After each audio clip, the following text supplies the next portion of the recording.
don't die. Anymore than you were right. They're just ghosts inside the dream of a life that we don't know.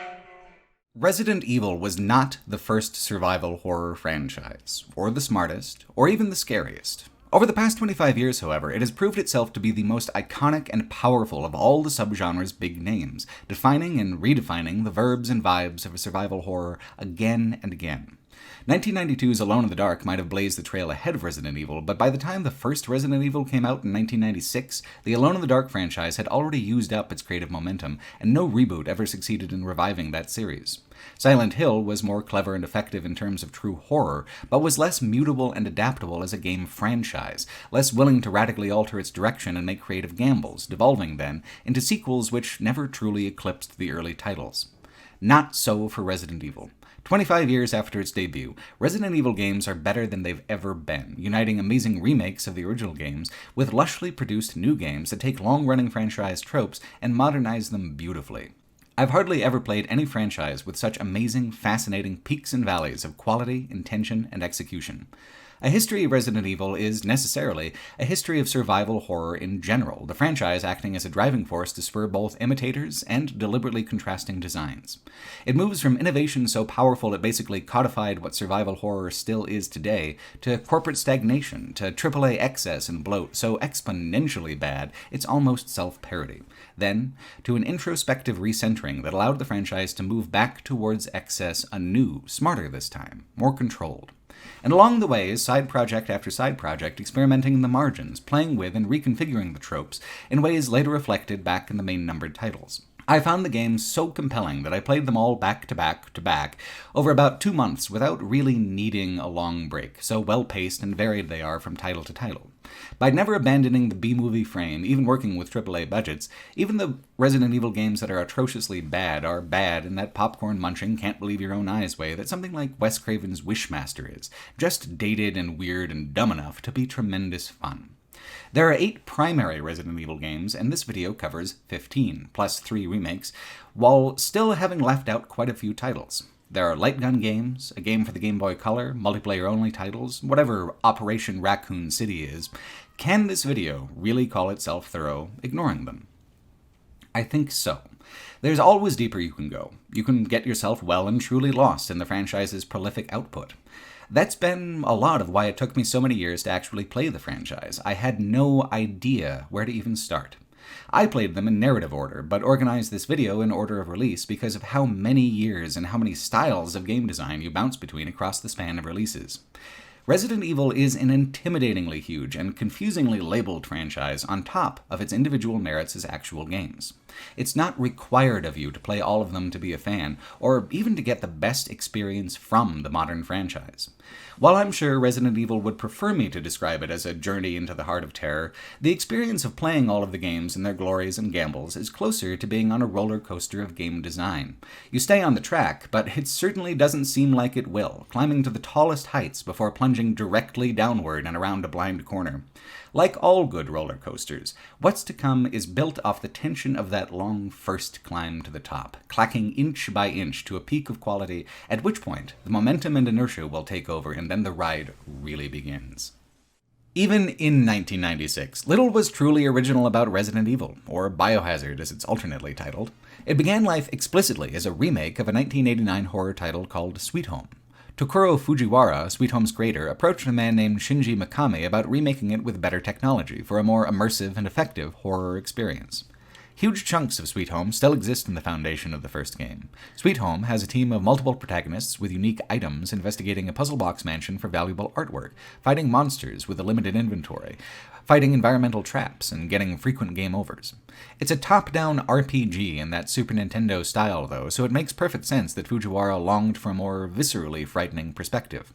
Famously, there's a widely repeated story that Fujiwara chose Shinji Mikami specifically because Mikami was not a huge horror person. He was scared by a lot of it, and as such, Mikami was better suited to create something genuinely frightening than someone more blasé about it. Fujiwara wanted Mikami to create a game where the poor guy scared himself constantly, and Mikami went about that mandate with great creative diligence. These two things together form the foundation of what's so compelling about the original game. It used a basic template for horror that was already proven. It was a simple structure that anyone could pick up on right away, even if the controls took a little getting used to. Then the creator of that template handed the keys over to someone with a fresh set of eyes, someone who could mutate Sweet Home's art-filled mansion into a much stranger, more immediately terrifying game. Shinji Mikami has said that he lifted the idea for the fixed camera angles directly from the Alone in the Dark titles, but the feature became more associated with Resident Evil because of its more masterful, unnerving use of them.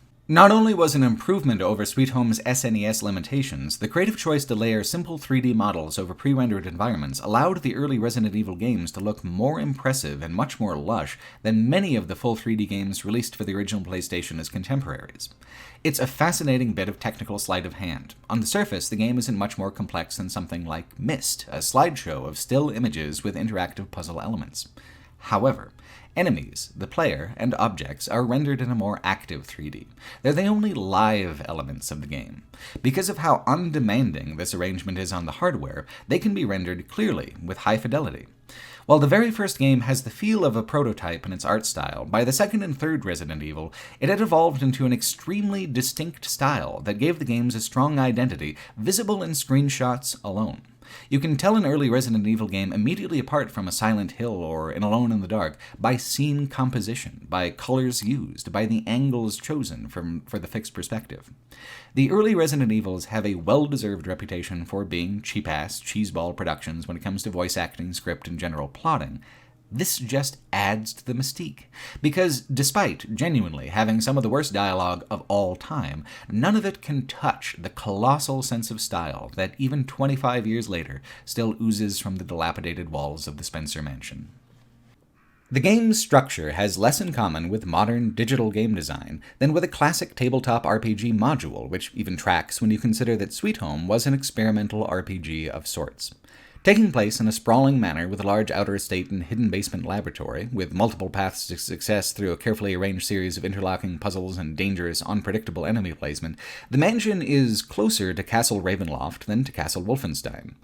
You could absolutely run the entirety of Resident Evil 1 as a tabletop campaign if you cared to, or have a very similar experience with a board game like Betrayal at House on the Hill.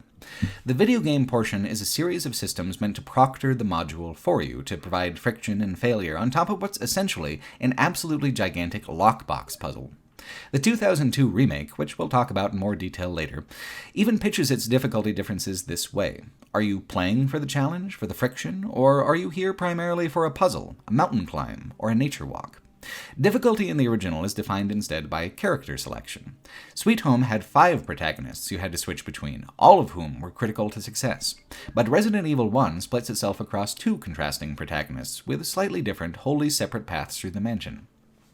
Easy mode, and this is a bit of a misnomer because the first game is quite punishing at all times, is played with Jill Valentine, a member of a special police group called STARS. Investigating disappearances in the Arklay Mountains, the STARS team is forced by zombie dogs inside of a mysterious mansion where they split up and meet violent ends. Mechanically, what makes Jill's mode easy is flexibility. She's weaker, not able to withstand as much cumulative damage, but she has 8 inventory slots and a lockpick used to acquire extra ammunition and extra supplies. She also has access to a grenade launcher, which deals huge damage to the game's later bosses and enemies. It's a fair balance. You can explore more effectively, for longer, but you're more vulnerable the whole time. Hard mode has you in the shoes of Chris Redfield, who would go on to become the most consistently featured character in the whole Resident Evil franchise. What makes it hard is less extra difficulty than it is extra inconvenience. Chris only has 6 inventory slots. A weapon and ammo take up 2 slots. At a given time, you're likely to have at least 2 story items to juggle for the puzzles. Chris can take a lot of damage, but he isn't able to get a shotgun until the mid-game and doesn't have another heavy hitter until the end-game, where you have to solve bonus puzzles to reveal the Magnum. Ammo is tighter, backtracking occurs more frequently, increasing your exposure. There is more necessity to have a plan, which Jill doesn't really need with her greater flexibility.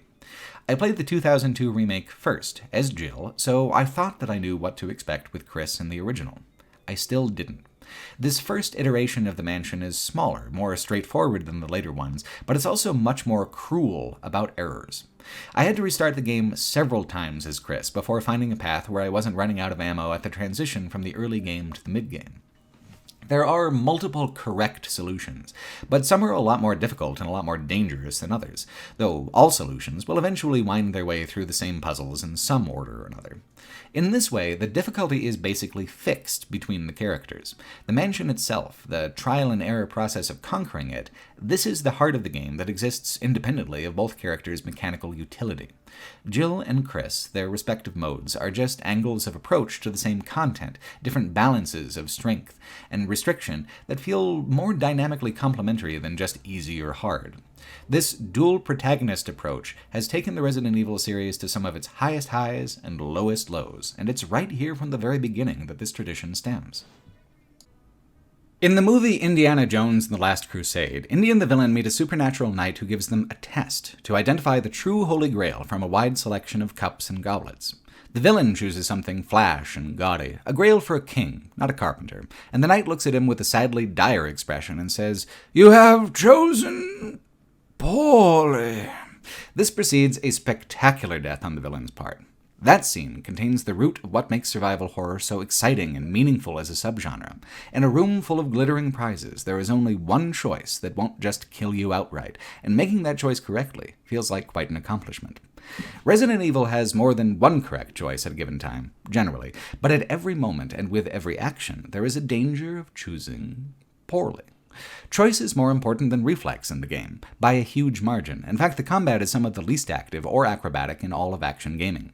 Combat is designed to interface more with atmosphere than with player skill, and indeed the game awards you based on time to complete rather than kill count, valuing the correct order of choices more highly than the most comprehensively destructive path. The style of combat here in the early games is impossible to separate from the choice to use pre-rendered backgrounds. Myst or Riven or that style of adventure puzzler just expects you to sit back and go, there's no reflex involved. How would you with a still image? The mechanical style of early Resident Evils is often divisive among fans because they're quite awkward compared to modern controls to make it work with the pre-rendered backgrounds. For the first games, they have what's called tank controls, which isn't actually very descriptive. What it means is that you can only move two directions, forwards, backwards. You turn with left and right, but it's a separate process, not like the full circle of diagonal motion a thumbstick would give you in modern games. To fire a weapon, you have to stop moving and ready it to fire. It's much more slow-paced and deliberate at every step of the process than modern navigation or combat, which, like most modern things, is designed to just work without much thought going into it on your part. And, admittedly, I've never achieved any kind of actual skill with the old tank controls. They are always some degree of difficult for me. It didn't take very long at all, though, for me to appreciate what they added to the atmosphere. The first Resident Evil was originally going to have a first-person perspective, but pivoted away to this style, at least in part because they're able to do more with less from a technical standpoint, designing it this way. They're able to have much higher fidelity of environment than first-person would have ever allowed at the time. In practice, it is artistically so much more than that. The fixed camera perspectives create curated moods, long and uncomfortable angles that create anxiety and tension, all on their own, angles that hide enemies and allow for jump scares that a first-person perspective would have revealed too early. It's able to maintain a huge amount of what's basically cinematic control over the game with this method. This is what makes Resident Evil so ahead of its time in certain respects. Gaming in the 90s was much more mechanically focused than the story-driven, spectacle-heavy games of today because of the widespread technical limitations back then. Mechanical engagement was what made them special, what made them better than a movie or a book in certain respects, whereas it was difficult back then for the medium to compete with movies or books on their home turfs of complex characterization or visual impact. Today, it is all so much more mixed together. Resident Evil 1, back in 1996, made the very bold choice to make major mechanical sacrifices for the sake of visual style and impact, for the sake of atmosphere. It was a huge gamble. It was also the reason we're still talking about it 25 years later. The slow-paced, extremely deliberate control and combat systems are really the only even slightly graceful way to add a layer of immersion and action to what is still just a slideshow maze. The perspective shifts in that maze, though, are so well-placed and well-timed that it helps keep the game from feeling as dated as the art style has become. The mansion conveys its size and scale in a way that's surprisingly robust. Seeing your character in close-up and long-shot both, watching your own traversal in such a voyeuristic way, having that artificial amplification to the uncertainty that lurks around every corner by adding extra corners, makes the mansion feel absolutely concrete. Having to stand in one place to fight back makes these camera angles tactical in a fascinating way. Some places are simply more dangerous to stand than others. Often it's useful to retreat to a position where you're facing the camera and letting the enemies walk towards you from the player's own direction. It makes running around a terrible idea. A zombie often lurks right at the hinge of a perspective shift, just waiting for you to cavalierly jog into its arms. Interestingly, Resident Evil 1 is notable for having the simplest and easiest boss fights of the entire franchise. Boss fights are some of the most memorable parts of future games, but here in the original, there seems to be a worry that the awkwardness of the controls would make a complicated fight too much of a demand on the player. So even in Chris Redfield's ostensibly hard mode, the biggest enemies go down extremely quickly if you just keep applying damage and use something more impressive than a pistol. It's almost shockingly easy, and I'm saying this as someone who generally dies 2 or 5 or 10 times against bosses, even just a couple of titles later in the franchise. Resident Evil 1 is hardest in the first half. If you actually live through the first half, generally you have accumulated an advantage strong enough to keep going. However, in that first hour or two, it's extremely easy to get into a situation where you have huge portions of the mansion to explore, and no resources to survive that exploration with. That's kind of the appeal of a second run with a second character. Now that you've learned how, you can skip the overfamiliar front half to see the more secretive back half of the game, the part of the game where there's mystery in the plot and not just in the still backgrounds, the part of the game where you're finally as dangerous as anything else in the house. Even if there's nothing especially supernatural about your particular powers, there's certainly a supernatural satisfaction in blowing apart enormous monsters with a hefty revolver, especially after the extreme duress you're put under for the early hours of the game. Shinji Mikami was insistent that his monsters not be supernatural either, that the zombies and creatures and everything odd about the mansion was attributable to a pharmaceutical corporation trying to create bioweapons. Hence, Biohazard as a franchise title, a name they couldn't use in America because it was already taken by a smaller game and a punk band. So they settled on Resident Evil with a Capcom office poll. Even to the developers, it was a ridiculous name. I think that ended up being a major advantage in the end. Biohazard's good, but it's generic. With a Resident Evil, you're already trying to figure out what the hell they mean by that, and that's 300% more thought than you'd put into something called Biohazard. It is difficult to overstate just how bad the voice acting and dialogue is here in the early games, and this isn't a franchise where the terrible voice acting and dialogue is a lot of what's famous about the later games. It's jarringly, achingly, inhumanly bad in a way you literally never see anymore unless you're looking at a deliberate retro trash project, and the fact that this is layered into what's otherwise an excellent and effective horror experience just doubles down on the absurdity of everything. There are a lot of early memes that came from it and stuck with the series, mostly with Barry and Jill banter, like the obliviously suggestive, "You were almost a Jill sandwich," or the straightforwardly weird, "Here is a lockpick for you, the master of unlocking." For Chris and his companion Rebecca Chambers, there's less dialogue that's memeable because it's all just grating nonsense. Chambers is like nails on a chalkboard, and she's pretty much always just promising to stay out of the way and be positive, while Chris had his personality surgically removed prior to the start of the game and serves as a square-jaw McJarhead type. At the end, Rebecca Chambers does blow up the facility if she lives that long, but her living that long depends on you telling her to stay put and not try to help out earlier. She's just an odd, extra-pronounced cliché in a cast populated entirely by hastily drawn caricatures. The main antagonist, besides the mansion itself, is Albert Wesker, a cool and smooth sunglasses guy whose one goal in life is to vamp at length about world domination, a goal he will doggedly pursue across a range of sequels as he and Chris become embroiled in one of the world's most laughably stupid rivalries. Resident Evil 1 only rarely delves into cutscenes and dialogue, and thank God for that, but it's interesting how the cheesy nonsense serves as a kind of refuge from the genuine anxiety and apprehension that the rest of the game design can evoke. The camera angles used for navigation are so much more effective and interesting than any of the compositions of the cutscenes that the tension simply never carries over through whatever turgid plot beat those cutscenes convey. They function, then, as breaks, as comic relief, as a moment to put the controller down and say, "Whew, actually advanced the damn plot." It doesn't matter what's being said. What matters is that you lived long enough to witness it. Scattered around the mansion are written notes and logs as well, which generally fare much better for writing quality. There are a few of them that are actually interesting and unnerving, and cumulatively they paint a fascinating picture of a corporation of underlings falling over each other hand over foot to please executives who had well and truly lost their grip on reality itself.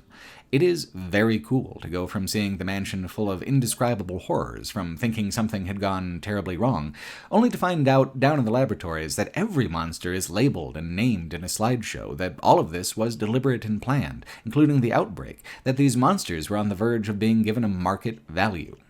The final enemy is the Tyrant, the ultimate bioweapon, who you need to have gotten a good ending to even face in a final boss fight at all. Doing this requires extra thorough exploration, finding 2 hidden MO discs, plus a more obvious third one, and then using them on optional equipment in the last section of the game to unlock the other unchosen protagonist from a hidden cell. If you save Jill, and Chambers sets the mansion to explode, if you're playing as Chris anyway, you get an arena fight with a Tyrant on the helipad from which you were supposed to escape. Eventually, the helicopter pilot drops a rocket launcher, the final tool for the final boss. This began a tradition Mikami carried over even to his own horror franchise, The Evil Within, that persists in almost every Resident Evil game, where this final moment is resolved not through grand theatrics, but with high explosives. I thought, early on encountering this trope, that it was a break in atmosphere and mood. I've since come to feel that a break in atmosphere and mood was exactly the idea. You only get the rocket launcher once you've basically already won. This is your prize. It's a victory firework in your honor. Is this good horror? No. It is satisfying game design, though. And after such tremendous repetition of the trope, I think I finally developed a kind of fondness for it. It was cheesy even in 1996, so to keep on doing it for 2.5 decades is a real commitment to the bit. That's what's so impressive about the first Resident Evil, on the whole. It established its own cliches and its own brand identity so strongly, so immediately, that no matter how wildly the later games would differ, there was always a core of recognizable nostalgic familiarity to them that connected straight back to their very beginning. The early importance and impact of Resident Evil on gaming and games culture was cemented by how the sequel immediately surpassed the original in nearly every way. Even after playing the remake, the original 1998 version of Resident Evil 2 is a triumph of horror game design. Its scope is much larger, its art is much more visually compelling, and its pacing is even better than the first game. It also used the dual protagonist system in a much more fascinating way. Instead of primarily mechanical differences, Leon and Claire experience entirely different plot points between their playthroughs, and are designed to be played one right after the other. It introduces the idea of an A and B playthrough. Your A experience, whichever character you choose, is either on the standard or easy difficulty. Then whichever protagonist you didn't choose becomes available for the B playthrough, where the order of items and enemies is remixed to become a little trickier. So instead of one character being easy and the other being hard, a second playthrough is made more interesting and compelling because it has both new narrative content and new mechanical twists. An easy mode playthrough transfers to the B playthrough as well. After having been frustrated with getting jammed up by my poor inventory management choices so much in the previous game, I tried the easy mode in this one, and I actually regret playing it that way. It adds 120 extra handgun bullets and 3 first aid kits to your inventory, as well as making enemies a little easier to take down. This seems like a minor tweak as far as difficulty goes, but as the game goes on, it significantly changes the character of the survival horror experience. The fixed difficulties of the early games have tightly planned peaks and valleys of vulnerability, where the amount of resources you have ranges from barely enough to not nearly enough. In the first game, the winding and freeform nature of the Spencer Mansion created extra friction because of how many inefficient or incorrect routes you might end up taking, how that could tax the limited resources available to you, to the point where you simply can't keep exploring and defend yourself at the same time. Resident Evil 2 corrected for that by not altering the difficulty, but by tweaking the level design. The mazes and puzzles of Resident Evil 2 are much more segmented, requiring a more controlled order of operations that the B playthrough can then remix. This allows for inventory enemy balance to also be more controlled, to the point where it hits a kind of Goldilocks rhythm, not too generous, not too scarce, allowing for some error while still punishing major mistakes and applying mechanical pressure throughout. It only takes 9 extra portions of handgun ammunition to let me accumulate such a massive inventory advantage that I was never pressured and harried in the same way that I'd enjoyed in the first game. In nearly any other zombie-killing game, I would use up 120 bullets in the first hour or two of play and never even remember that I had them in the first place. But the thing about Resident Evil-style survival horror, the classic style, is that it actually is a delicate balance of progression where successes and failures echo across your playthrough. Save a lot of ammo through clever dexterous play early on, and the bosses will just roll over for you. Burn a lot of resources on the hordes, and you'll need to be much more exact when it comes to the climactic scripted moments. Eventually, things tip in one direction or another towards success or towards failure, as your instances of each begin to tally and you exhaust the environment of the supplies you need to continue. The tension comes from not knowing for so long whether that advantage will materialize. The thrill is in having manifested that advantage despite the odds. 9 free ammo stacks. That's all it takes to throw off the whole system. It's tempting, I know, to say, oh god, a 90s game, let's turn the arbitrary cruelty dial down a couple of ticks, and I figured that was going to be the case here too. I was wrong. Resident Evil 2 is cruel, yes, but never arbitrarily or unfairly so. It is cruel in service of its own atmosphere, an atmosphere that stands out as being among the greatest out of an entire quarter century's worth of Resident Evil games. What's most immediately impressive is how much greater of a production value it has compared to the original. Laughably low-budget live-action cutscenes have been replaced by 3D rendered cutscenes that must have been wildly expensive. They're able to much better mimic the feel of the disaster movies and zombie movies that influenced the game. The scope has also been dialed out considerably, from a haunted mansion to a full-on zombie apocalypse taking place in the ambiguously American Raccoon City. Police rookie trying to show up for his first day, Leon, meets up with Claire, the sister of the previous game's Chris Redfield. Separated at the very beginning by a tanker explosion, they each then go on to begin their separate routes through the environment, for A and B playthroughs. Obviously, this style of 3D animation used for the cutscenes is pretty dated, but the pacing, the content, the stuff it's trying to convey, still comes across as high-energy, fun, and often cool. The datedness of it ends up going hand in hand with the deliberate B-movie feel of the plot and dialogue, creating a grindhouse synergy, like you get watching the original Dawn of the Dead over the remake. It's a product of its time in a way that makes it unique and notable among the products of our time, a representative artifact of a lost moment and an artistic aesthetic that will never feel contemporary again. Unlike the first Resident Evil, there's no build-up. We don't begin with dogs and puzzles. We begin with explosions and car chase and running from hordes of the undead from moment one. Then, once you've had 10 minutes or so of gameplay to experience the scope of the disaster, to see the city burn and fall around you a little bit, it's actually right back to the puzzles and to the dogs. It is so much more than the original, but it still contains all the truly interesting elements from the original. It's just more filtered and metered through a cinematic presentation. Coupled with a stronger art direction for the environments, this more planned narrative-driven direction gives the game so much more identity than even its predecessor. It feels more visceral, more present tense. The first Resident Evil, even with its atmospheric accomplishments, is a mechanic's first experience. That's one of the reasons its failure states are so much easier to slip into. The progression is more open to player-driven jumbling and mixing up of what's intended to be the ideal order of progression, beyond certain event gates. Those event gates happen more often in Resident Evil 2, which not only reduces the chances to seriously screw up your save file, it also keeps the momentum of play moving much faster than the original game. Resident Evil games exist on a spectrum of horror-driven and action-driven design, with the first Resident Evil sitting on the edge of the horror side and, say, Resident Evil 5 sitting on the edge of the action side.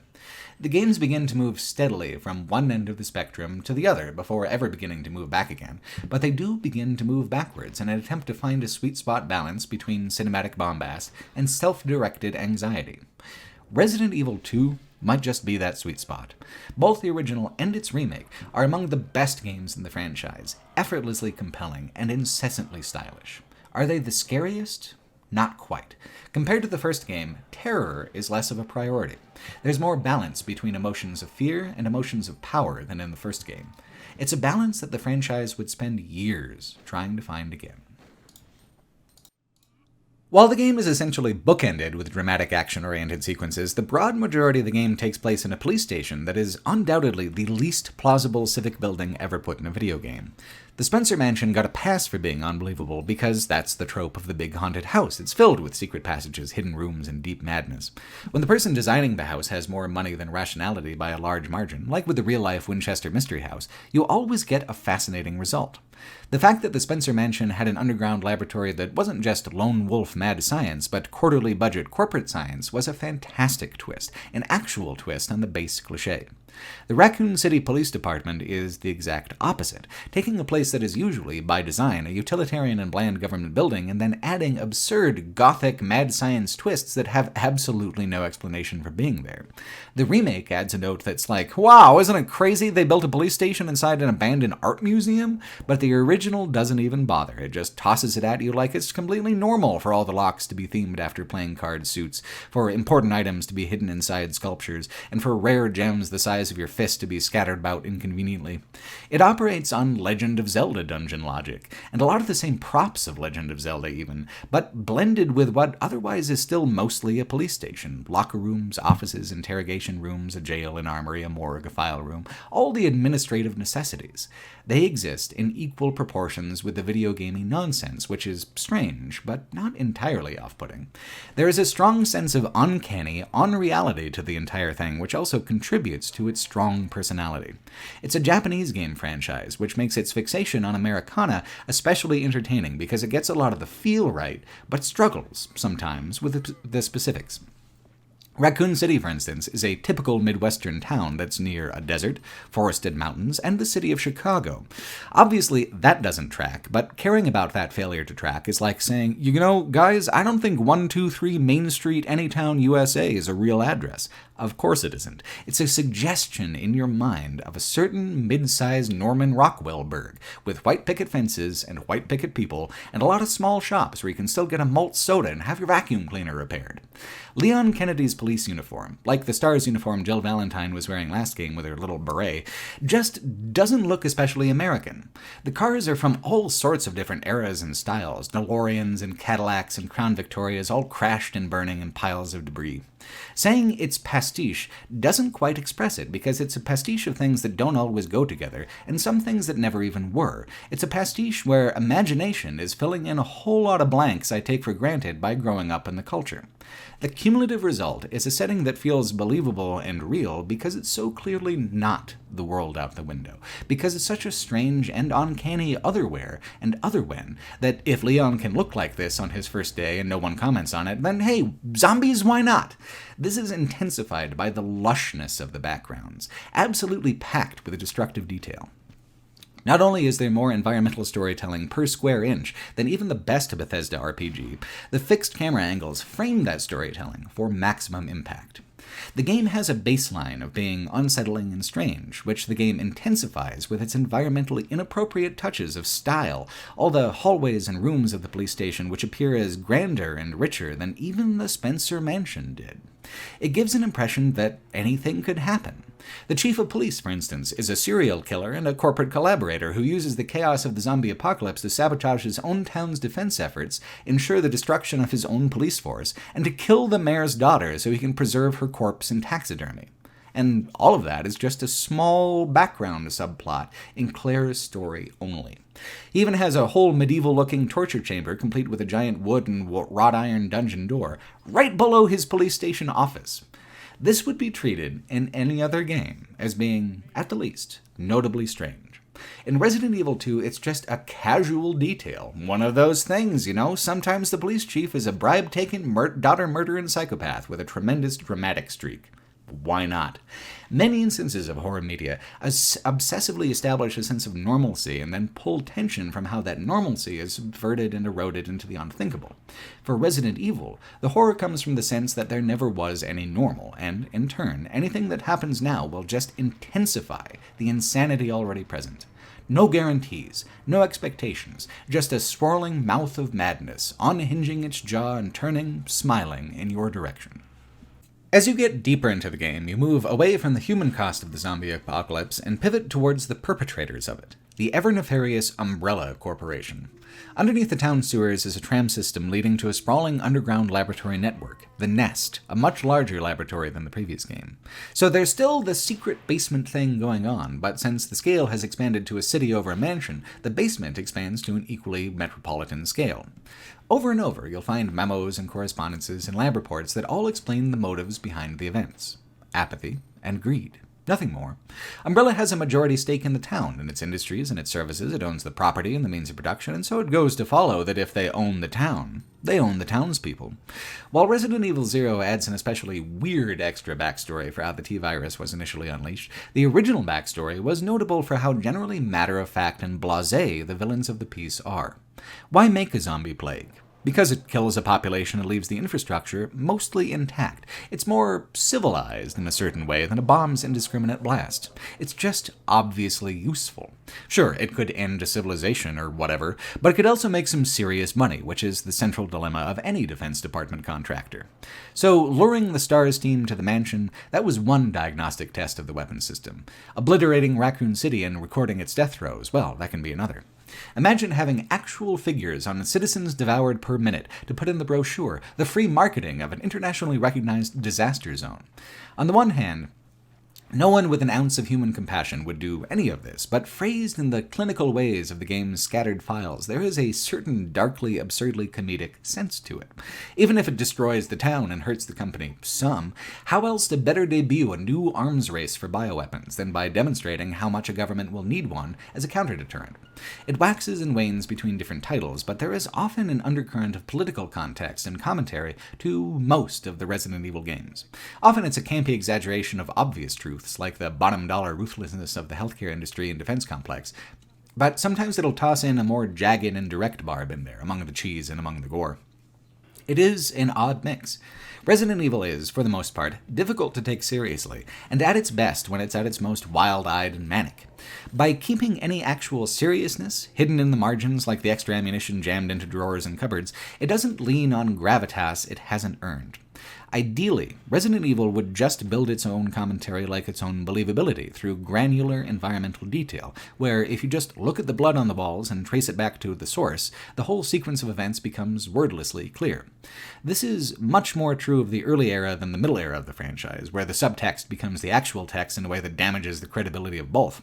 Here, though, the blend is more even, more clever, more conducive to the work of building a media empire than to trying to maintain one. Claire's campaign focuses more on Umbrella and on those narrative elements than Leon's does. We get to see what was, for 1998, a pretty complex picture of the villains behind this newly lettered, slightly different G-Virus. Besides the curveball of the serial killer police chief, these antagonists are more grounded than before. William Birkin and Annette Birkin are scientists who have worked on the virus simply for the professional challenge. When Umbrella comes to claim its property and shoots William, he injects himself with the virus and becomes, dum-da-da-da, a huge Mr. Monster Man. So you've got the T-Virus zombies up above and the G-Virus boss monsters down below, which is a compelling mix of old and new across the environments. Annette Birkin's characterization mostly revolves around the fact that she is a terrible parent. She has no idea where her kid is, cares more about her work than her daughter's survival, and generally goes out of her way to hinder everyone because she thinks that she knows better. It's kind of a sexist cliche about driven women, and even in 1998 there was criticism about the game's dated gender tropes. It's not egregious, it's just little things that come from a those crazy dames kind of perspective where women are inscrutable, emotional, and fragile. Is Claire a badass? Of course, and so was Jill Valentine in the last game. People talk about sexism in games like it's an either-or kind of thing, and I'm sure I'll hear paragraphs on paragraphs about how it can't possibly and how could I say such a thing, but it's not even a heavy condemnation. I'm just saying that in the grand scheme of things, the game that assumes that Claire would willingly wear pink denim jorts and a black tracksuit out of the house goes on to make some other real dumb assumptions about women. The remake gives Claire something that looks more off-the-shelf and revamps the dialogue considerably, plus to be fair, Leon's getup is equally clownish here in the 1998 original. Maybe I'd be more sympathetic to the finger-wagging at the bad lady scientist if the daughter, Sherry Birkin, wasn't such an unbearably annoying sidekick character through much of Claire's campaign. If you get too far ahead when she's following you, Sherry will just sit down and pout and wait for you to come back, which is just about the most passive aggression I've put up with from an NPC before. And her voice... Claire! Are you there? The ironic thing about it is that the voice acting is much better generally in this installment of Resident Evil.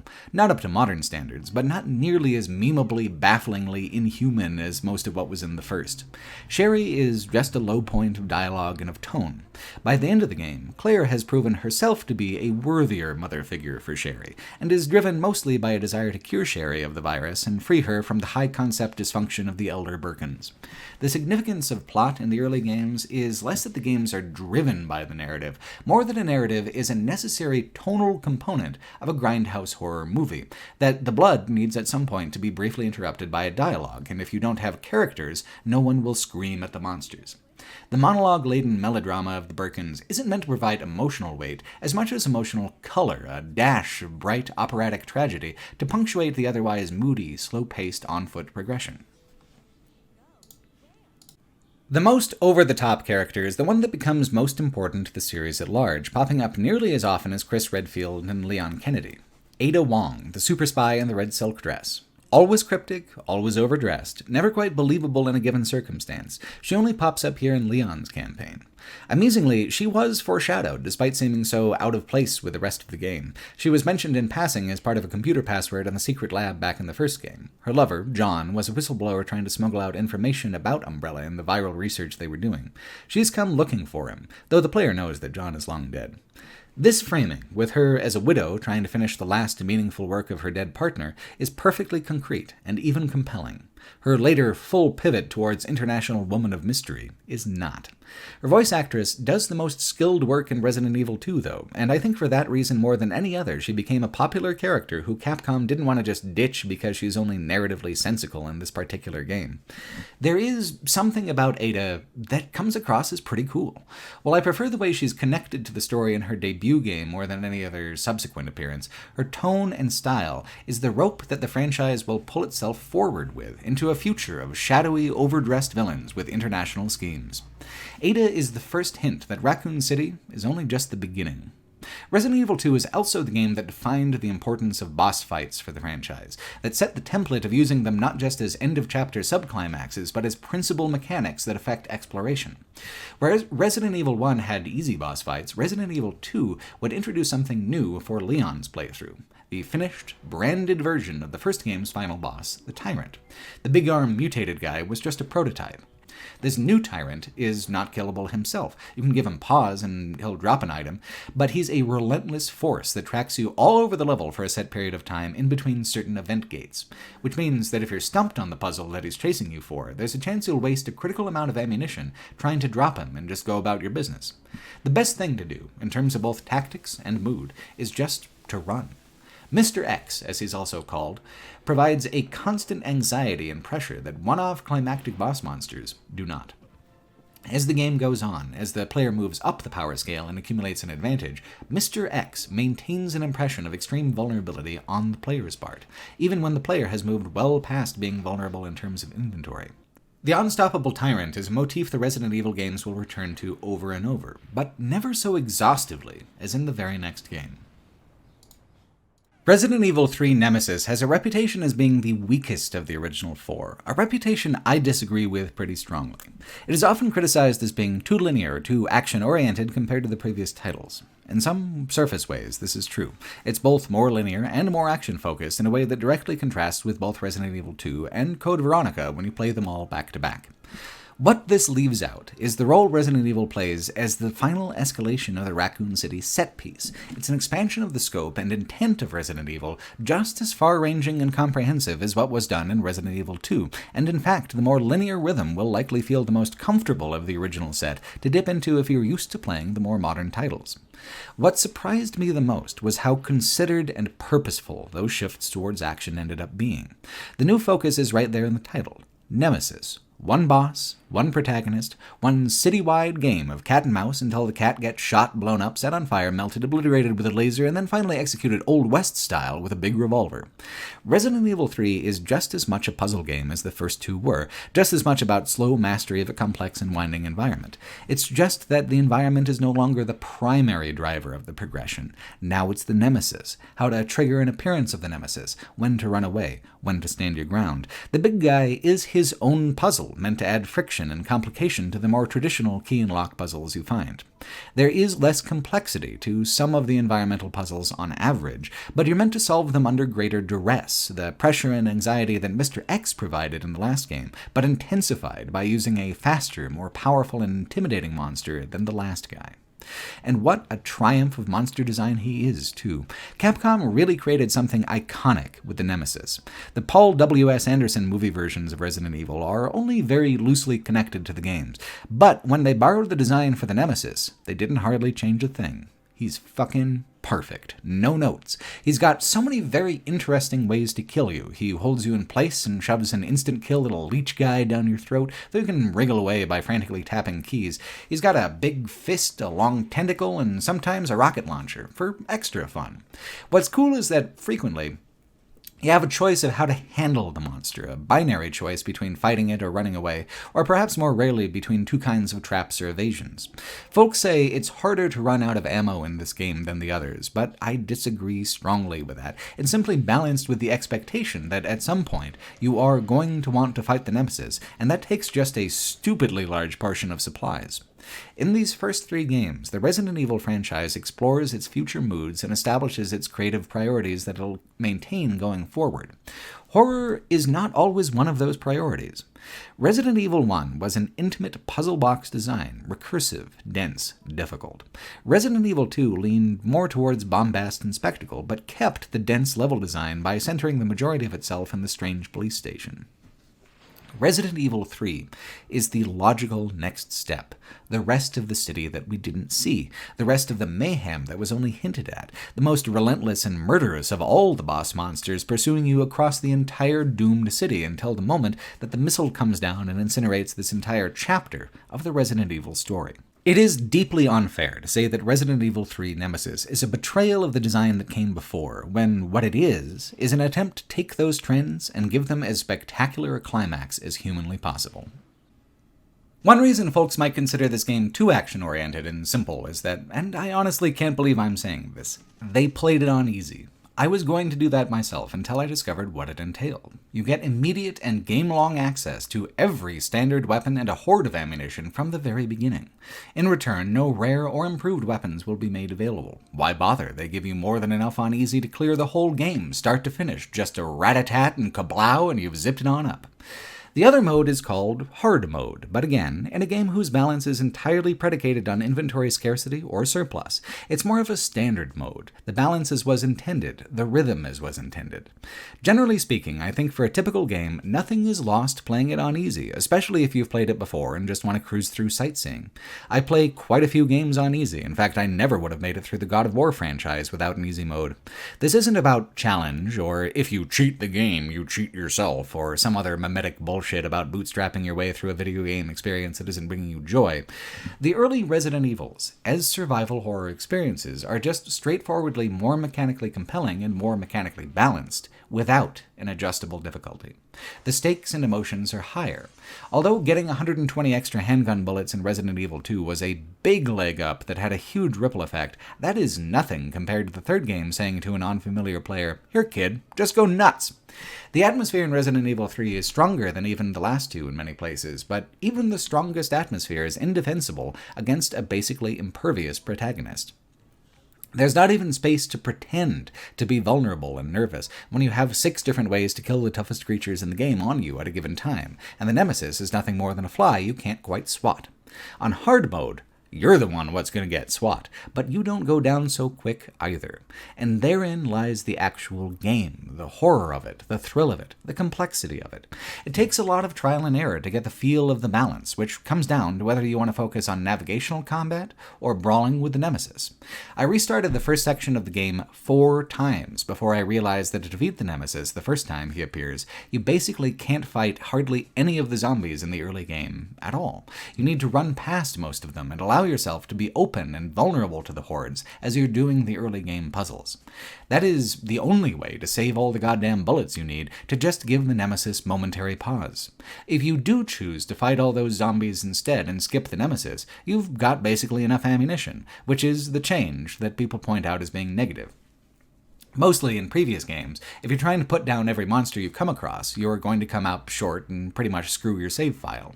The Nemesis is the reason for this difference, because you actually have something like 7 total optional fights with the guy, a couple of which can be accomplished just by branching those little split decision moments. That's certainly a fine ammo saver, but the guy is such a colossal resource sink across the board compared to normal exploration-driven combat encounters that any fight you ignore with him will leave you with an immediate inventory surplus. So why fight him? Because on hard, he drops the most important items in the game, gun parts to assemble upgraded weapons that you desperately need. Easy mode omits them, because you don't really need them. When every bullet counts, and your new gun can drop the same zombie in half the time, you just come up a lot.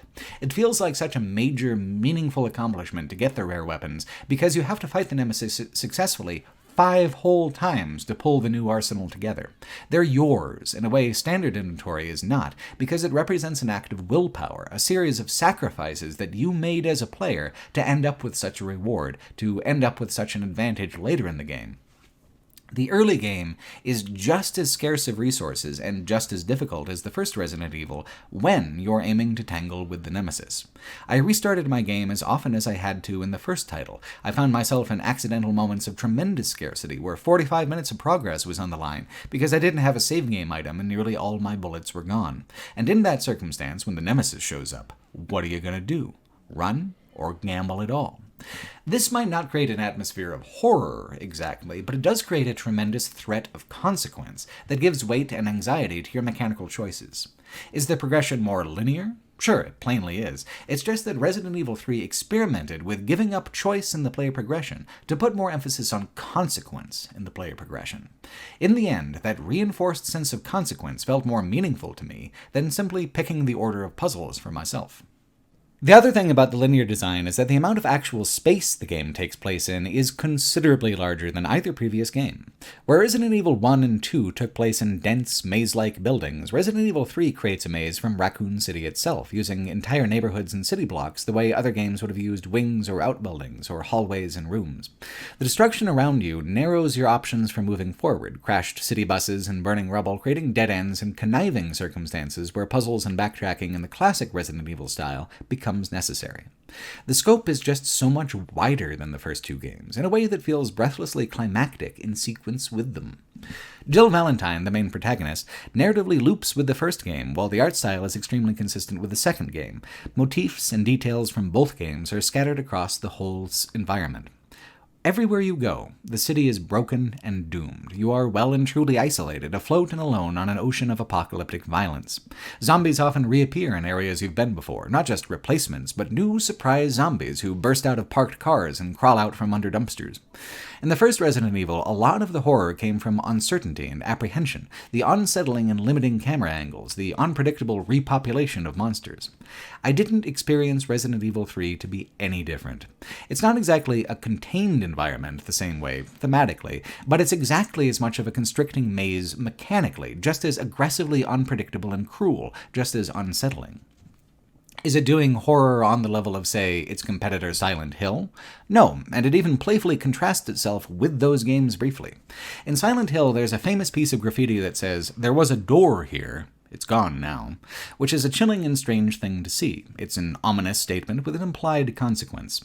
In Resident Evil 3, you briefly switch control to a secondary protagonist who's an Umbrella mercenary, racing to find a cure for Jill after the Nemesis infects her with a parasite. After you get the vaccine, another of the mercenary band tries to stop you by bombing the whole hospital. There's an exciting escape, a huge explosion, and then when you get back to playing as Jill, that street is now blocked off with fire, and a message saying, "There was a hospital here. It's gone now." It's just such a funny little distillation of the 2 franchises' competing tonal priorities. Silent Hill wants you to be scared, concerned, unsettled. Resident Evil wants you to feel anxious, pressured, but it also wants you to be constantly off-gassing some of that pressure through spectacle and action. Are you master of the environment? No. Can you offer pushback in a significant way? Yes. You can run from the Nemesis, but you can also fuck him up and steal his shit. You can delve into the haunted hospital and also burn it down when you're done. It's a question of whether to emphasize the survival or the horror in survival horror. Horror is a tricky and delicate thing. It often requires player disempowerment more than it's helped by an arc of power. Survival, though, now that's something that video games are uniquely suited to make compelling, and it's something that actually benefits from the player getting stronger and stronger as the game goes on. It's not just a stylistic difference in games, it's a stylistic split even in the horror movies that games draw inspiration from. A horror is all about trying to be actually frightening, to create real fear and dread. B horror is often more about acknowledging that we don't have the budget for real fear and dread, so we're going to fill in the gaps with gore and excitement. One of my favorite horror movies of all time, Evil Dead 2, is a great example because it does have moments of fear, apprehension, and dread, but it resolves those moments with gory action sequences so manic and wild that it's leaning more towards slapstick than anything else. Horror is a wider genre than people give it credit for. It doesn't actually require a dark mood all the time to work. Instead, it can lean into absurdity and create darkly comic moments from it, moments of excitement and triumph and laughter. What makes it horror still is that it crafts these lighter moments from the same building blocks of terror and blood that it creates the darker moments. If there was a door here, and now it's gone, that bodes ill for the player and shows them that they are small against the supernatural forces surrounding them. If there was a hospital here and now it's gone, then this bodes well for the player because a new path will now open to them, a challenge already met and now soon to be moved on from to meet the next challenge. Resident Evil 3 Nemesis might not be the scariest game in the franchise, but it's one of the ones with the best sense of escalation, one of the greatest flares for building on itself towards a true and genuine conclusion. Even more than the last game, pre-rendered cutscenes are used to create a cinematic pacing and feel to allow scenes to be included that would be impossible to render in the game. Resident Evil 2 was paced in a way where there wasn't a lot of action going on outside of the introduction of the climax. Long, exploratory chapters occupied most of that game. Resident Evil 3 moves through its chapters much more quickly, relying on cutscenes to transition from one chapter to another and more strictly segment them. There's a good amount of backtracking, including optional backtracking, but even within these larger areas are pockets of activity that get a much grander, high-production treatment than things did in the last game. Take the gas station. You're there for one puzzle, one item only, and this small pit stop still includes a zombie attack that your new pal Carlos can fend off in a big action hero moment, and at the end, the entire damn thing blows up in a big money fireball. Action moments like this pepper the whole game. So is this part of the too much action, not enough horror reputation that the third game has? Maybe, but did you feel similarly negative when 28 Days Later blew up a gas station? To me, these moments of action don't overwhelm the horror. The horror comes from the burning city and your relentless pursuer. The action just moves that shit along a lot faster than previous games, who, contrastingly, did draw horror from the complexity of their environments in ways that Nemesis does not. Resident Evil 3's commitment to adding action extends to the in-game cutscenes as well now. Consider this old mercenary fending off a wave of zombies. Just look at him go. Couldn't do that in 1996, could you? Exploding barrels are an old trick even by 90s standards, but this game introduces them as a way to cope with much more massive hordes of zombies than before. Nemesis is also, in a way, an early pioneer of the QuickTime event. I've talked about the split decision choices as they pertain to the Nemesis itself, but they're also used during cutscenes like this one to add drama to a chase scene. It's a little before reaction time button mash style QuickTime events, but if you don't make a choice quickly enough in any of these split decisions, you do suffer a deadly consequence. The core concept of the QuickTime event is there already. It even determines what ending you get, although the choice is not obvious. Late in the game, you're confronted by the Nemesis on a tall bridge. Do you jump off, or do you try to push him off? If you jump, this flips events in a certain way where you miss what is supposed to be the last helicopter out of the city that you could have caught if you pushed the Nemesis. Barry Burton has to appear as a Deus Ex Machina to pick your ass up, which is the more dramatically satisfying ending anyway. Even if the use of QuickTime events is primitive and sometimes arbitrary, it's worth noting how this game helped lead the whole trend. It also had a crafting system for ammunition long before that was a given. There are 3 kinds of gunpowder that, when blended in different proportions and combined in the ammo press, can become any different ammo in the game. The flexibility of this is liberating. If you're doing well, you can save up for the expensive Magnum rounds. If you're hard-pressed, you can give yourself a solution to suit your problems. Lots of enemies? Make pistol rounds. Don't know what's next? How about more medium versatile shotgun rounds? Stuck on a Nemesis fight? Fuck him up with some grenade rounds. The more of a specific type of ammunition you make, the more it gives you of that type on subsequent crafting. Eventually, it even gives you upgraded damage versions of the same ammo for the same price. It's an extremely forward-looking system that anticipates crafting as a ubiquitous third-person action-adventure feature by nearly a decade. Resident Evil 3 is an interesting halfway point between Resident Evil 1 and 4 in how it anticipates and helps create the future of horror gaming. Its world is more active and alive than either of the previous games, hinting at the pivot yet to come from atmospheric action to reflex-driven action, while not yet stepping over the threshold itself. Ultimately, there isn't any Resident Evil trope that the third game doesn't reinforce and help establish going forward. It adds a couple navigation features that later become standard, like dodging and the quick 180-degree turn. It represents the most focused, dedicated take on the unstoppable regenerating boss monster in the franchise to date, a concept that underpins the pacing and action of some of the best games yet to come, most notably Resident Evil 7, which actually is the most genuinely frightening among them. The conversation surrounding the game had me certain that I would find an aberration with Resident Evil 3, but instead Resident Evil 3 ended up being the strongest thread connecting the original run of games to their modern iterations. It is deeply consistent with what came before, and expands on those things in bold and clever ways. The puzzles are more tied to the environment, a little less abstract than some of the ones before, but it goes out of its way to provide an interval that looks consistent with the mansion and police station using the clock tower level. It is inappropriately, fascinatingly opulent and lush in the same ways as those previous environments, dipping briefly back into the mode where you're rooting through bookshelves or weirdly shaped keys and Rubik's cubing your way through an entire floor plan. Then there's the hidden underground laboratory part of the game towards the climax as well, where the cat and mouse with the Nemesis undergoes its own escalation, mutating into larger, more animalistic forms as it takes what ought to be fatal damage again and again. As Jill works with Carlos the mercenary, they discover that the government is going to nuke the city to clean up the damage. So, even with the Nemesis providing a novel pressure, the climax is a deliberate echo of the climaxes of the first two games, the same sort of escalation, the same sort of progression of events, a race against time through an industrial finale to escape an all-consuming explosion, delayed by the big bad boss monster until such a time as you can fire rockets into him and blow him up for good. We are escalating, though, so the Nemesis can't be the kind of guy to just take one missile to kill. This time you need a giant laser, which you have to power up and then fire the guy at least twice, on top of the rocket launcher damage. It's a little tricky at first because the camera angles hide one of the batteries pretty well, but I think it's certainly the most interesting and satisfying boss fight of the first four games. By this point, with the scent of victory in the air and the timer counting down, there is a genuine sense of desperation to killing the Nemesis. This time, it's personal. For real, though, even though he's barely got any dialogue at all, his mechanical aggression and absolute inescapable presence in the game have shaped him into a meaningful antagonist, someone with whom the player has an actual beef, instead of the preposterous scene-chewing of Albert Wesker or the kind of impersonal monstrousness of William Birkin.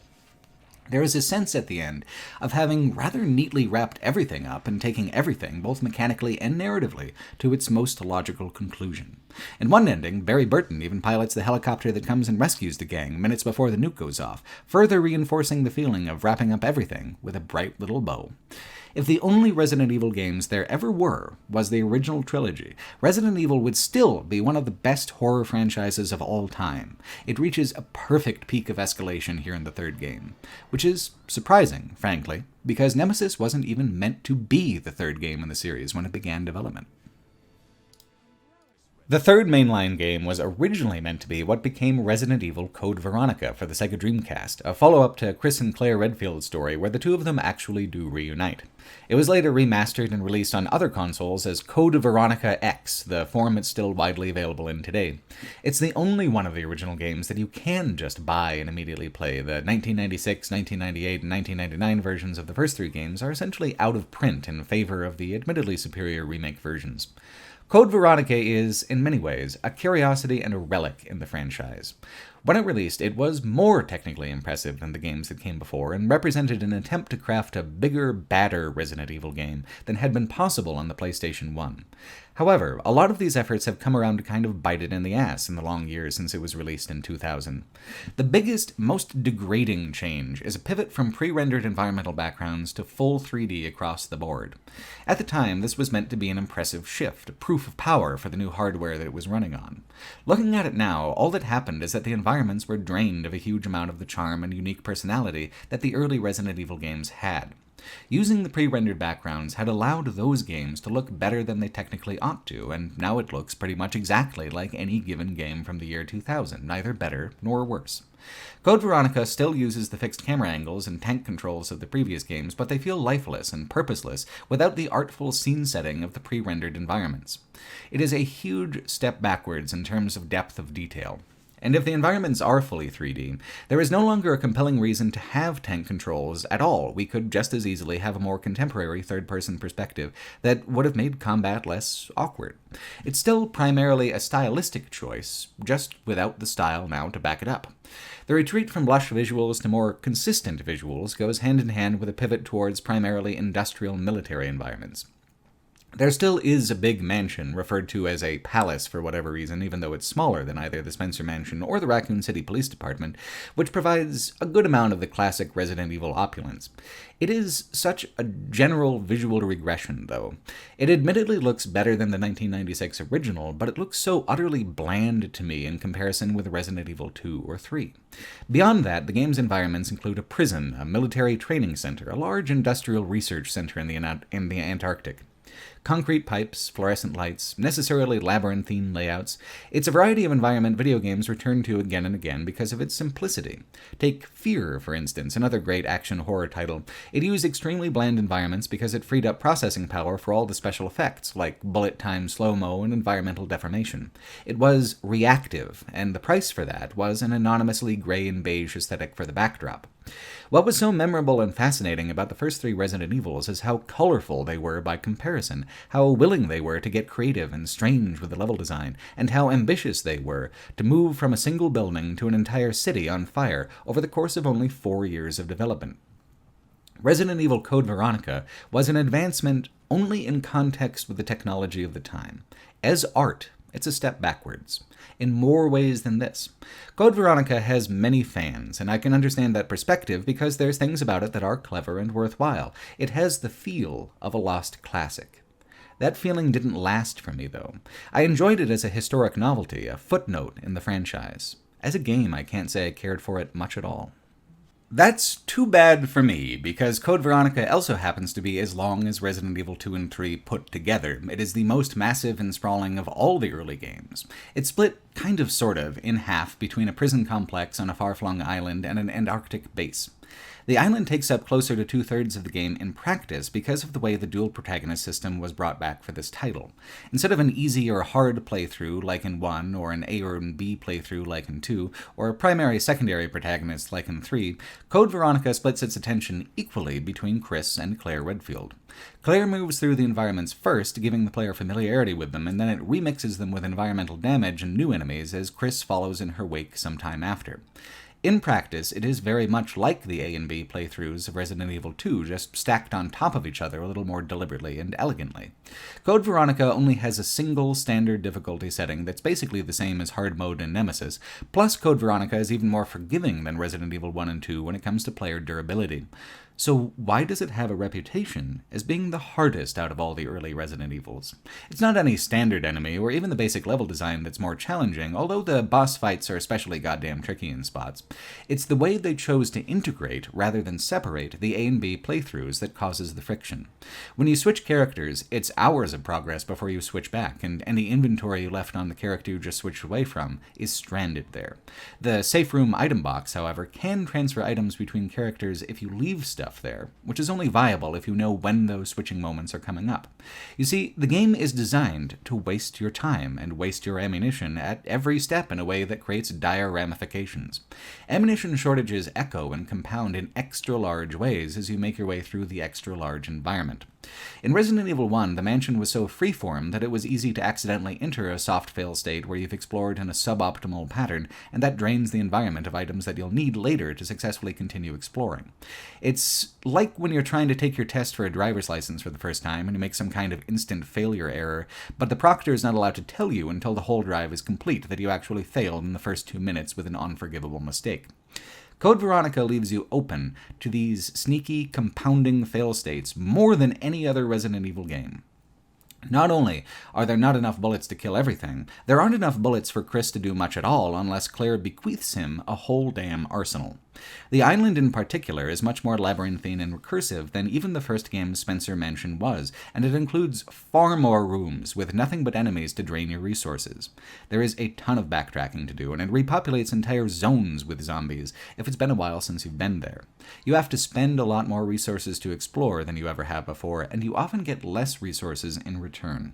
It's interesting that Resident Evil 3 got the reputation for being more combat-focused, because the kill count you rack up in Code Veronica seems to me much higher, and the enemies are demonstrably more difficult to kill. This is all to say that it's overwhelmingly easy to trip yourself up and make critical errors by just trying to familiarize yourself with the environment. There seems to be a baked-in expectation of restarting the game several times before making real progress. This isn't hugely more difficult than the first game was, but dial it out across double the hours, double the rooms, double the pitfalls, and suddenly you're feeling the sting of errors you made in hour 2 all the way in hour 11, when there's no way in hell you're going that far back to correct it. Unless you have to, like if, for instance, you forgot a very famous fire extinguisher. I'm not actually kidding. This fire extinguisher has been the cause of countless lost hours over the years.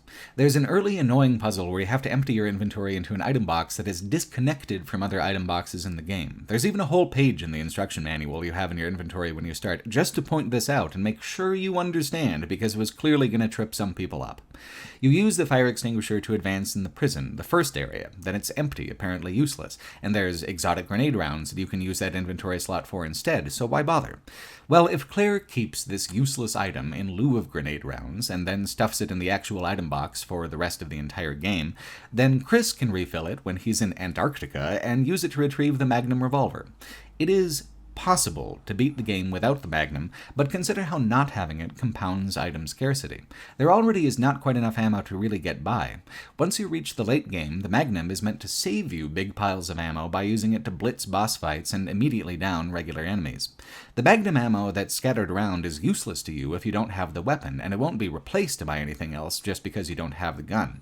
So you have to rely on less ammo to pick up in the environment, while also using more of it to progress, where the Magnum would allow you to accumulate an actual advantage instead. You can wind up at the final boss without enough firepower to progress past it without the Magnum as a damage shortcut.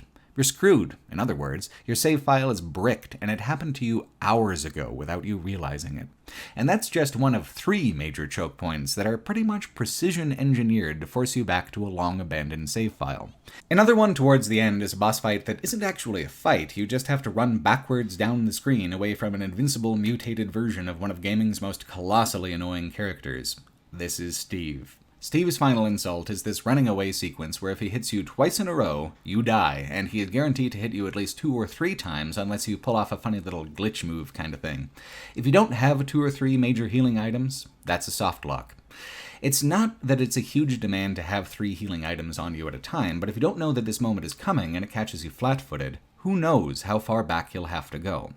Most famous is the boss fight that takes place during the transition from the island map to the Antarctic base. A tyrant, just as powerful and fierce as Mr. X or the Nemesis, attacks you in a cramped airplane cargo hold. It is technically possible to kill him without any items at all, supposing you can survive being in the same room with him for nearly 10 minutes while you release a crate into him over and over and over. Or you can hit him with a ton of explosive damage and then drop the crate just once. It's not technically broken design because of the possibility of a gunless victory, but the amount of endurance and perfect dodging you'd have to do to pull that off is flatly above my skill ceiling, and the skill ceiling of a lot of other folks. If you are skilled enough to do that, you likely aren't in the pool of players who ended up at this stage without enough ammunition to continue anyway. Plus, there's the danger of using so many items during this fight, which is quite literally smack dab in the middle of the game, that the rest becomes nearly impossible, creating another soft lock condition. Resident Evil 3 is a shorter, simpler game, but my sense going through it, even on hard, was that it was not throwing much of any bullshit my way.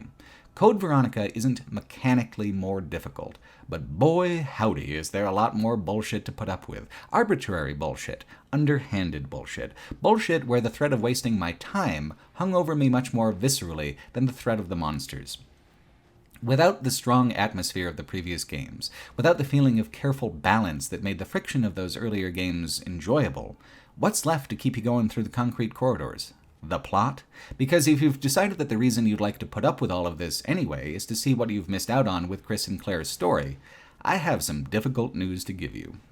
It says something actually impressive about the depths of campy nonsense in the franchise at large that Code Veronica does not have the absolute rock-bottom stupidest plot out of all the Resident Evil games. It is such a contender, though, and if it isn't the worst, it's only because it's not as long of a script as its competitors for the title. Code Veronica X is easily among the most vapid, annoying stories I've ever experienced in video games, somewhere down around Duke Nukem Forever, with the slight redeeming quality that it is much more absurd. The voice acting here is even worse than Resident Evil 1, with almost every character having some sort of shrill or obnoxious affectation that makes listening to them an actual chore. What's ironic about how much I hated all of this is that, canonically, it is all shockingly important.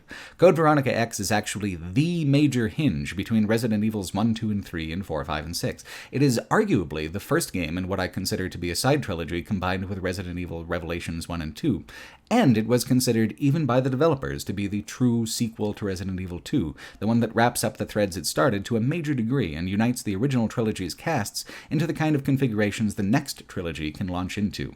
It's just also the one with Steve. Steve. I can't!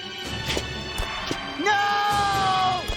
Here's my beef with Steve. He's a comic relief character that the game decides to take seriously about 5 minutes after he's introduced, who is somehow able to include almost every single one of my least favorite B-horror archetypes into one dude.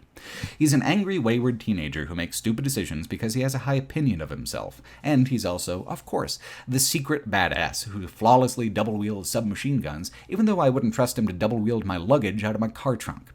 And he's also the tender romantic interest for Claire, since the other male lead is her brother. That is the biggest head-scratcher and the most irritating part of Steve's arc. The soundtrack cues up some tender, delicate piano, and this little dipshit goes off to prove his manliness to Claire, or share an almost kiss with Claire, or even hold off from killing Claire in his monstrous form because of the power of his love, which he, of course, has just enough strength to declare to Claire before his death. The impression I get, even from the game itself, is that Claire has almost zero interest in this subplot either. She just seems to politely tolerate it while caring for Steve in a more basic way.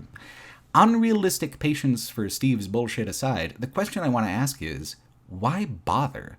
Who does Steve serve? Is he a window into an aspect of world building? Is he a foil for some aspect of Chris or Claire? Is he a character who's meant to grow into someone less aggravating in a future installment? No one all counts. Just a totally superfluous child romance. And it's worth saying that Steve takes up a great deal of screen time as far as dialogue goes. This guy is your sidekick for like 2/3 of the game, and there ain't shit you can do about that. Another thing that's kind of ironic about all this is that the game's character models and facial expressions are better than they've ever been before, outside of the pre-rendered cutscenes. Everyone looks pretty impressive for a game from 2000, no matter how painfully inept the dialogue is. Presentationally, Resident Evil is doing both better and worse than it ever has, at the exact same time, during the exact same scenes in this game. Chris Redfield is back, but his voice actor somehow managed to read every single one of his lines without even so much as suggesting a personality. He's one of the blandest protagonists I've ever seen here in Code Veronica X. He was more lively in the first game even on account of the schlocky live-action stuff. By contrast, Albert Wesker is more fun than he's ever been, and without Code Veronica X, his villain's arc in Resident Evil 4 and 5 is kind of incomplete. This is the game that establishes their rivalry, that shows how Wesker is running a kind of shadow competitor to Umbrella. It even shows at the end how he steals Steve's corpse to begin development on the superweapon that he and Chris battle over in the 5th game. Perhaps most importantly, it's got the big reveal about Wesker's cat eyes and how he's a monster man now. Absolutely nothing about the Chris-Albert rivalry is good, but it is the kind of melodramatic, overproduced, scene-chewing schlock that would come to characterize the franchise's storytelling for more than a decade to come. It's fun, at least, and its absurdity makes for a fair reward for progressing through the game, which is more than you can say about anything at all to do with the antagonists.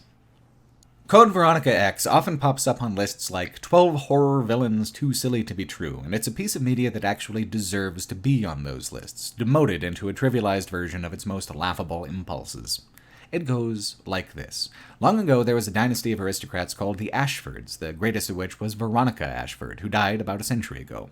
One of her descendants, Alexander, co-founded the umbrella company with Oswell Spencer, who created the T-virus. Alexander tried to clone Veronica to restore glory to the Ashford family, using the T-virus as a kind of medium to try and improve on what he felt were her perfect genes. The two clones were a boy and a girl, Alfred and Alexia. Of course, they turned out all sinister and evil and such, experimenting on their father and locking him in a dungeon to be one day released as a very, very annoying boss fight.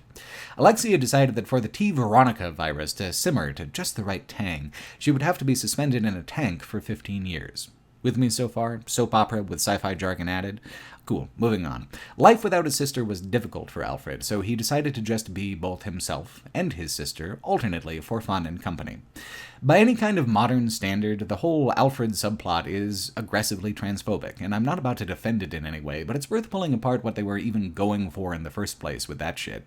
The central cliché they're iterating on is intended, I think, to be one about incestuous aristocracy. I think the storytelling impulse, at best, is that it's supposed to be disturbing because Alfred and Alexia's bond is so sickly codependent that they can't distinguish where one ends and where the other begins.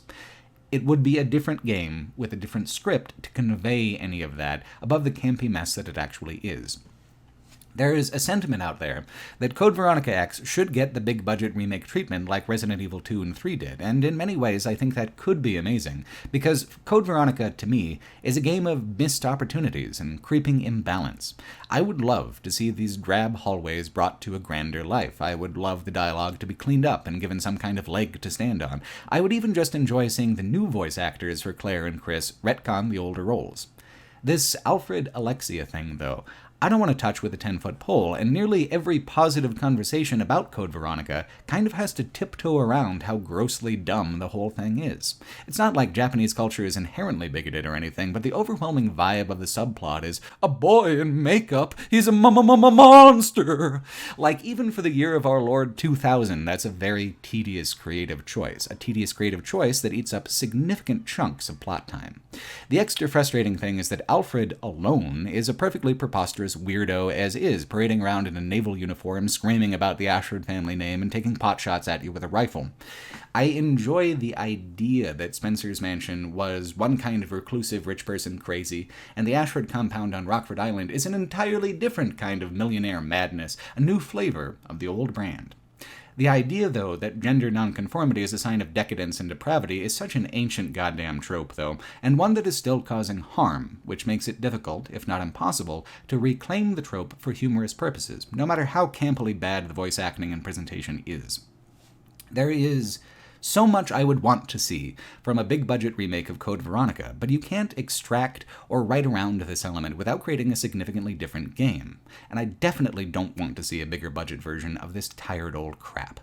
It all falls by the wayside anyway when the original Alexia comes back, taken out of the goop tank a little too early, so she's got a monstrous form just waiting to burst out for a boss fight.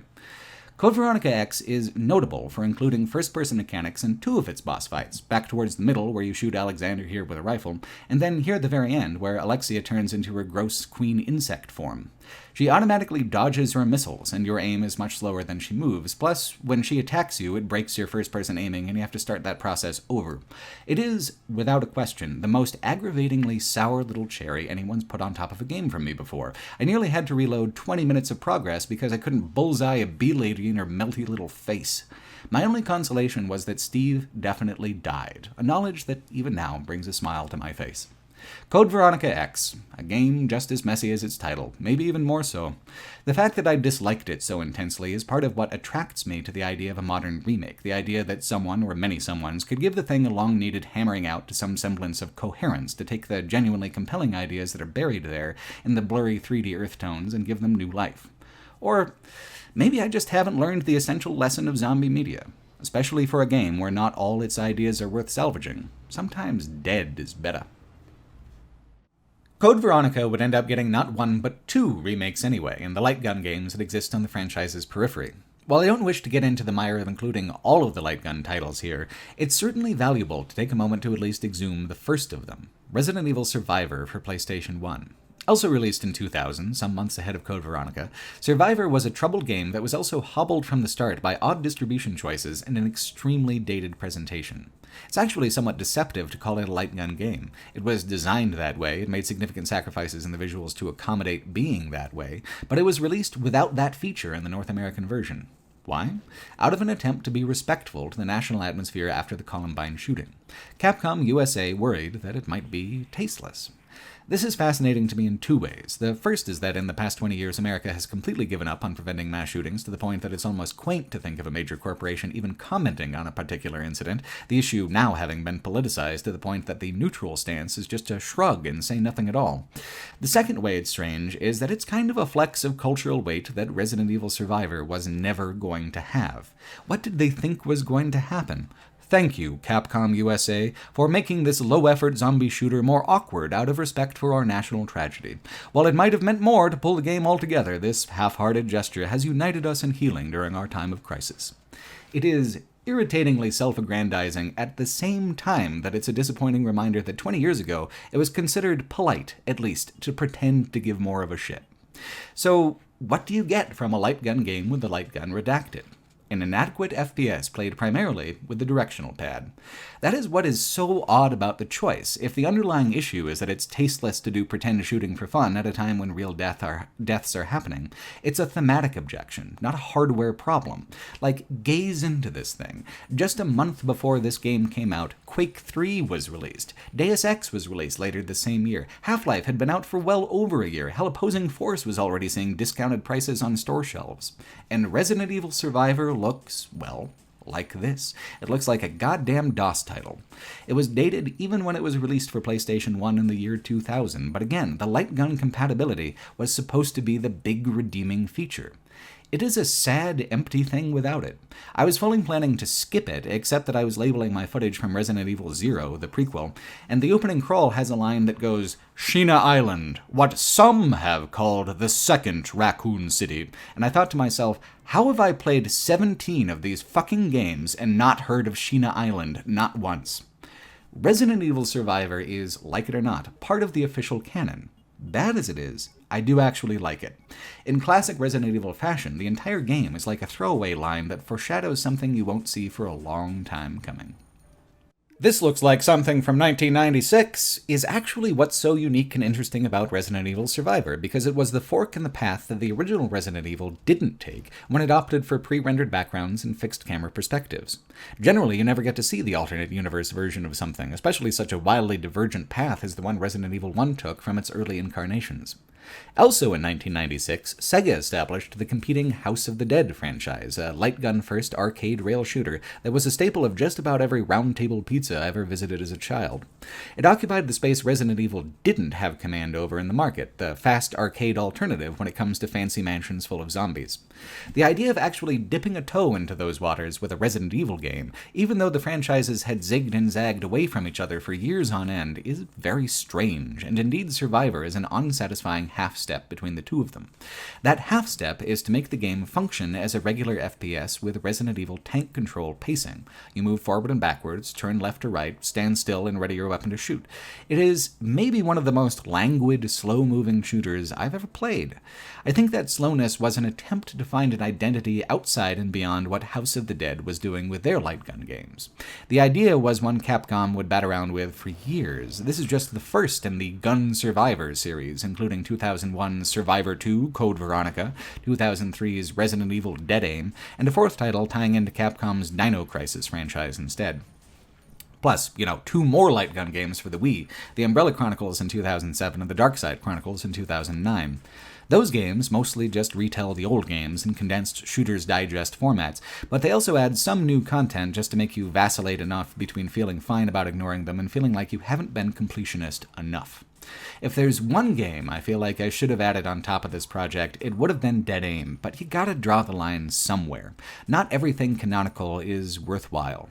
Some have called it a second Raccoon City. Oh yeah? What people? How many? Because Survivor is not only bad, but extremely short.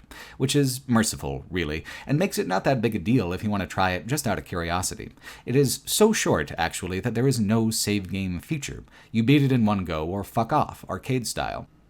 The fun of doing so is mostly in how straight-up funny the story actually is. Your dude, Ark Thompson, or Zap Rousdower, or whatever his name is an amnesiac who survives a helicopter crash. Someone calls a payphone nearby him, he answers, and the voice calls him Vincent, so he figures, oh, I'm Vincent then. Even when every single file you pick up and read is about what a psychopathic monster Vincent is. Your dude is just like, wow, can't believe I'm really that guy. Over and over, even though he only thinks that because a stranger told him so through a payphone. Better, the voice actor sounds permanently bewildered in a sleepy Eeyore kind of way. Half his dialogue easily is just repeating what was just said to him in a stupefied, concerned tone. There's some kids who are clearly voiced by underpaid people in their mid-20s, and a villain not that unlike Alfred Ashford with Vincent. The game even has branching endings, but they don't branch from a choice that makes any sense. About a third of the way through the game is a street with an arcade, a library, and a hospital. Choose the hospital and you get to meet Vincent and watch him die. Choose the other ones and Vincent is replaced with either a masked nameless grunt or a friendly janitor named Andy. It's a design choice, that's sure true, someone chose it and it happened, but why? What does it add? What did they think it would add to put in 3 choices where 2 of them just make the ending less conclusive and satisfying, based entirely off of an arbitrary navigational guess? It sounds like an actual joke to say, don't go that way, that's the Andy the janitor route, except in this case, that's just true. Even then, it makes very little difference. Do you think if the 1996 original had come out looking and playing like this, that it would have attracted nearly the amount of attention and acclaim? Me neither. Yet Survivor still made for a sizable line of spin-offs, piggybacking on the good decisions that Resident Evil made in the mid to late 90s. 2000 to 2003 just wasn't the right time for what a first-person Resident Evil game needed to be. The core concepts were there. It would have to be slower paced than a regular shooter, it would need to involve dense explorable environments, it needed to hold on to its iconography and its inventory systems. It tried out all of these things with Survivor and messed him up good. Gotta wonder, though, would the pivot to first-person in 2017's Resident Evil 7 have been as powerful without the lingering lessons from the old Gun Survivor titles? The lessons that show what you lose when you trade atmosphere for action? In 2001, the franchise had a bit of a lull year, releasing only that first light gun remake of Code Veronica and an experimental spin-off for Game Boy Color called Resident Evil Gaiden. Well, experimental in some ways, a wry regression in others. The official franchise has never resembled Sweet Home as directly as it does in the Game Boy spin-off. 2002 comes around, and suddenly we're no longer talking about a fledgling franchise, but a broadly established one, looking to understand where it's going and where it's been, reaching out in numerous directions for relevancy and acclaim.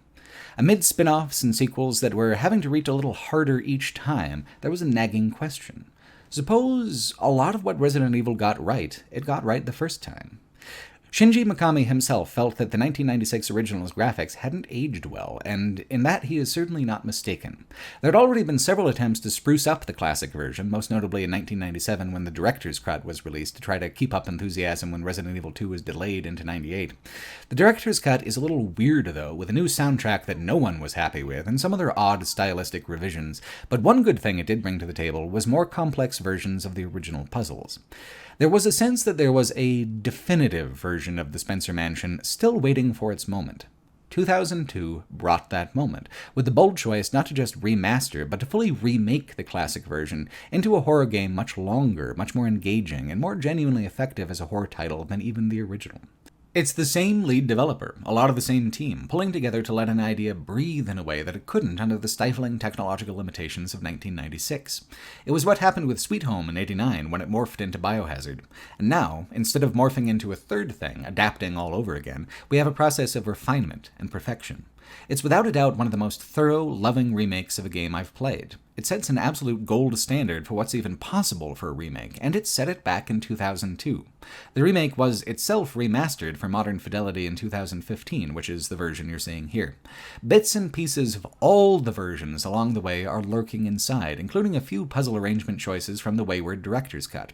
Hell, there was even a further remixed version released in 2006 for the Nintendo DS called Deadly Silence, that has a mode called Rebirth, which adds a ton of difficulty and a fiddly gimmick feature, like using a little swiping pen for knife fights. That took it maybe a little too far.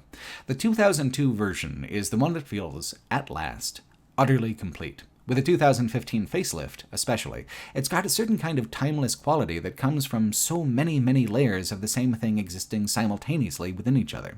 From 2015 to 2006 to 2002 to 1997 to 1996 to 1989, to even farther back into the almost tabletop qualities of the Spencer Mansion that make it identifiable as a kind of adventure module, outside of any of its digital elements, those are all here, in this house, chattering ghosts lurking under the peeling wallpaper and brittle glass.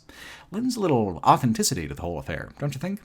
When the extremely fancy new remakes began coming out in 2019, they started with Resident Evil 2 instead of doing another version of the first game. Why? The quality of the 2002 remake, with its 2015 facelift, was all the remastering that the game really needed.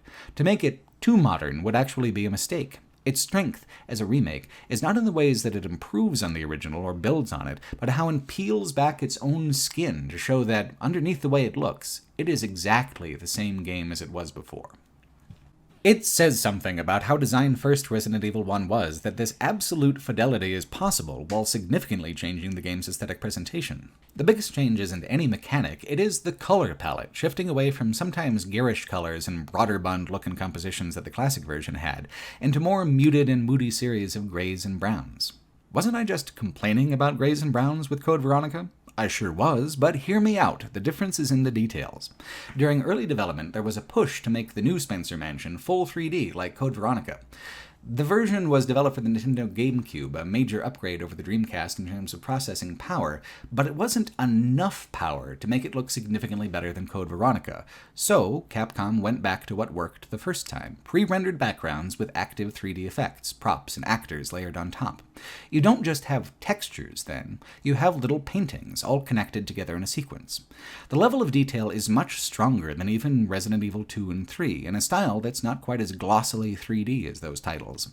In the classic version, the mansion had a kind of bright newness to it that helped out with making the environments legible and making what's interactive stand out, but detracted slightly from the overall atmosphere. The remake's aesthetics drain it of that color and replace it with decay. The effect is almost better than if it had been that way from the start, because of the haunted quality it gives to a playthrough. You remember the mansion in its prime, sort of, or at least you remember it being a different way, and now the place has become darker, larger, more intimidating, difficult, and cruel. Everything about the environment has become more casually believable. Even the fantastical and opulent flourishes are all visually consistent and proportional, and the active elements blend pretty seamlessly in with the backgrounds. What's truly brilliant about it is that they didn't try to make the pre-rendered elements sharp and clean. Instead, they have a slightly muddled look to them, as if they were made with watercolors or oils instead of a computer. Art is incredibly important to the identity of the Resident Evil series, not just in a general way, but in the way paintings, sculptures, and music come up over and over again as environmental motifs, even or especially when it's not usual for such art to be part of the environment in the first place. The game's aesthetic choices reinforce this part of the identity in every panel, not just with the subjects of the panels, but the presentation of the panels themselves. It's a look somewhat unique to this game, and also to Resident Evil 0, which we'll cover next. By Resident Evil 4, also developed for the GameCube, the pre-rendered background era of the games will be over for good, and that's kind of a shame. Long-running franchises have to reinvent themselves periodically, and the wide sentiment at the time was that the old style, which the remake represents, was getting very long in the tooth, that the franchise felt stagnant and needed what Resident Evil 4 would bring. And there is plenty of truth to that. But as someone looking backwards in time at the franchise, it's this painterly quality that's the most visually arresting, most unique, the thing that strikes me as making this era of Resident Evil games meaningfully different from the kind of horror games I've played in the modern era. No matter how bad the script is, it's an incredible accomplishment in the creative subcategory of haunted houses. It's extraordinarily effective horror just on the visual and mechanical merits alone. In this remake, the visual aspect has not just been remastered, but genuinely transformed, teasing from the exact same level design a melancholy and discomfort that was only hinted at before. Sometimes when I play a modern version of an old game, I worry if I've missed something essential in skipping the original, but this is one instance where you're missing something if you do only play the original instead. There is no sense of friction between the two games, just the sense that time has allowed the original game to grow into what it was always meant to be. The remake also features some entirely new systems that add complications to exploration, but I absolutely love them and feel like they should have always been there. The most significant of those features is where zombies will lay on the ground after you've put them down the first time for quite a while, eventually disappearing, but then come back as Crimson Heads, ultra-powerful versions of themselves that are faster and hit much harder. The only way to prevent this is to burn the bodies, which you need an extremely scarce resource to accomplish. It becomes a tactical lair. Which hallways and rooms do you travel through the most? You gotta burn those guys. But for the other rooms, do you remember where you did not burn them? Are you leaving yourself open to a terrible ambush? It's a new vulnerability for the player, but also a new way for the player to proactively push back against the world, have extra agency. It's a perfectly balanced mechanic, which strikes me as impressive for something added after the fact. The difficulty system has been rearranged so that it asks you a question about how strenuous you like your games and then applies some rebalances from there. It's a cool, lower pressure way to do it. Neither character is easy or hard, and their inventory differences have been made much more equitable because of the zombie immolation mechanics. Jill gets a free lockpick, Chris gets a free lighter, but the lighter is now much more broadly useful, and Jill has to carry one as a regular item anyway if she wants to burn the zombies down. I've read that Mikami's hope was that the mountain climbing question was meant to push people towards the harder difficulty, but even on easier difficulties, the game is still aggressively difficult. The easy settings add more items, but not like Resident Evil 2 or 3, a very reasonable extra collection of scattered items that make it so that you can explore for longer without tapping out your resources. The difficulty setting doesn't impact tone or atmosphere at all. It is still anxiety-inducing to play the game on easy. It still holds the threat of death over you at all times. It just cuts you more slack for mistakes so that you don't have to reload a save file if you accidentally use too many bullets. You can just press forward and try to restock your ammo. Put it another way. Hard feels like original item distribution. Easy feels closer to the amount of items Resident Evil 3 might have given you on its hard mode, but both remake difficulties feel like classic Resident Evil with no compromises. That is quite a feat as well, considering how deeply important balance of inventory is to the impact of the survival part of survival horror. Another wonderful addition is defensive items, like daggers or stun guns or flash grenades, which when equipped are used to escape from a grappling attack without damage.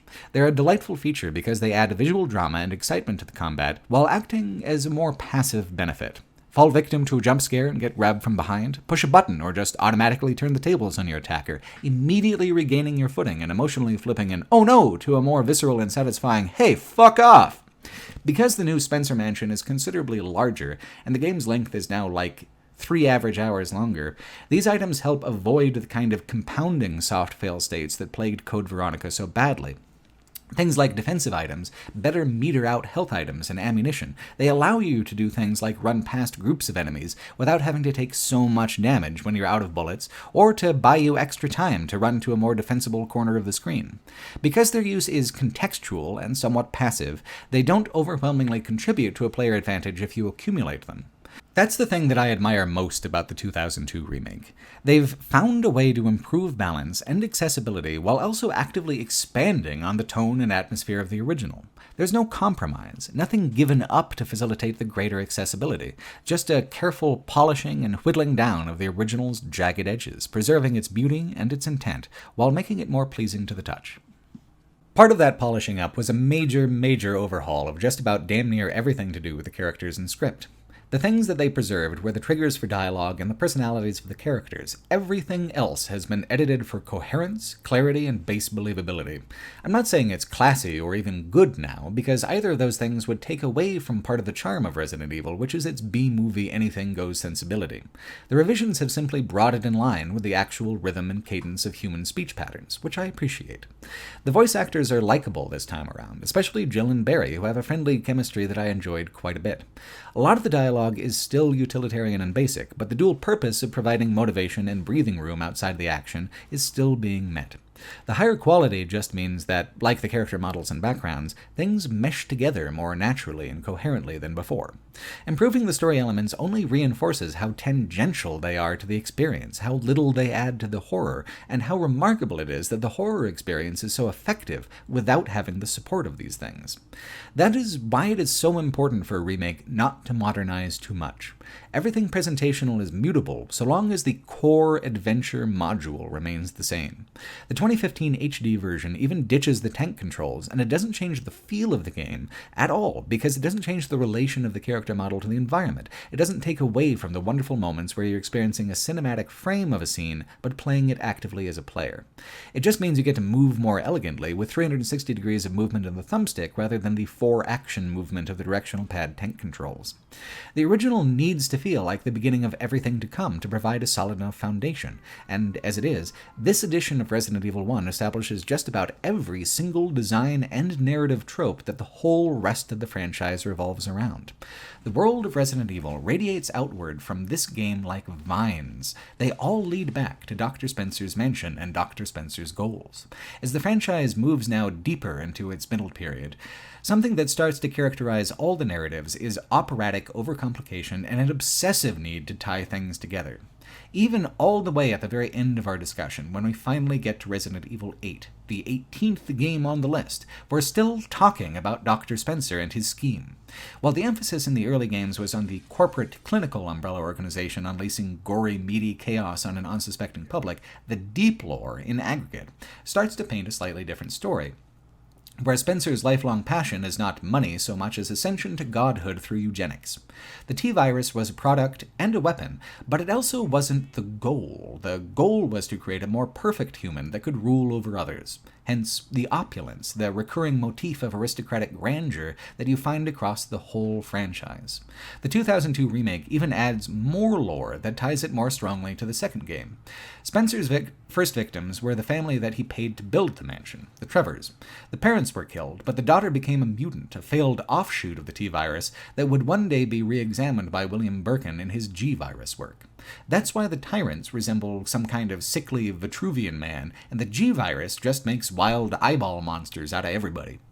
Long before it was popular to do so, Resident Evil was one of the largest connected universes of media in that just about damn near everything is canonical. There is times even after playing 18 of these games in a row where I have no idea what entire characters and sequences of events are when browsing the fan wiki. Hell, the plots are themselves so overcomplicated that I sometimes have difficulty keeping track of who's who and who's an evil twin or whatever in the games that I did play.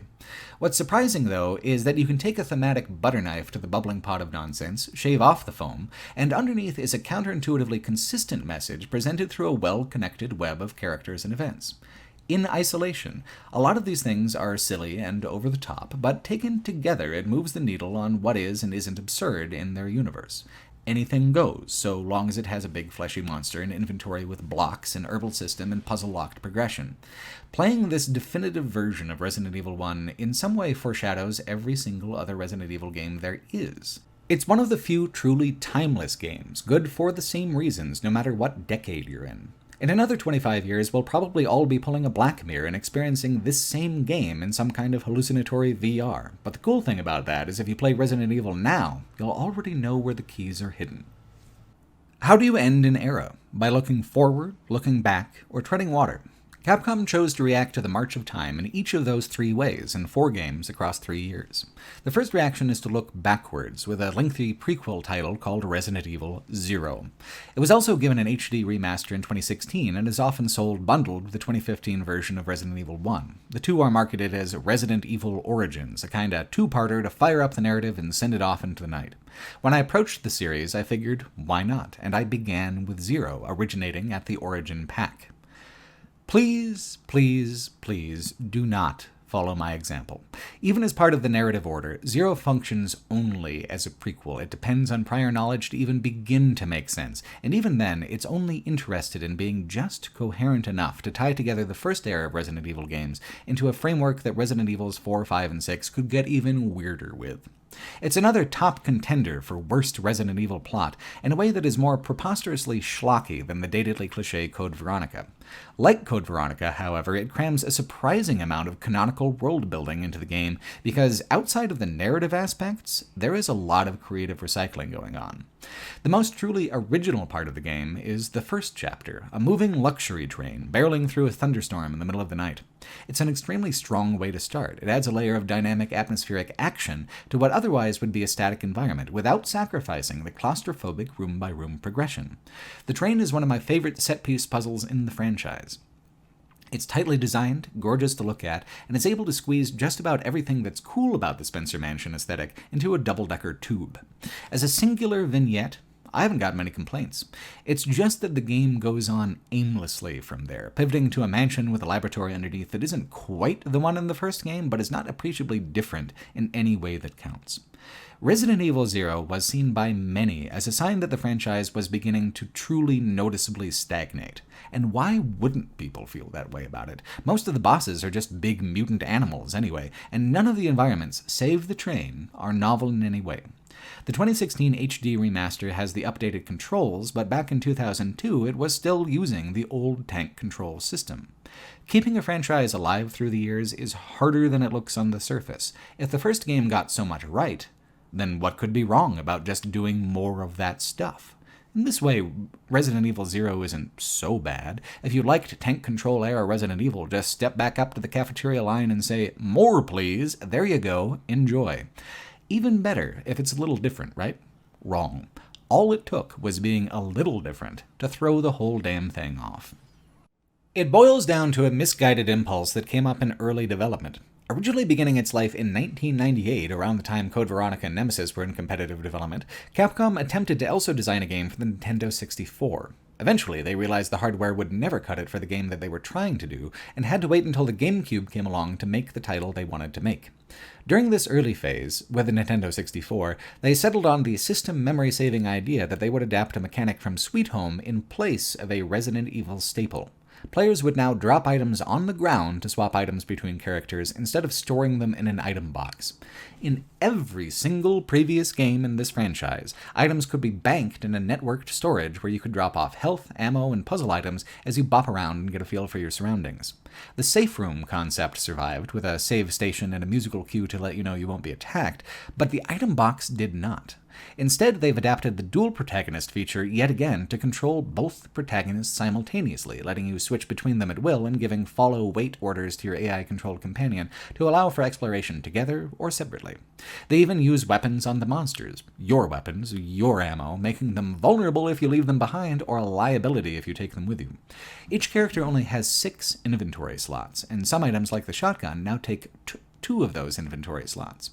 In a perfect world, this means that you have a larger than average inventory, 12 over 6 or 8, but in practice, both characters just need to carry more shit than previous titles.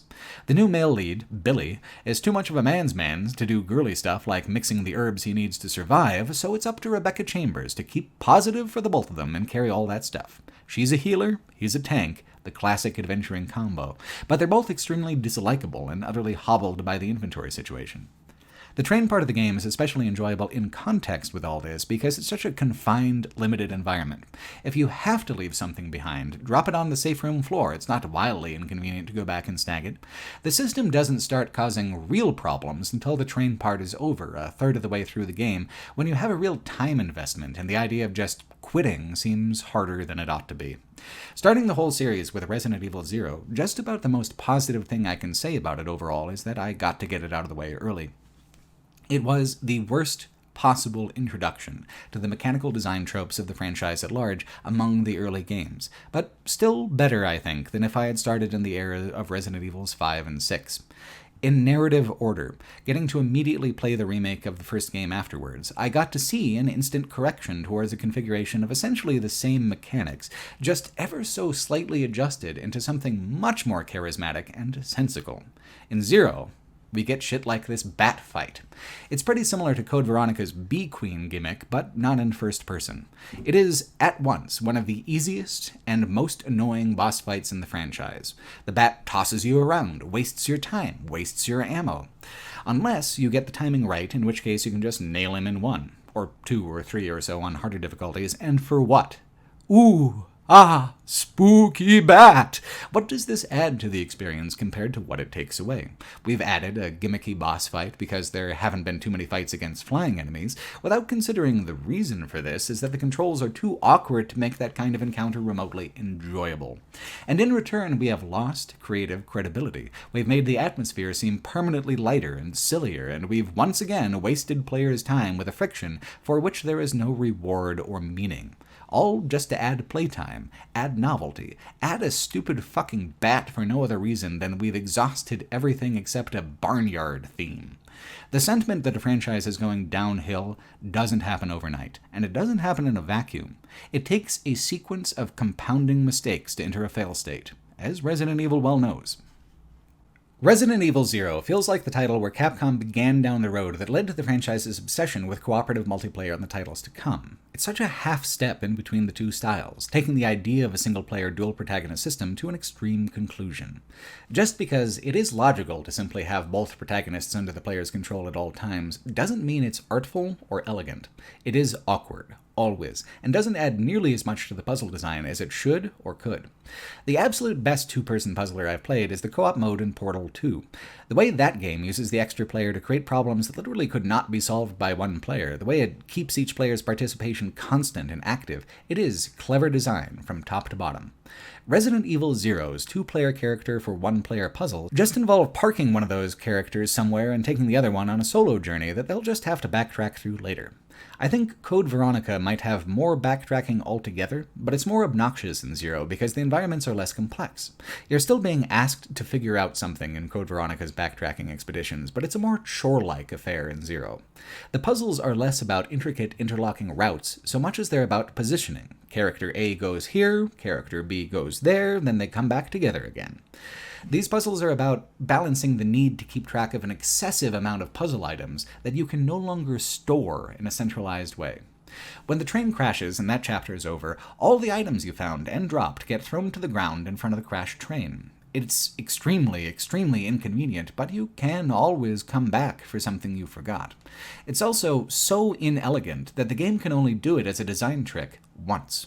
The rest of the game necessarily has to take place in a single dense environment so that all of these items can be kept track of before they get completely out of control. Take the hookshot. It's not a weapon, but it still takes up 2 inventory slots. You need it at the end of the train section, and then hours later at the end of the game. Is this more or less fair than Code Veronica's infamous fire extinguisher?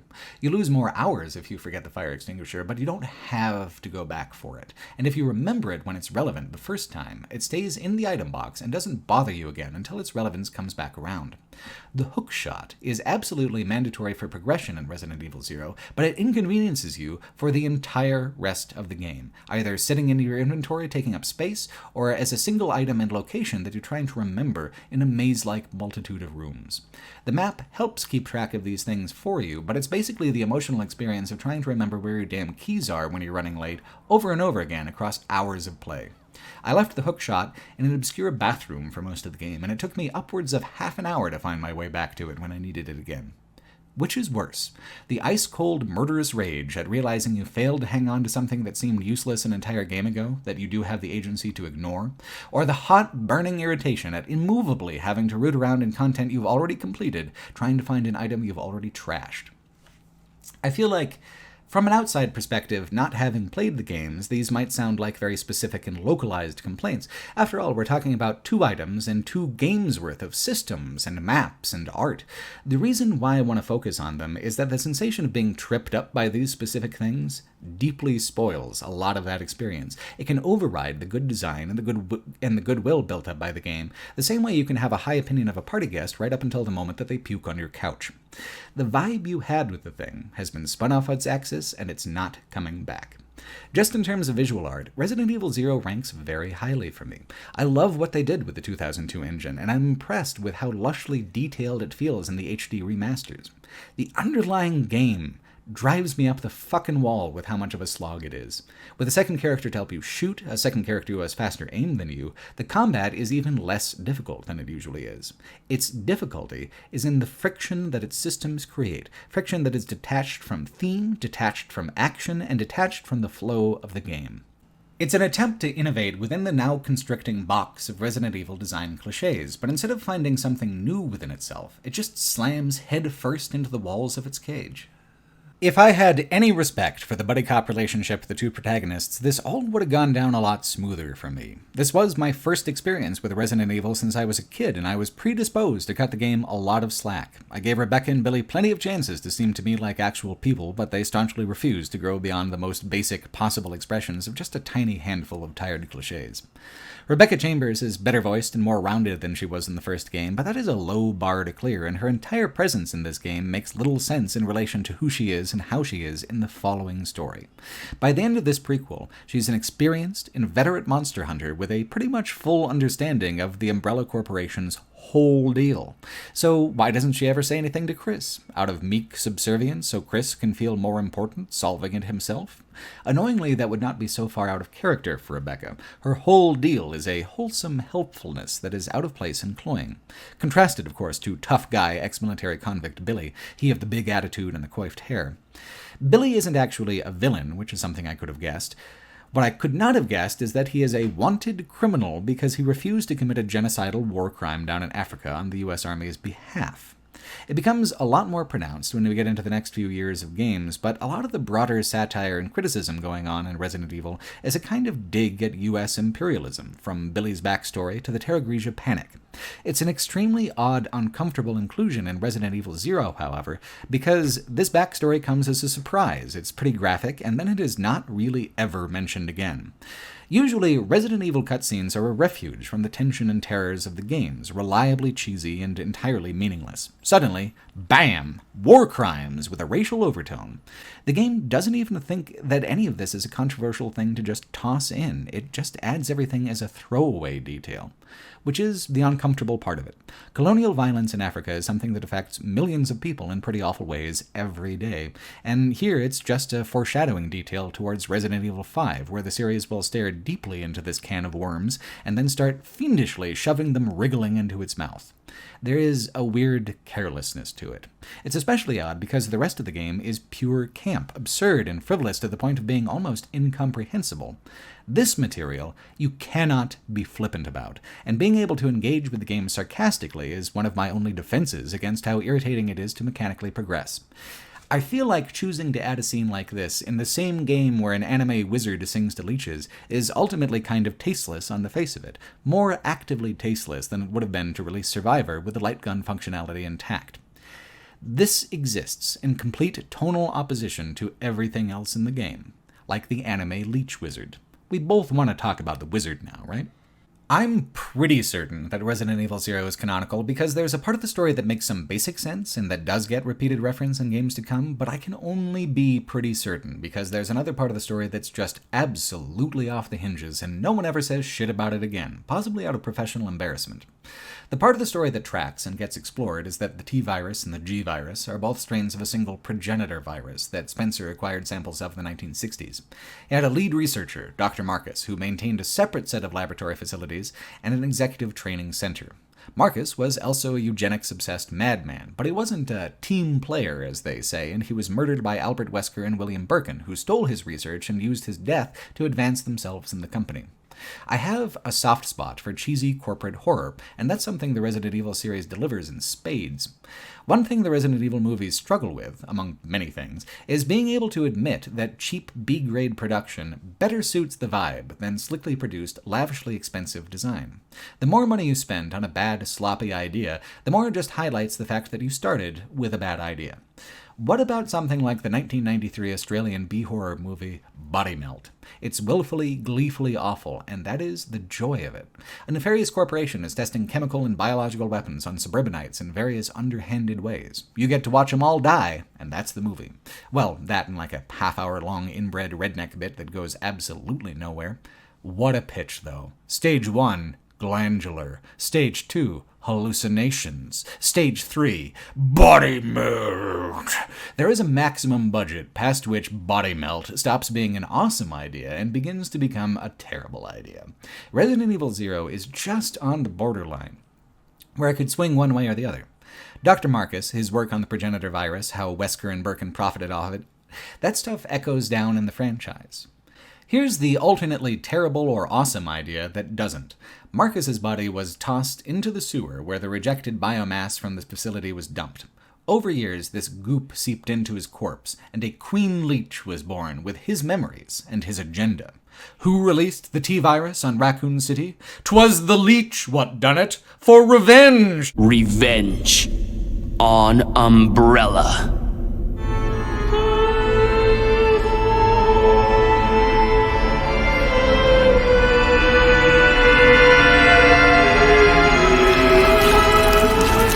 The Queen Leech reconstructed itself as Dr. Marcus, but like a young version for whatever reason, and also wizard robes and a staff, since I guess a giant leech creature pretending to be a human has difficulty with fashion. Dr. Marcus sings to the leeches to make them do his bidding, a fancy and overdramatic aria-like song.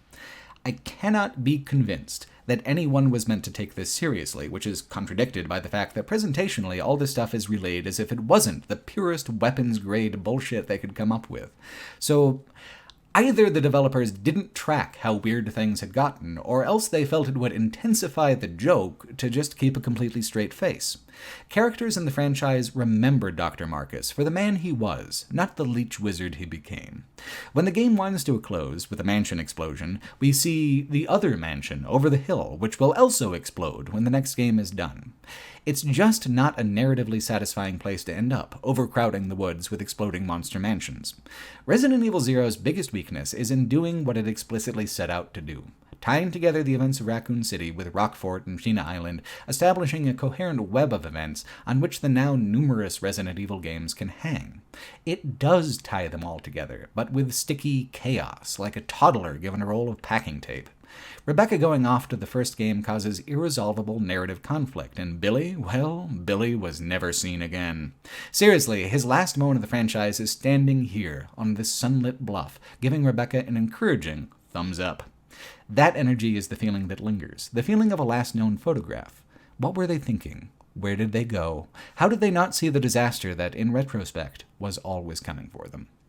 Resident Evil Zero is popularly considered to be the end of the tank control era in Resident Evil game design, but that is not completely true. There are 2 more games, over 2 more years, that would act as prototype experiments for the franchise's descent into co-op focused design with Resident Evil 5 and 6. These are the games that tread water, neither looking backwards to creatively unite what came before, or ahead to what might bring new life to a rapidly stagnating property. Instead, 2003's Resident Evil Outbreak for PlayStation 2 just plugs its ears to the cry that enough is enough, and returns to the Raccoon City disaster once again to try and mine every last chunk of marketable material from the setting. I decided to cover Outbreak because of how strange, obscure, and counterintuitively prescient some key aspects of the game are. It's a true missing link of design, and delving into it helps make better sense of the transition between the early period and the middle period of Resident Evil games. It's a kind of prototype co-op campaign with 3 simultaneous protagonists. 3 is a strange choice, and nothing about the co-op experience in Outbreak feels quite right. Actually, nothing feels quite right about any detail. Every single aspect of the game's design has an awkward cheapness to it. Yet the game did quite well. It offered a more complex and demanding co-op experience than many of its peers, and that hooked a lot of people. The servers are long shut down, and the ideas that worked have been since replicated in many other game franchises. What's left is the single-player mode, where 2 woefully inadequate AIs take the place of teammates. The game is divided into 5 vignettes featuring a group of 8 strangers who meet in Jay's bar on the night Raccoon City burns. The first vignette starts at that exact moment, where a zombie stumbles in from the cold and the murdering begins. It's a strong start as far as overall encounter design goes, but actually beginning the game was wildly disorienting for me. There are 2 things that, taken together, make Outbreak almost unplayable for me. One is that you only have 4 slots of inventory. 4. It is the most restrictive in the entire franchise, and Outbreak has equally as many items to juggle as a mainline game. Like Resident Evil Zero, it's implied that you're meant to make strategic sacrifices and juggle strengths and weaknesses between characters. Unlike Resident Evil Zero, you don't have control over the other characters. You can't hardly even get them to follow. They wander in and out of rooms, pick up and set down items, and only sporadically and occasionally engage in combat. They are useless, chaotic beings, devoid of brains or even the will to live. You can only exchange inventory by requesting things if they're physically nearby, then they hand it out to you and you pluck it from their outstretched hand. The thing is, I could see these mechanics working, but only with 3 actual human players. The systems take coordination and patience, which the AI actively hinders and works against, whenever, however possible. Worse, they say a random assortment of rotating, non-contextual dialogue. Constantly. You have a button for it too if you'd like to contribute to the noise. In theory, you can use the dialogue like commands and emotes, like a modern take on this design would have, but I found it incomprehensible and unusable as is. In practice, you have a bunch of useless weirdos zooming all over the place, moving all the shit, chattering nonsense to themselves and everyone around them, with no intention or ability to contribute to the objectives which you must shoulder all the actual work for. So, I guess, not that different from playing online after all. The other thing that makes it truly mechanically miserable is the fact that even on single player there is no pause for the inventory screen. Worse, you don't automatically reload, you have to stop, open the screen, combine the items, wait to load each bullet individually, and then return to the tank control firing stance. So, everything that was awkward about the combat system before, now so much worse in how utterly vulnerable it leaves you. I'm guessing the design impulse was that your teammates needed to protect you during these moments, and again, if you had a human player who was capable of noticing your distress, that would actually add an interesting wrinkle. Without the AI to back it up, it just destroys the pacing of combat. The weird AI destroys the pacing of everything, frankly, even the room-by-room progression at the core of the Resident Evil exploration experience. Because these AI teammates are always whizzing around on their own, they raid these rooms in your absence. Important items might not be there, and you need to happen upon the correct teammate in a different hallway and request this item if you need to get it back. The original distribution and balance of items is constantly in a state of weird, unpredictable flux. Enemies regularly respawn, and what's more, you've got a progressive timer. You've got a viral concentration of the T-virus, and when that counter hits 100, you're zombified. Every bite advances the counter, as well as the pace of the counter. It's entirely possible to have enough health items to get you through a level, but still fail because you've been bit too many times by this new metric. On top of this is the fact that the game is still attempting to balance towards survival horror as a general feeling, so it's miserly with the ammunition, which you need to split now across 3 characters, 2 of which refuse to even attempt to be available.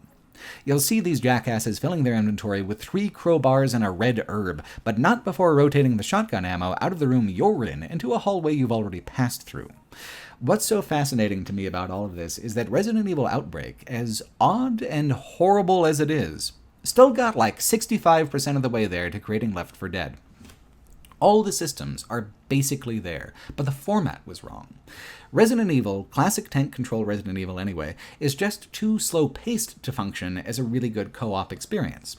At best, you're exploring together with a friend. At worst, you're pantomiming the motions of better games in the franchise under an extra set of restrictions and hassles. The puzzles aren't good or complex, they just add busy work, they draw the experience out. So Left 4 Dead mostly omits the puzzles and swaps to a much faster first-person format. 3 protagonists is a strange balance, especially choosing from a list of 8 with different characteristics. 3's a crowd isn't always true generally, but it certainly is for the fixed perspective corridors of Resident Evil. More than 2 working together makes combat more dynamic, though, or would if the AI cared much to try firing their weapons. Left 4 Dead adds 1 more player and eliminates the difference between them. Anyone can hop in and be satisfied with who they're given. Outbreak's rhythm is absolutely destroyed by the inventory management issues, not just how restrictive they are, but the chaos of the constant shuffling of items. Left 4 Dead pared it down to just a few core items, and then created a completely separate AI to dictate how to place those items dynamically across the environment, so a player always gets what they need.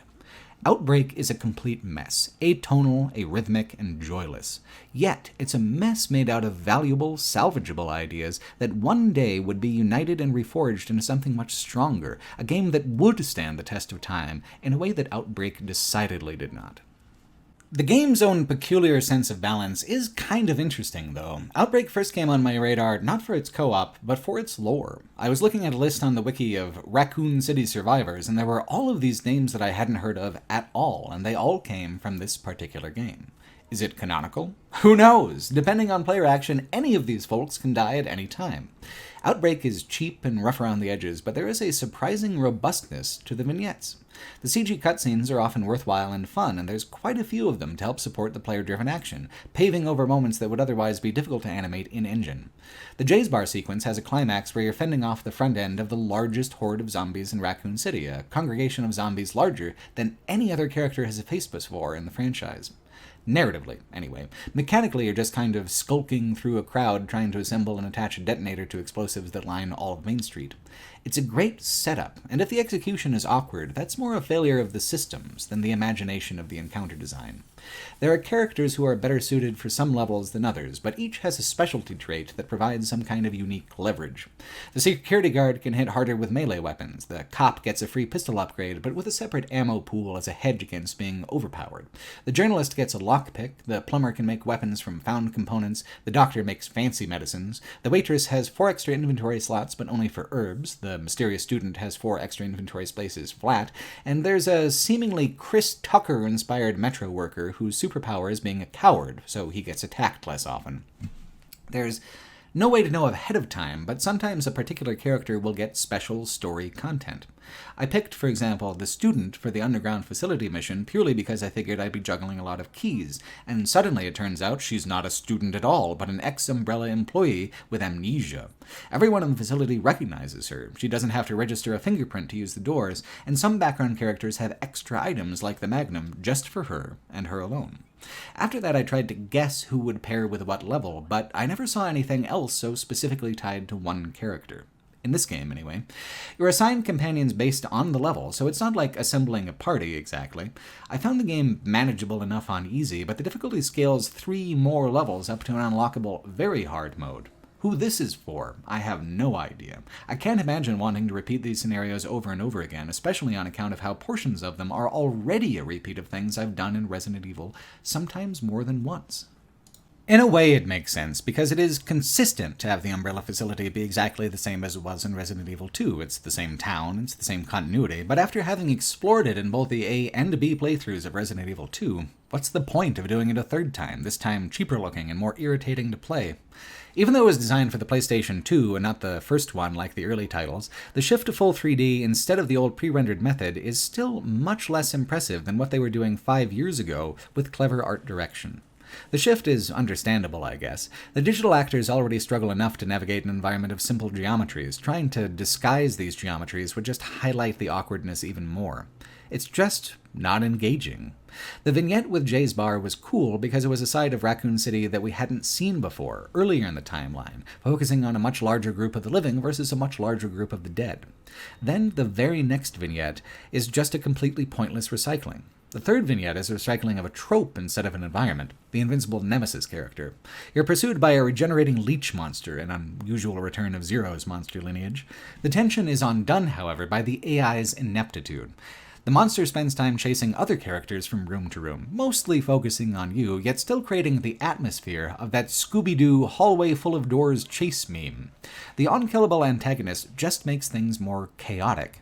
All games are artificial. All games are simulations and approximations of something else, or new systems designed to operate on artificial game logic alone.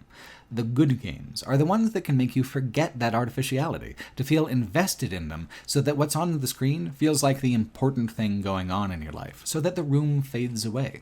A sure sign that a game has gone off the rails and failed to meet its own goals is the constant gnawing awareness that you're sitting in front of a machine, pushing buttons for no particular reason, with no particular redeeming quality. Even as a narrative progression, Outbreak is a mess. There's a hotel you pass by in the first vignette that you end up being trapped in for the fourth story, after already going halfway across the city. The most classically Resident Evil environment they save for the end, a university full of the dead with a research wing that's been secretly working on a new tyrant. It's the longest vignette by far. It took me nearly 2 hours to complete, which is stressful when there's no save game feature. Well, technically there is, but it kicks you out to the main menu and then deletes itself when you reload the save file, making it more of a resume feature. Even doing all the correct Resident Evil tropes in the correct order doesn't make it more than a passable, meaninglessly mediocre experience compared to the titles that are actually designed for single player. Would I have enjoyed Outbreak at all if I could have played it in full multiplayer as was intended? Maybe. I think that Outbreak may have aged the worst out of any of the games in the franchise, which makes me feel that if I got 2 friends to play it with me, the likeliest thing is that I'd now owe 2 friends an apology. So when I said earlier that Resident Evil Outbreak was actually somewhat popular at the time, and had at least some cultural traction before it was eclipsed by other better titles, was I just lying to you, or what? I have proof, indisputable proof, and the fact that Capcom was willing to double down on the whole idea with a second helping of the game called Resident Evil Outbreak File 2. In Europe and the United States, it was released a couple months after Resident Evil 4 in 2005, making it the absolute ass end of what I'd consider to be the early era of the franchise. File 2 makes a number of improvements over the first from a mechanical perspective and receives some very interesting post-release support from Capcom, but presentationally, it's kind of a step backwards. The CG cutscenes that peppered the original are given less priority. In their place is greater level reactivity. Parts of every scenario change now depending on player action, in expanded ways over the occasional branching choices of the previous game. What's disappointing is that these branching choices don't amount to very much, ultimately. They are universally kind of minor alterations that don't impact the atmosphere or theme of any particular level. Take the first scenario, arguably the most memorable of this new group of 5. It takes place in a zoo where you're stalked by a zombified elephant who breaks down walls and harasses you across the whole park. The elephant is the scenario's final boss, unless you can kill it beforehand. With co-op, this is possible, but in single player the other characters don't help with the fighting, so it isn't reasonable to do enough damage to kill it before it disappears and heals and comes back again. If you manage this feat of ivory hunting sport, the boss is a pride of zombie lions instead. Otherwise, no change. Or perhaps you've chosen to have the waitress in your party. She dies in this scenario if you don't actively take her with you, although her dying has no impact on being able to choose her later for other vignettes. There isn't a feeling of permanence or meaning strong enough to make these choices feel satisfying. In the second scenario, you fight giant fleas in a subway tunnel. After the boss fight, there's a time limit to get back to the subway train, and if you don't make it, there's an extra sequence of events instead of a game over. This is cool, but the underlying environment is the most boring in all 10 levels of both Outbreaks. Bonus time spent within it is not an appealing prospect. Or take the most mutable of the scenarios, where you're fending off an invincible boss monster throughout an abandoned hospital. Again, different this time, because it also mimics the Plant 42 stuff from Resident Evil, and throws that in for good measure. There are documents that you can find, and the ending is changed based on how complete a picture of the story you've put together from those documents. There's also an interesting, moody trip through the woods to get to the hospital, which doesn't make a lot of sense, but looks really neat. There's an entire extra layer of story in the form of flashbacks you only get playing as Alyssa, the lockpick-wielding reporter. The story goes like this. The hospital administrator ran T-virus experiments on his own wife, who ate a friend of Alyssa's when she briefly got out. The zombie apocalypse happened before Alyssa could prove anything, though. The administrator kept experimenting, and now his wife is embedded in the hospital-wide plant creature. Destroying the plant frees the wife. The administrator is the hooded, axe-wielding strongman who hounds you throughout the level. Finding all the notes and defeating him after the plant causes him to go down to the basement and allow himself to be buried with his wife as the hospital collapses. It is the most complete, memorable story of all the vignettes, but also makes little sense, narratively or mechanically. The old man wasn't a mutant or a zombie, he's just invincible to be more spooky. It's the best Outbreak has to offer, and it is hopelessly mediocre. In the previous Outbreak, putting higher production value behind a single outcome was much stronger than splitting that value between multiple outcomes that are less dramatic. File 2's minor quality-of-life improvements and slightly more creative approach to structuring the scenarios can't overcome the fact that here on the outer orbit of the entire franchise, the cold and the dark overcome what little waning light radiates from the good at the series' core. Outbreak Files 1 and 2 are a foreshadowing of things to come for the franchise, not just the co-op to come in the primary franchise, but the shape of multiplayer spin-offs that are still coming out today. While there's no official File 3, it does arguably have a third element to make a trilogy out of with 2012's Operation Raccoon City, a squad-based game with opposing teams of 4. This game also nostalgically mined the setting of Resident Evils 1 through 3 while draining them of the character that made them so impactful in the first place. I chose not to cover Operation Raccoon City because it's universally regarded as being little more than a Resident Evil wrapping paper taped on the outside of a box of generic garbage, which is also largely what was said about the multiplayer first Umbrella Corps spin-off released in 2016. The legacy of experimental co-op multiplayer spin-offs continues all the way to 2020's Resident Evil Reisdent, which sees 4 cooperative players fending off monsters and hazards placed by a 5th mastermind player, who's sort of like a dungeon master villain role. Should I have included those in the video as well. I feel like there's a certain amount of diminishing returns, both creatively and critically, in tracking releases that are so tangential to what I feel is the core of the series, which is survival horror, not online competition.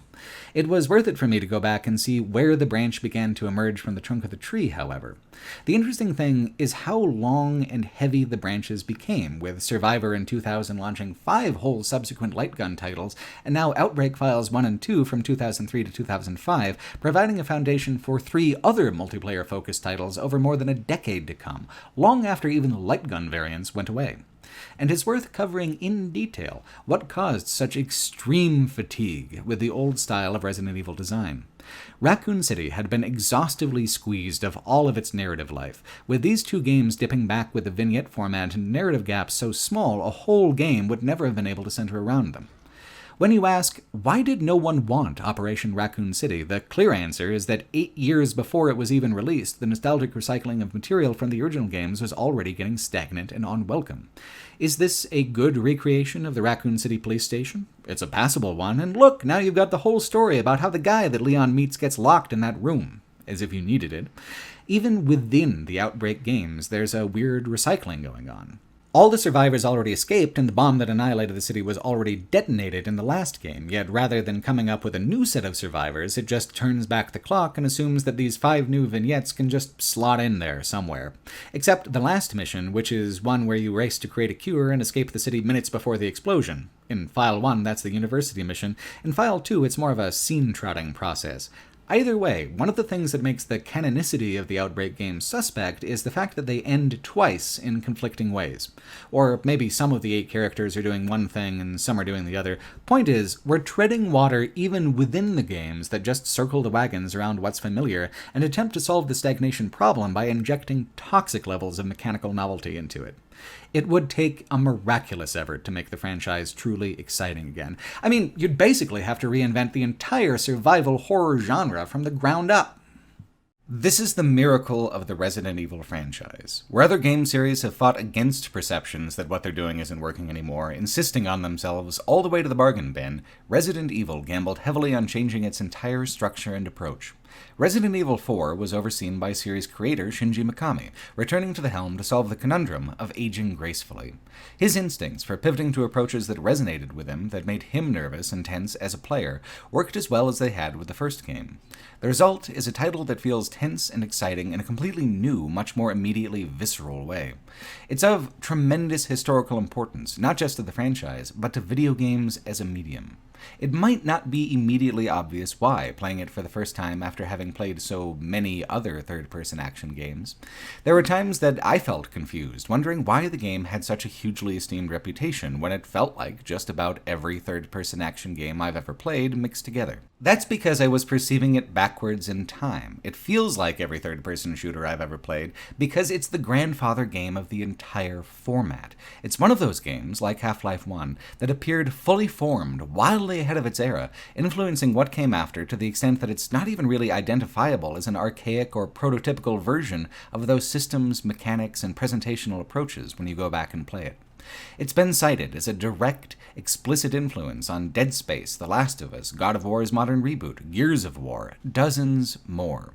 It even spawned a different franchise before it was even released. An early version of Resident Evil 4 was so action-oriented that it was split off and developed separately as a game called Devil May Cry, a character action game that received its own family of sequels over many years. Resident Evil's reinvention in 2005 not only changed the direction of the franchise, but the entire look and feel of the next generation of games. It was the vanguard of the aesthetic mechanical shift from the PlayStation 2 era to the PlayStation 3 era. For Nintendo Power Magazine's 200th issue, they named Resident Evil 4 the second greatest game of all time. I wouldn't go that far myself, as there's a lot about the plot and tone I find confusing and off-putting still. I can see the argument for it to rank that highly, though. It's a lot like the Leonard Cohen song Hallelujah. Leonard Cohen is one of the world's great musicians, and that song is undeniably one of his best. It's not typically the Leonard Cohen version of that song you end up hearing, though, in movies or shows or on the radio. Musicians love to cover Hallelujah because the original version's arrangement is the most basic way to play the song. The mood of the song can be easily shifted by altering the arrangement and putting a different personality into it. So you end up with Jeff Buckley's version becoming more ubiquitous and popular, or Velvet Underground's John Cale and his version that wound its way into Shrek for God knows what reason. There's something about the Cohen version where artist after artist after artist has listened to it, thought, this is great, and then thought, I might do a couple things different. On it goes, the song outliving Cohen's own height of popularity because the principal song is as malleable as it is meaningful. Myself, I think Dead Space is a superior survival horror game in this format, but Dead Space only exists because of Resident Evil 4. The developers of Dead Space changed everything about that game halfway through development explicitly because of how impressed they were with what Mikami and Capcom had done.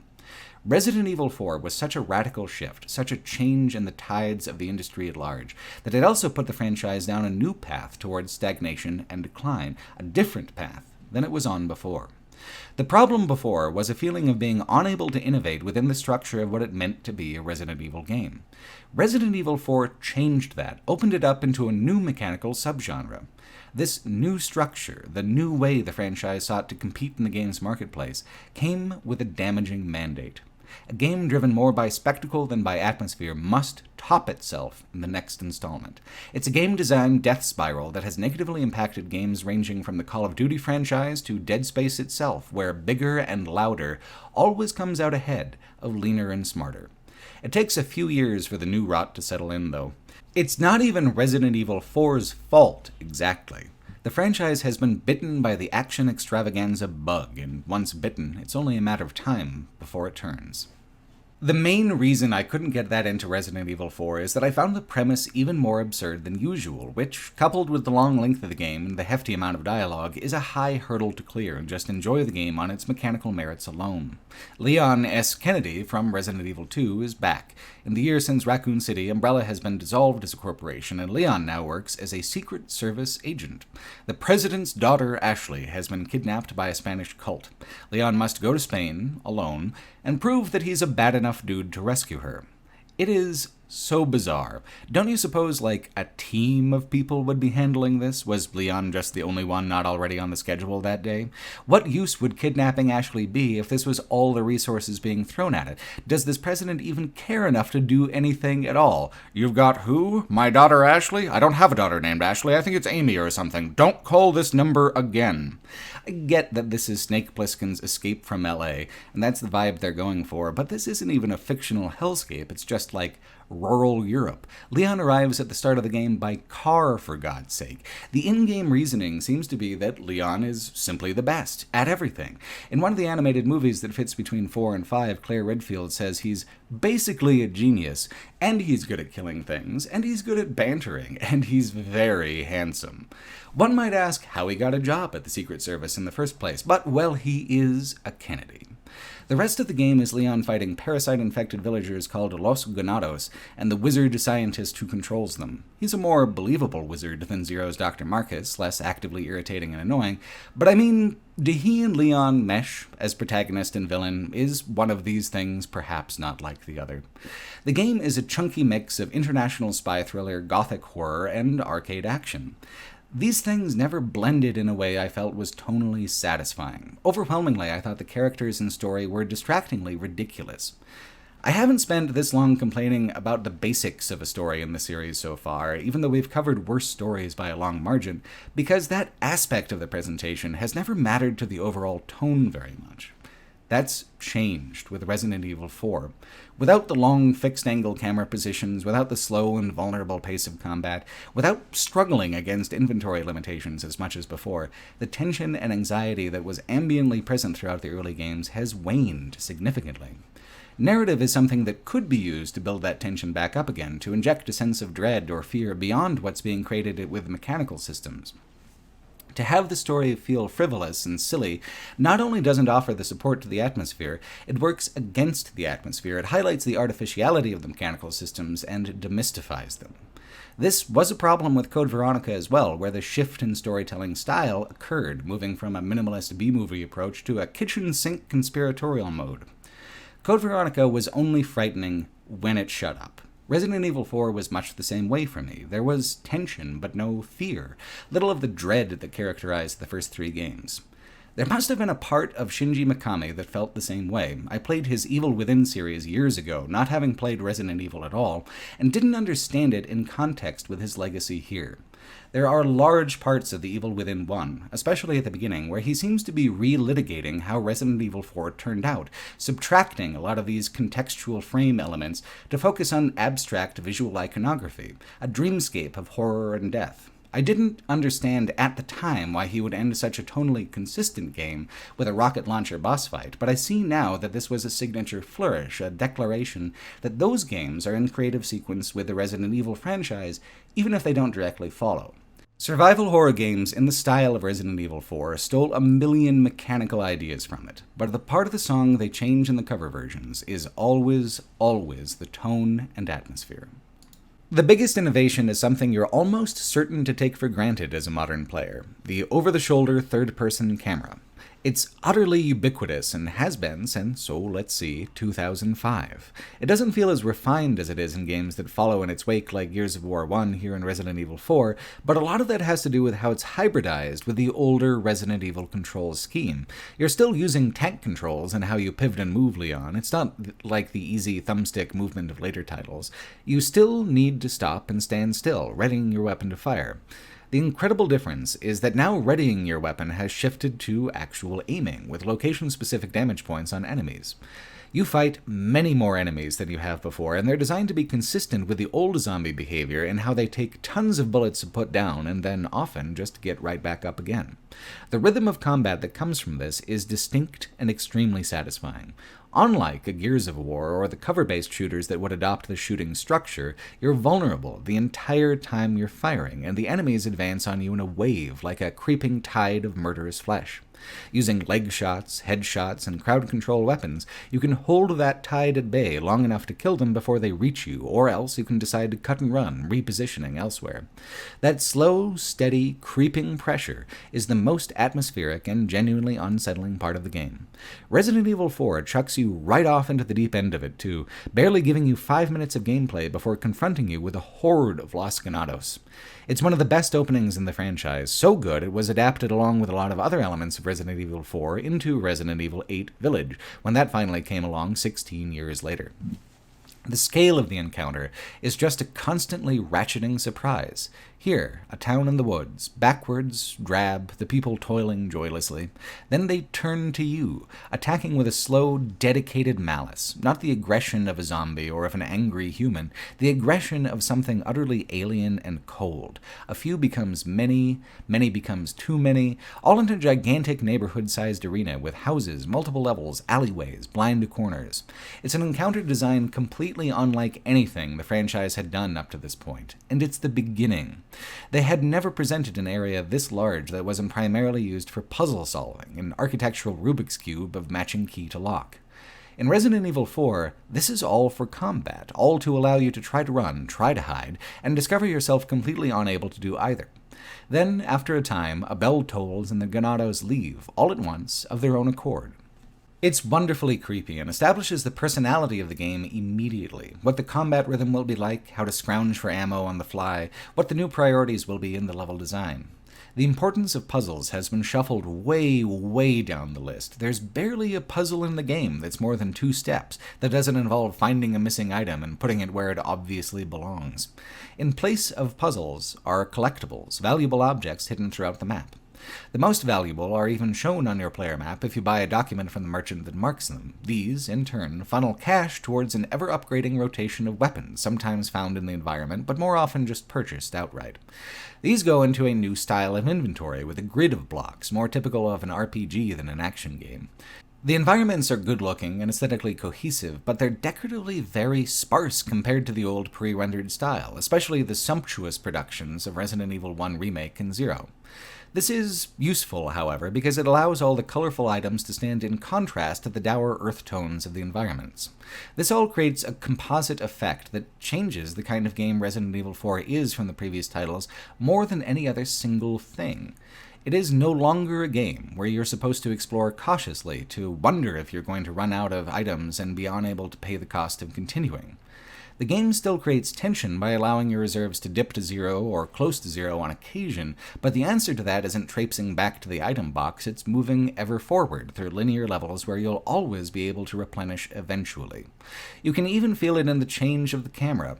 The old style was about putting your player character in context with the environment, curating your journey through it, framing it dramatically and deliberately. Over-the-shoulder third person is about right where you are now, the relentless present tense, the 10 feet in front of you and anything that could happen there. The only framing being done is to emphasize how in control the player is of the player character, a much snappier and robust control than the old style would have ever permitted.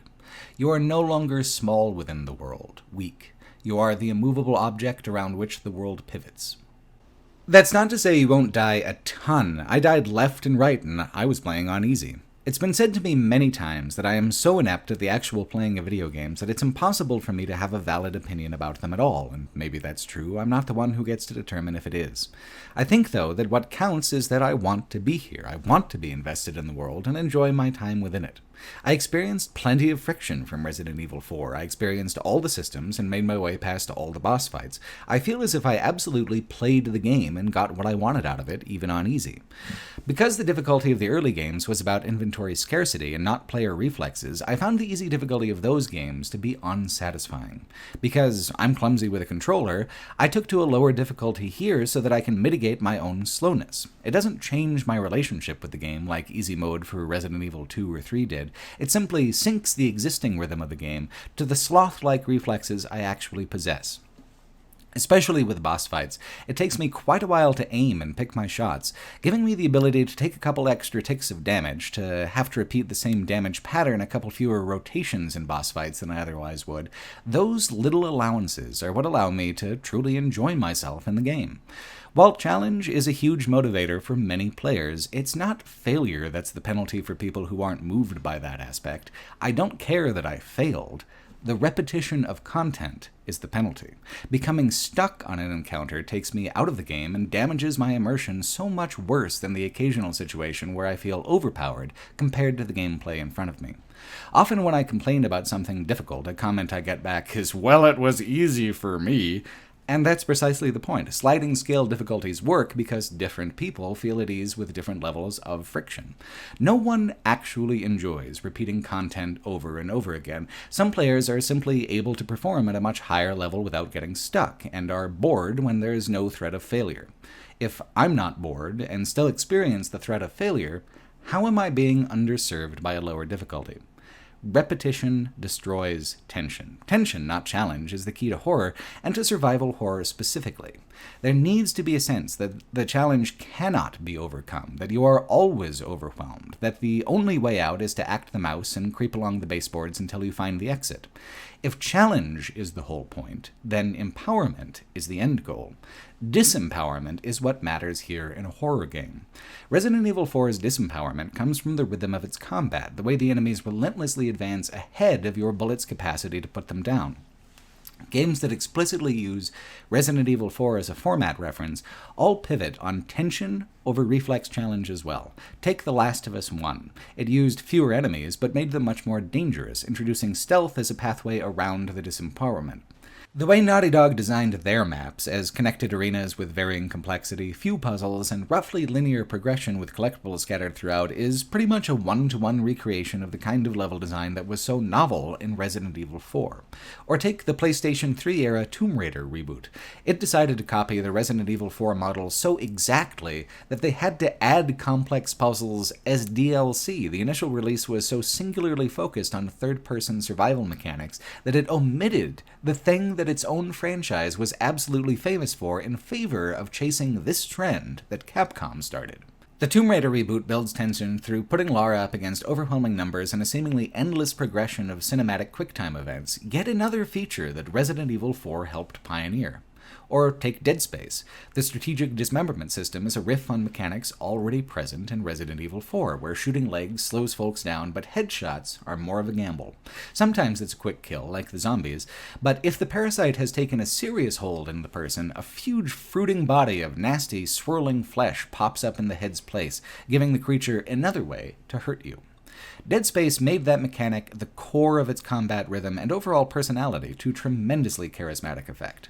The tension created by that system is shared between the games, the tension of slowing the advance of something you really, really, really do not want to be touched by. Challenge you can adjust up and down in any of these games. The tension that makes them survival games, or horror games, or some combination of the two, remains constant across any difficulty selection. It's a product of the systems interacting to create mood, atmosphere, to set and control the pacing. Different proportions of these compounding systems yield different tonal results, like how Grand Theft Auto 3 essentially created the entire shape of open-world simulational action games for years to come, like how it basically birthed a whole genre the way Athena emerged fully formed from Zeus's forehead. So too Resident Evil created a template that is still instantly recognizable and culturally ubiquitous today. The strength of that template is the way its systems are so complexly complementary to each other, not any reflex-driven aspect of the new action focus. With everything that's changed, does Resident Evil 4 even feel like a Resident Evil game anymore? No zombies, no fixed camera angles, a much less restrictive inventory system, no Umbrella Corporation, no Raccoon City. What's left? Just Leon? The way Resident Evil 4 carries over and maintains its lineage reminds me of how Half-Life 2 kept a consistency with Half-Life 1. It used the little things, the iconography of the franchise so far, the beeps and bloops and rat-a-tat noises. It kept the spirit of its objects and icons intact, even where it was making major mechanical alterations. The health system, for example, in Resident Evil. There's a more explicit scaling bar instead of the previous status indicator, yet the ways you refill it are comfortingly the same. Rare first aid kits heal you completely, green herbs heal incrementally, red herbs amplify that percentage, and now a new golden herb you can mix in will permanently increase your health total. Health moves up and down more than it did before, while the method you interact with it remains constant. Similarly, the guns. There's a lot more of them than there ever were before, but they fill the same role as they used to. They meet the same expectations. Shotgun for crowd control, automatic weapons to stun-lock a creature, pistols to clean up the weaker enemies, a magnum for massive boss fight damage, plus a rifle that fills the same role in a more general use capacity. The most notable, even comedic adaptation of a classic Resident Evil mechanic is in the inclusion of a rocket launcher for general progression, not just for the very final boss fight. The wild part of it is that it's exactly as powerful as it was before, and fills exactly the same role. If you save one in your inventory, and you do have to sacrifice a different weapon space in your inventory if you want to use it, the thing will immediately one-hit kill most any boss monster in the game. You can keep on buying them for 10,000 smackaroos if you're willing to forego the upgrades to your regular arsenal you could buy for that price, and are willing to continue to reserve the inventory space for a one-use occasional weapon. There are some amazing early boss fights where you can't use it, but I found myself really drawn to it as a way of making fast progress during the middle and late game, where I felt like the pacing was kind of starting to drag. Take this boss fight against an otherwise invincible enemy. The creature will chase you around for 5 entire minutes as you wait for an elevator and waste your ammunition on it, in an annoyingly cramped series of bland concrete corridors. There are canisters all over the place that can freeze him in his tracks, which is mostly meant to slow him down and wind down the timer, but it also makes him brittle. Not to anything other than the rocket launcher, but that's the rule that Resident Evil had already established in previous games. The creatures you can't defeat normally are always vulnerable to the climactic explosion. It's been flipped from essentially a game design meme into an actual mechanic, and it works. You might say that's overpowered, and sure, that's the whole point. It's just an absurdly deadly tool to even have at all. It costs a $10,000 penalty to fire, and you have to give something up to it. I gave up the rifle and had to use the pistol for my long-distance killing, which was a significant tactical sacrifice. Most of the game is not boss fights, after all, and you would not use this thing on regular enemies just going along. In isolation, it sounds unbalanced. In context with the rest of the inventory system, it simply represents an optional playstyle, balanced perfectly well with the traditional arsenal approach. Funnily enough, this creates an awkward situation for the actual final boss, where the game has to give you a separate, differently colored and named rocket launcher to say, okay, this is the actual last shot of the game, for real this time.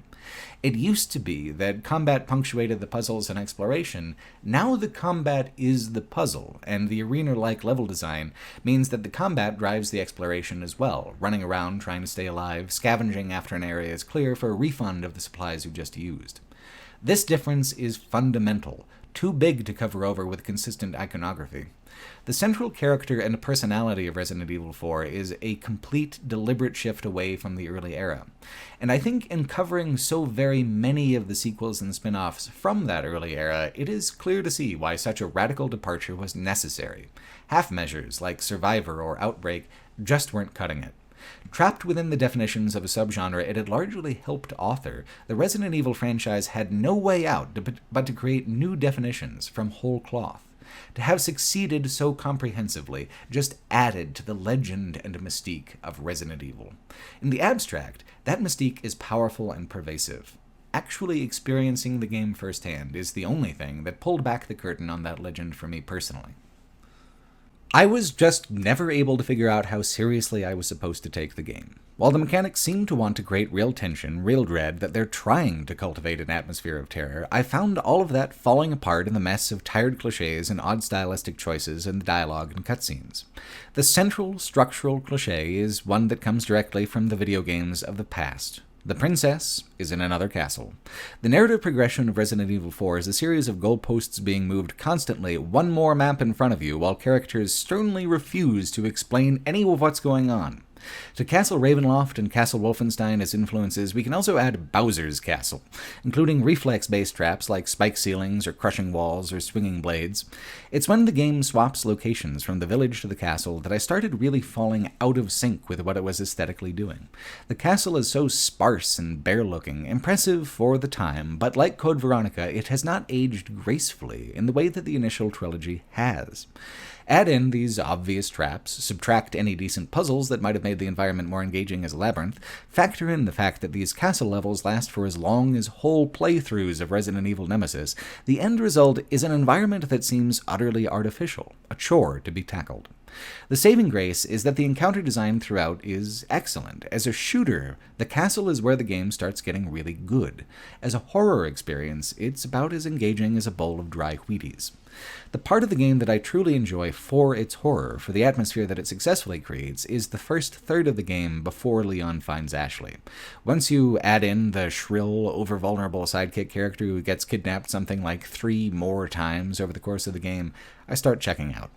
Ashley represents some of the most annoying aspects I can think of for a combined character and mechanic like this. She's designed not to be mechanically useful. Her dialogue is mostly screaming, asking for help, or saying thank you in a fawning and adoring way, and her vulnerability pivots on ancient cliches about strong men rescuing pretty blonde girls from dirty, smelly hordes of foreigners. The trope is so embedded and unself-conscious that Ashley directly asks Leon if he wants to bang at the very end, which Leon says no to because he's a professional good guy.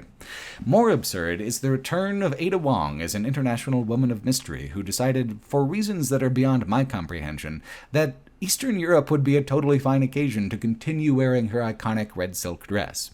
It's her costume. Would you even know it was her if she wasn't wearing it? I mean, sure, that's what characterization is for, but from this title onwards, we're increasingly moving away from characters that are grounded or concrete in any way, to characters who are like gestures in the direction of an idea of a person. Who is Leon, besides an action hero with too much confidence in how his one-liners are going to play? Who is Ada, besides a blatant deus ex machina who can dislodge Leon from any trouble that the script gets him into? Ada's presence in the game absolutely drives me nuts because she's shown to be basically one of the only people who understand exactly what the Ganados are and why Ashley would be kidnapped in the first place, yet over and over, she refuses to tell Leon, kicking the can down the line, explicitly even promising, "Leon, I swear I'll tell you everything when we get out of here," and then 4 fucking levels later, she dips out. Leon even demands that she explain things like she was going to, like she promised, and Ada responds with something like, "Sorry, there's just too much going on now. Keep doing your thing, you handsome guy." I felt for huge chunks of the game that I was flailing around desperately for something, anything, to contextually hold on to. I had no idea where the game was going or why it was going there, besides the fact that Ashley would probably be saved and the wizard would probably turn into a large monster of some sort. I was correct on all counts. That's the only place it was ever really going, and despite a lot of words, melodrama, and relentless back-and-forth taunting between protagonist and antagonist, Resident Evil 4 barely even explains why it was ever headed that direction in the first place until the villain's soliloquy at the end. Resident Evil 4 is, inarguably, one of the most historically important and mechanically prescient games ever made. I like it better when the other guy sings it, though. Resident Evil 4 ended up also dipping into the franchise tradition of an A and B playthrough, although not until after its release. I wasn't the only one who felt like there was a lot in Resident Evil 4 that was frustratingly vague and underexplained, nor the only one who felt that Ada should have been the one doing the explaining, so it's Ada who gets to sit in the hot seat for the DLC campaign Separate Ways. It's hefty for what it is, a 5-hour retelling of the entire campaign in abbreviated form from her perspective. Like Leon's 5 chapters, Ada gets 5 missions for all the different moments where the player knows that she intersects with Leon's campaign.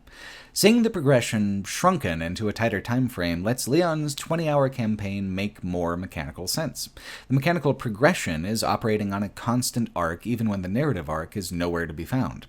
Hunting for treasures for extremely expensive upgrades, not being able to buy all those upgrades, having the upgrades only make incremental differences, having to hot swap and buy new weapons all the time, essentially erasing and starting over on their upgrade trees.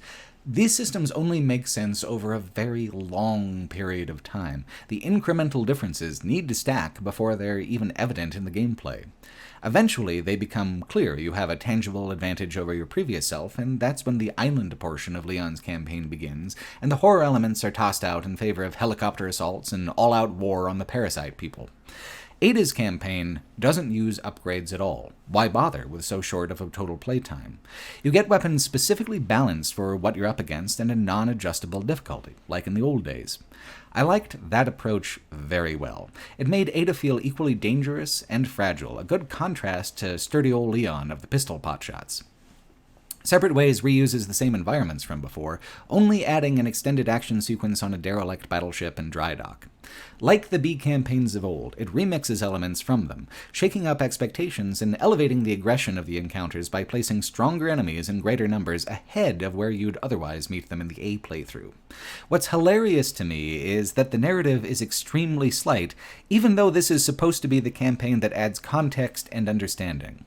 "And I too was there," is the only thing that most of these missions actually add. The only time it's adding to the story is between levels, where you get a long, detailed, deep background file on one of the other characters, written from Ada's perspective and narrated by her.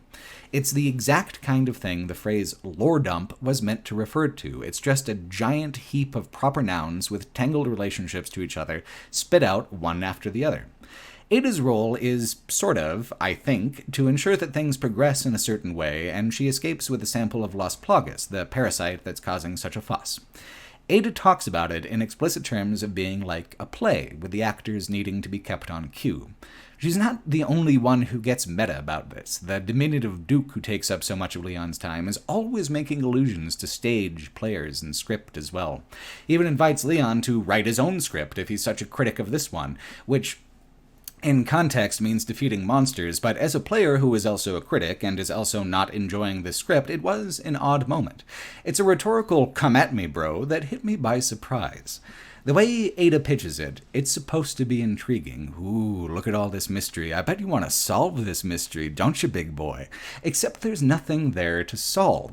A mystery is assembled from clues given. The lore dumps here are just post hoc explanations that relate things you couldn't possibly know to things it just made up 2 seconds ago in a way that, hopefully, makes it seem like all of this was more coherently deliberate than it actually is.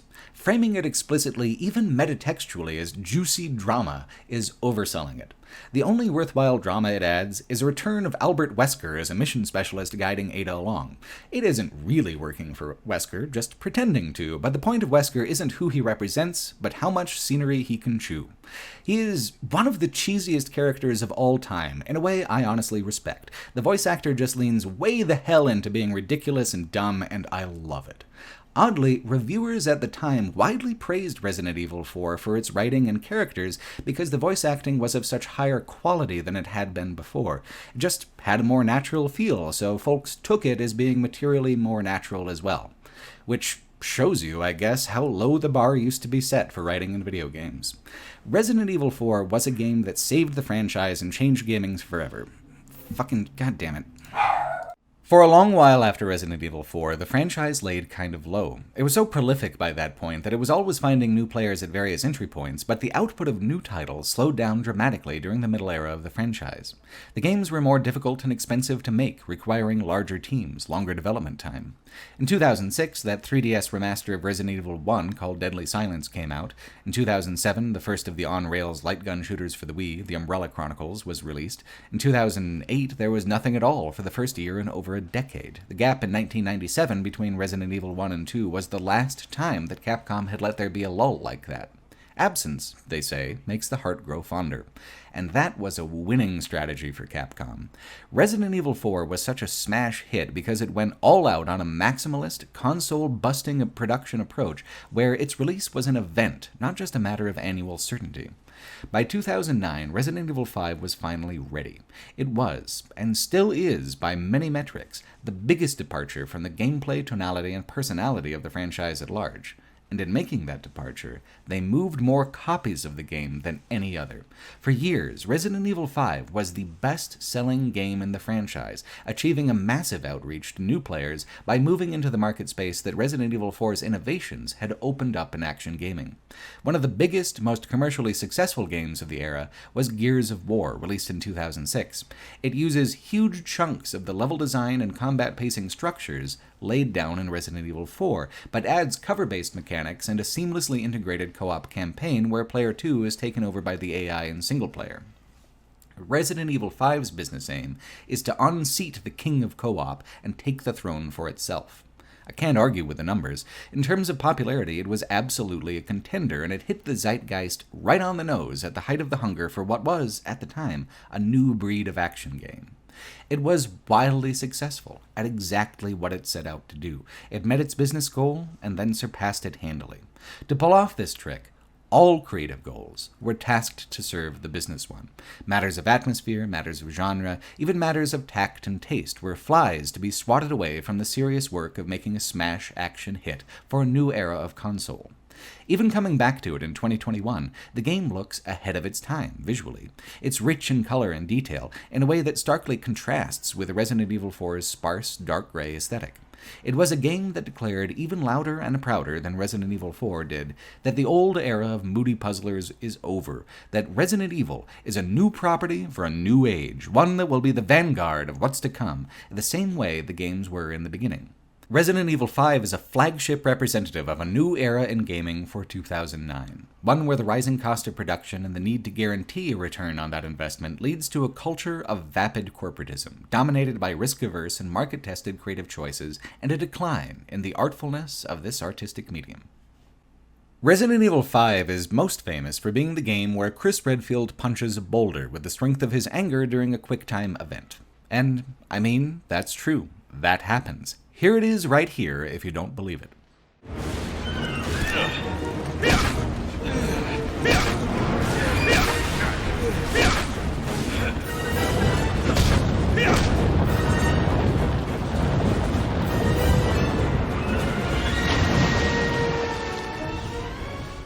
In a 1977 episode of Happy Days, our friend the Fonz is out and about on water skis and jumps over a shark. Wow! Cool! Not cool, actually, desperate and attention-seeking to the point where the phrase has outlived people's memory for where the phrase even comes from. This is the exact same energy, but in a game design context instead of a television production one. If jumping the shark hadn't already been a phrase, punching the boulder would certainly fill that void. The boulder punching happens while you're fighting inside of a volcano, too, if that helps set the scene. And that's not the only iconic meme that came out of this game. There's also the one from Albert Wesker's big villain speech, where he reveals his plans for total global saturation. And this is also just a true fact, a thing that actually and unironically happens in Resident Evil 5.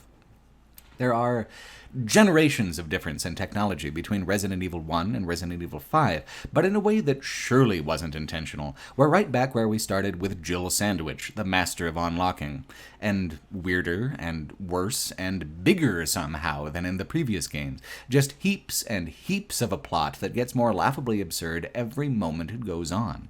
It's worth talking about the total global saturation thing. In Resident Evil 4, Sadler's Los Illuminados cult had a particular goal. Use the parasite on the president's daughter to get close to the president, then pop a parasite down his throat-in-chief and profit. Like, literal profit. Basic profit.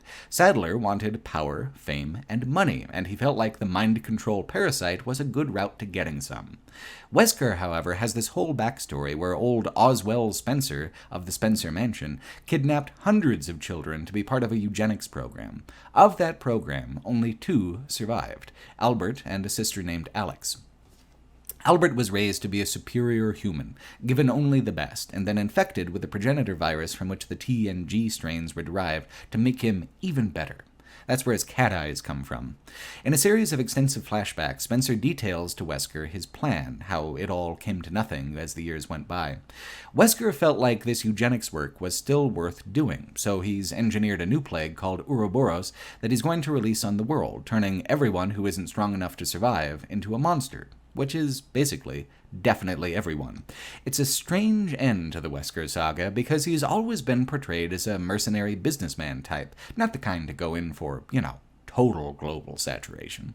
Ever since Code Veronica, the series has been heading to a final confrontation between Chris Redfield and Albert Wesker, ancient enemies since 1996, and the best thing I can say about it here is that at least it ends things. We can move on now.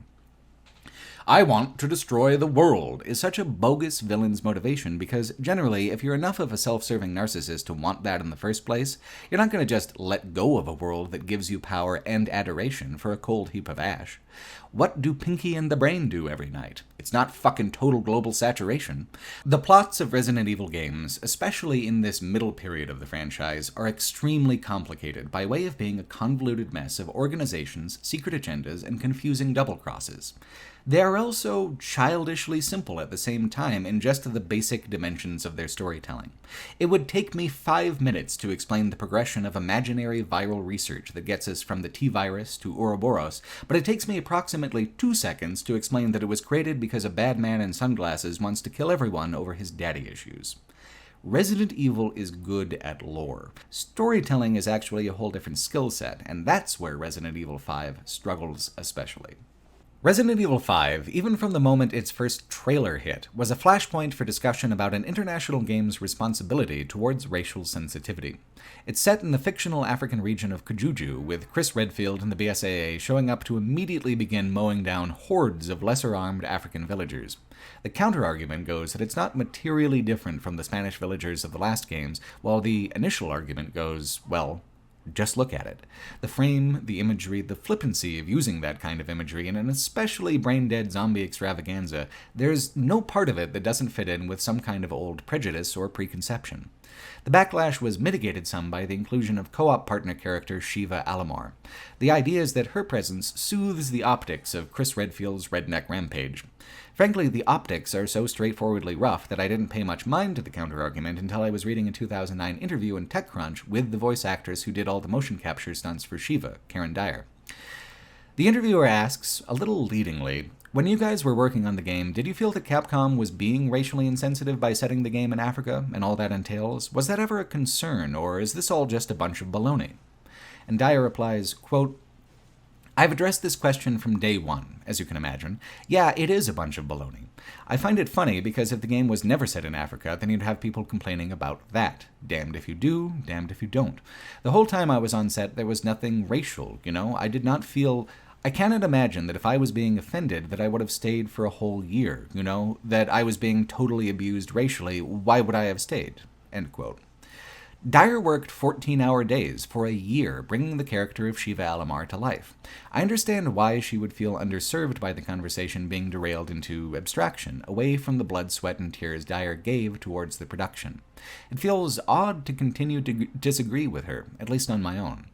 Contrast Dyer's sentiments, though, to the complex argument laid down by documentarian Raoul Peck in his anti-colonial project Exterminate All the Brutes. In it, he very meticulously shows the ways in which popular media has carried down assumptions and imagery for decades that, in years past, has been used to justify genocides of entire peoples, whole tribes, and nations. The question wasn't, was Dyer being totally abused racially? The question was, is this game where you mow down hundreds if not thousands of scary, dead-eyed black people racially insensitive? And I think we're culturally at a place where it shouldn't be so difficult to just admit that, at a minimum, it's racially callous. It's not just the villagers. Look at this Jungle Cruise tribal fetish bullshit the game pulls during its middle part. Not being an American or European product, not being a direct fruit of the exploitation it's cavalierly playing with for atmosphere, there's perhaps less sense of needing to have that sensitivity. It's just increasingly awkward as time goes on how little thought went into it at all. Of course you can say, it's just a game, and I'll agree with you there, that Resident Evil 5's inherent frivolity is part of the argument against the African setting, or the way they use the African setting. Consider, this is a game where the top viral scientist working on Ouroboros says, "Use guys." Here, he's doing it again. He's got squid tumors popping out all over his body, and he's still saying, "Use guys." This man could barely pass as a competent henchman in a direct-to-DVD Home Alone sequel, let alone as a brilliant virologist. If it weren't for the extreme relentless gore and occasional moments where it gets hilariously horny, Resident Evil 5 could operate on the level of a Saturday morning cartoon, an Adam West Batman caper. Folks tend to think of racially insensitive as an all-or-nothing kind of accusation, that it's an extreme and serious charge that invalidates a thing if true. Only Dyer can say if she felt it was an issue for herself, and she doesn't. But I also can't imagine Raoul Peck taking a look at Resident Evil 5 and finding it innocuous. He is not kind to H.G. Wells' The Time Machine for its Morlock metaphors, and I really just don't see the much more explicit imagery here as being exempt from judgment along those same criteria. Is Resident Evil 5 malevolently, all-consumingly racist? No, that's not even the argument. The argument is that the game didn't lift a finger to actually engage with Africa beyond a vague idea that it already had in mind. It was indifferent to its imagery, to the legacy of harm that that imagery fits into.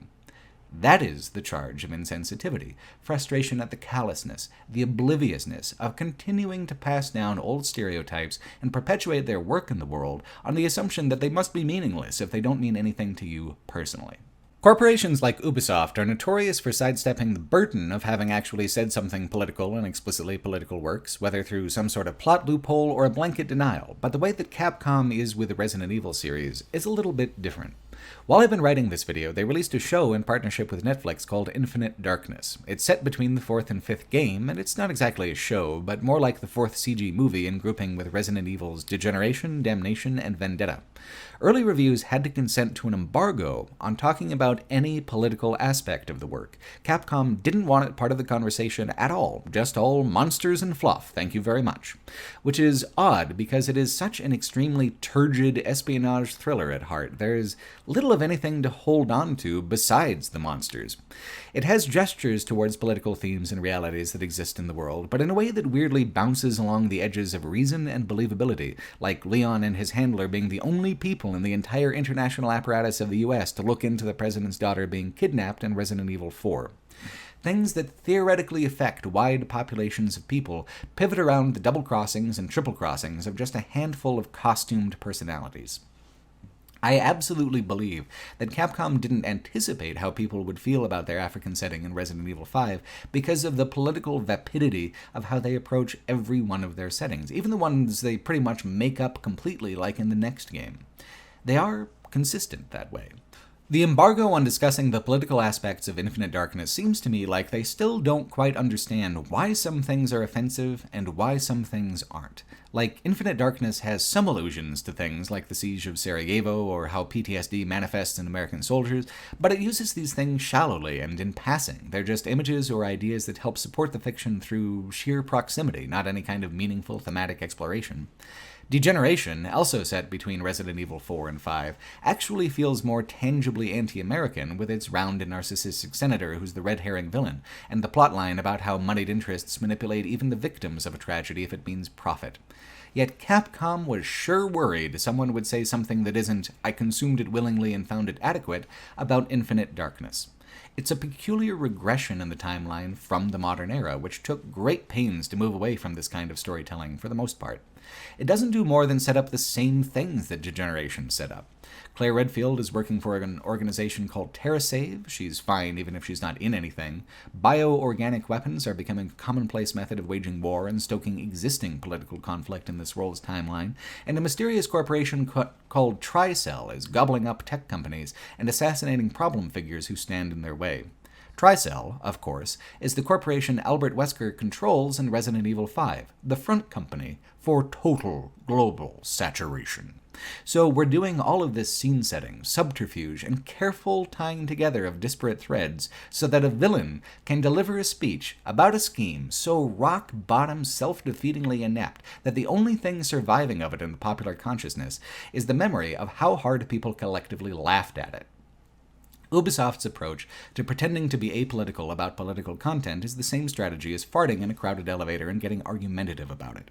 Capcom and Resident Evil, however, are much more functionally devoid of political meaning in their creative output. If they fuck it up, they're not going to have a clue until after the fact and will profusely apologize, the toilet paper stuck to your shoe methodology. One of these days, they're going to learn to check themselves before leaving the stall, but for now, the embargo seems to say that they just want to finish the workday without anyone even politely pulling them aside. Resident Evil 5 launched itself into a different world than any of its predecessors, one where game companies were raking in massive profits compared to the old days, but few so visibly profitable than the ones with beefy soldiers and far-flung, ripped-from-the-headlines locales centered around compulsively replayable multiplayer. Call of Duty, Battlefield, Gears of War, it was the age of the bro. Adapt or die.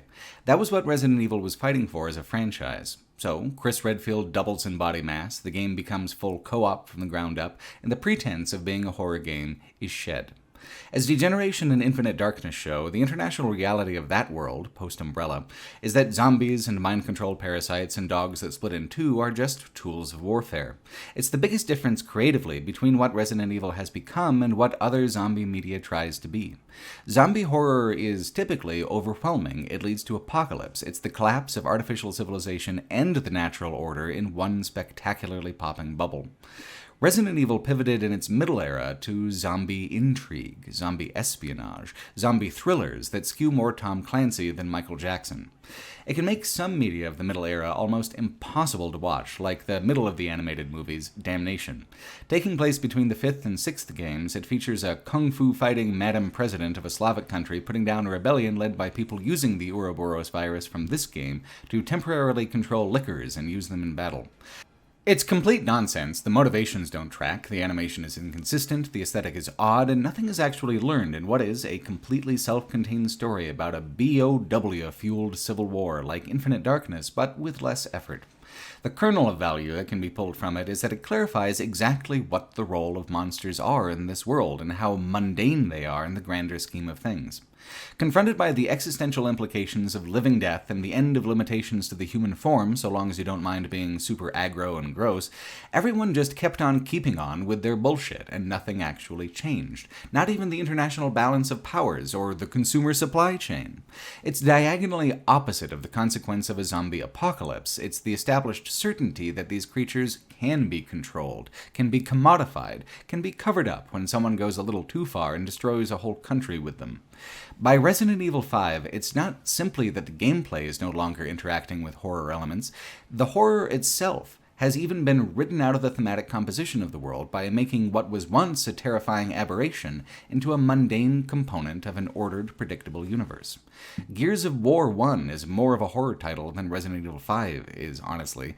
The shift in tone and perspective allowed it to compete in the same general arena as the big shooty boys, but it came at a cost. And it wasn't this title alone that paid the price.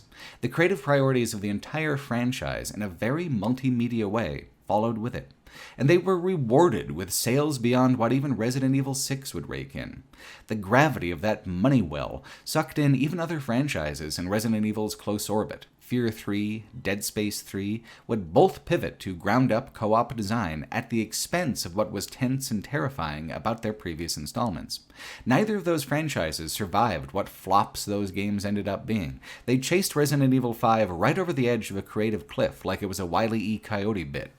Resident Evil 5 survived because it was at the head of the pack of trend chasers, coming out in 2009 while the demand was still fresh, not a 3-year development cycle behind it. When Resident Evil 6 came out and the trend had cooled, that contributed to the 5th game performing better overall. I mean, among other things. Having complained now about every single presentational aspect, it's worth asking, can Resident Evil 5 find some redemption in its mechanical merits alone? Resident Evil 5 has the reputation of being an excellent co-op game, and I believe it. I found Dead Space 3 to be an excellent co-op experience, even if it was a pretty miserable Dead Space game.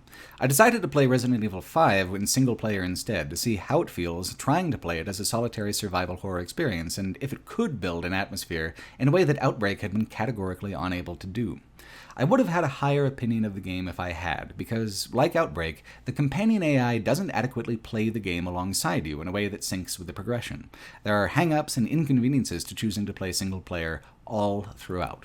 I want to talk about them, but I want to preface that I don't hold these things against the game the same way that I do the presentational aspects.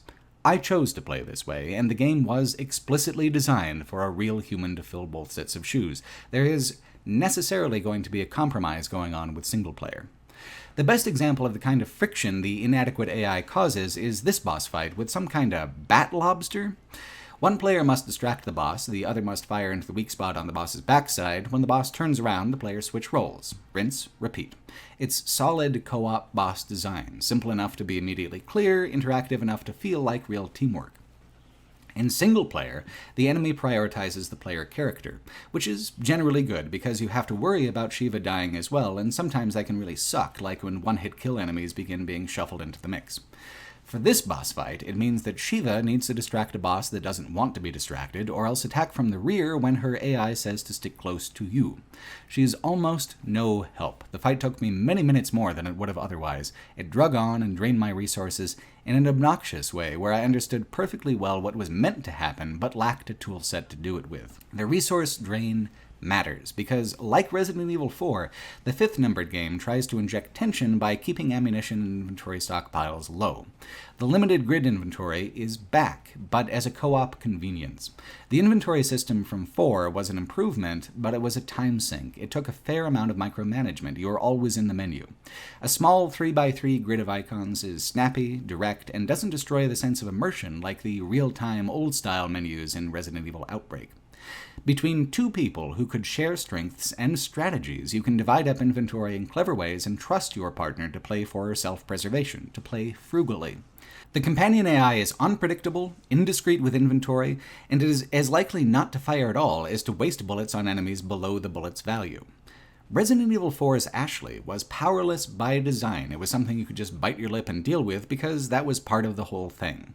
Shiva's AI is powerless only occasionally and by mistake, making her especially frustrating for that inconsistency. Dyer brought a believability and dynamism to the role through her motion capture and voice work, but so much of that voice work is wasted on the ambient chatter that Outbreak incorporated so oppressively. The experiments of Outbreak Files 1 and 2 informed a large amount of what works about Resident Evil 5. Capcom truly looked to those games as laboratories for mechanics that could be refined into a AAA quality. The quality is there. Just be sure to bring along someone else to help you find it. If you're not sold on the idea of Outbreak being a testing ground for the co-op design of 5, consider the fact that 5 lifted a boss fight whole and unchanged from Outbreak, besides classing it up with fancy new graphics. The leech beast in the hospital that you killed with the heat room has been palette swapped to fit inside a dank industrial environment where another team was ambushed and killed by the beast. It was just so damn awkward in Outbreak with this boss fight. Awkward to play, awkward how the leeches didn't quite mesh the right way, awkward to lure the thing to the right place if it decides to chase the wandering NPCs. While it can sometimes cause trouble, like with the bat lobster, Shiva's pathfinding, at least, is quite good. She sticks close, but not so close as to interfere with the player's movement, and since enemies tend to focus on the player, drawing the leech to the right place is now a snap, no assistance is even needed. Plus, the leeches look good now, writhing in a way that's convincingly grody. If only the game had drawn more from that well of ideas, because there's some good stuff in there to recycle, and the sales were disappointing enough that few would notice and fewer would care if you lifted more. Instead, as a AAA action title, it was Call of Duty bound to include things like long turret sequences, even putting in 2 entire turret-based boss fights. The thing about turret sequences is that they're a bit like Resident Evil Survivor, a light gun design, with the light gun redacted. On-rails light gun games are engaging because having the movement handled for you lets you pay closer attention to the combat radius. This can be exciting in a vehicle chase, like this Humvee sequence, although this sort of thing was so old hat even at the time that I wouldn't have ever bothered to bring it up outside of this illustration. More often, the turret sequences take away your sense of movement at all, plopping you down and just having you shoot more akin to something like a carnival game than even the retro arcade feel of an on-rail shooter. Keep the stream of water going into the duck's mouth and win a teddy bear. Or not. Mostly just murder and such in this game. But you see how the principle is the same when you strip the aesthetic away. That's just not very engaging at any extended length of time. Even at the carnival, you're essentially spicing it up by gambling for a reward. With 2 people in co-op, there's a redemptive layer of cooperation, but this is another area where the poor companion AI causes inconvenience, so you end up doing most of the work of 2 players, drawing out the length of these boss fights unpleasantly in the solo mode. The heart of what makes it a good co-op mode is the same thing at the core of Resident Evil 4's tension and pacing, the tide-like rhythm of combat. With new technology, the game is able to throw much larger hordes at the player, with greater force and pressure. Where the Ganados marched slowly, the Magini run, they flank, they pressure the player in new ways. The game even presents an updated version of the village opener from Resident Evil 4, though they tuck it in about half an hour from the start of the game, so you let your guard down when they're about to throw it at you. It's a time trial that tosses a giant axe-wielding executioner into the mix. It has enemies beating down doorways, climbing in holes in the ceiling, routing the player out of one building across desperate and 2 open alleys into another ramshackle hut to try to find more bullets to buy more time with. It is a wonderfully realized sense of complete isolation in a hostile environment dedicated entirely to destroying you. You feel like one against the masses, not a room-by-room equation of zombies encountered versus bullets found like in the early era, but a new rhythm where an interruption in the flow of bullets is the more pressing concern, the vulnerability of reloading, how many seconds you can spare standing and surviving in a single space before the tide overwhelms you.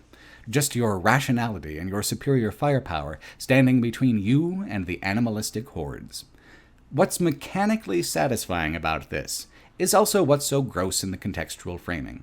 The emotional, aesthetic core of Resident Evil 5 is the same as 1964's Zulu, starring young Michael Caine.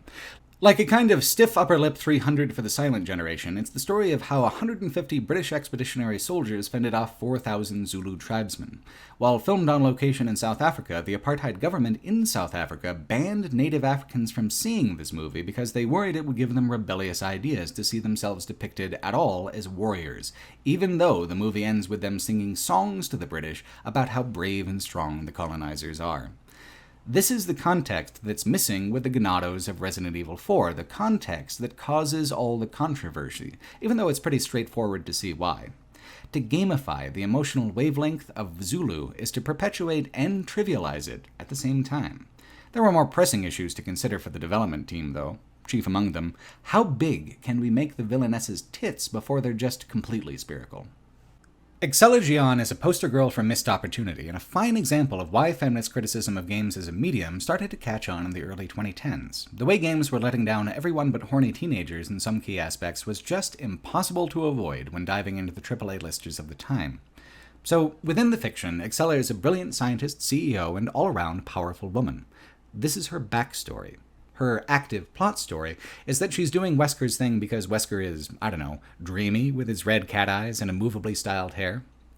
She wants to be queen of his new world, seeking to use her slinkiness to wrap him around her finger. A late-game big reveal is that Wesker never cared at all about Dr. Girlfriend. It's just, he's Wesker. His plan is explicitly to just kill everyone. I don't think he would even take his sunglasses off for sex. You don't need to be a genetic scientist to figure out that he is the wrong horse to bet on, and she is supposed to be one. Who she's supposed to be isn't much of a much compared to how she's used, which is for Luxo trash eye candy. When Wesker betrays her, she fuses with a pile of corpses of the people she's killed in her experiments. It's an ironic comeuppance, and what a tremendous monster she turns into. This latter stuff, the ironic flourish, the monstrous transformation, the inevitable boss fight, Resident Evil 5 can be genuine fun as pure camp operating at maximum volume. The other stuff, though, where the game blunders its way into presenting theme after theme in the most careless way possible, it feels as if the game isn't even creatively invested in what it's doing. How can it be, displaying so little self-awareness? There's a defense of the game that goes because Wesker and Gian are explicitly murderous, hyper-capitalist, colonizing figures, and also the villains, that this tale is therefore anti-colonial if you accept the basic structure of the plot. That is a pretty big leap of faith, because you need to allow that the game is attempting to say a complex thing deliberately, when this is the same game that turns Jill Valentine into a blonde because it's more marketable, then makes up a whole one-page lore document to justify that in case someone calls them out. It can't even be trusted to think about what would build satisfying continuity with its own characters. Why bother with character development when you can use plot devices to have Jill fill whatever narrative role provides a momentary, tangential reveal? Jill has a big mind control jewel in the middle of her chest that Chris rips out eventually during a pair of some of the stranger boss encounters in the series. You face Wesker, then Jill, one right after the other. Wesker gets to carry on and continue his arc of characterization even within these boss fights. Per the cutscenes in Code Veronica, Wesker has superhuman reflexes and can't be hit with bullets. Wesker tells Chris that he has exactly 7 minutes to spare, no more, then he has to go and do villain stuff. Hilariously, this is exactly what ends up happening. You can't kill him, and he chases you around, with Jill following around doing additional damages and keeping your player 2 occupied for exactly 7 minutes. Then he leaves to attend to his business. It reminds me a bit of the ending in Far Cry 4, where when the villain asks you to wait quietly until he gets back and you actually do, the game just ends right there and explains the whole twist right off the bat.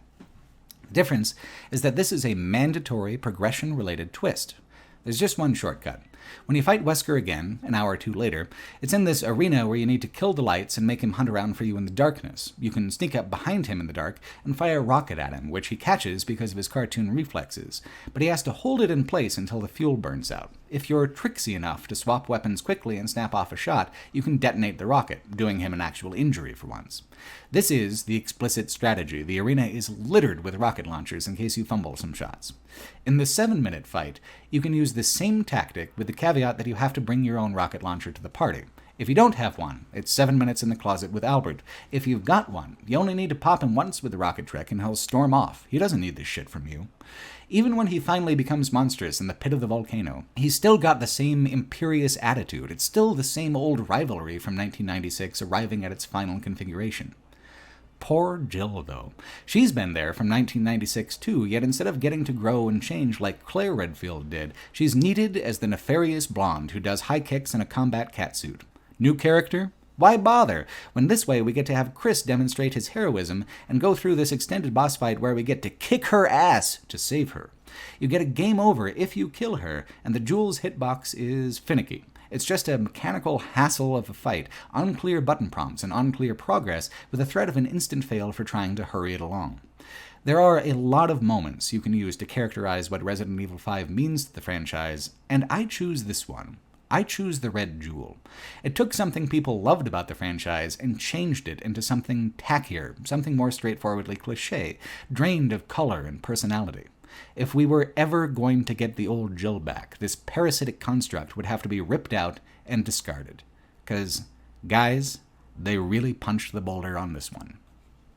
I've ended up talking more about Resident Evil 5 than any other single game in the franchise so far for two reasons. One is that it's the biggest pivot from what came before, and the other is simply that it's the biggest so far, full stop.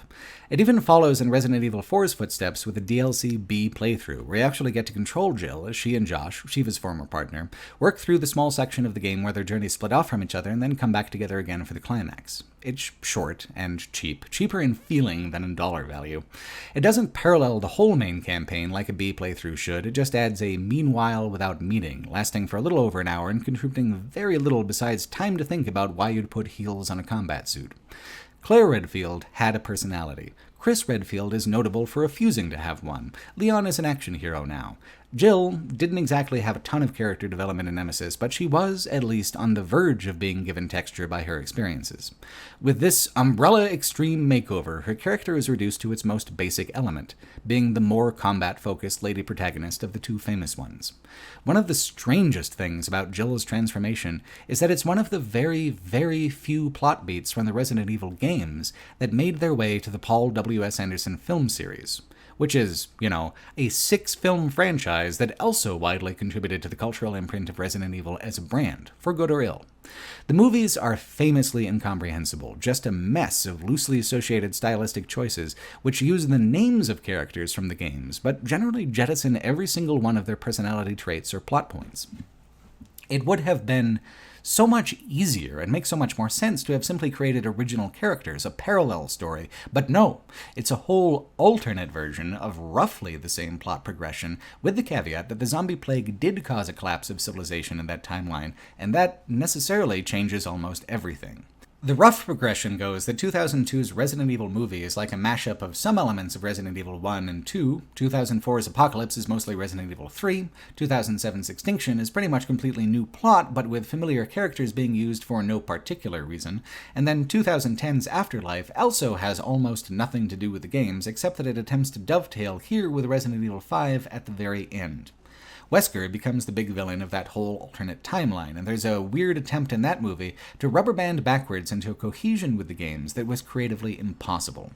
2012's Retribution goes way harder on that attempt to spring backwards the other direction, resulting in the most absolutely confusing and terrible movie of the whole run, where they start throwing in monsters like Las Plagas with no introduction to what they are, besides assuming an audience knows them from the games, despite the fact that the movies and games had been cultivating largely separate fandoms and completely different rules for the setting for years. More, the movie tosses in characters like Leon Kennedy and Barry Burton, who would not have even been missed in the movies at all, but the marketing tactic seemed to be a desire to reduce the distance between the differently medium-to-media entries. It's an abysmal failure, uniquely bad even among bad video game movie adaptations, and the shining symbol of that is how they lift mind-controlled blonde assassin Jill, with her catsuit and the red jewel in her chest and every other little detail, and just toss him in the movie as if there was a way to make them fit. 2016's Resident Evil The Final Chapter also cannibalizes weird, discordant elements from the games, but mostly the only thing it shows is that the movies never knew how they were going to wrap themselves up, so they settle on half-heartedly trying to loop themselves instead.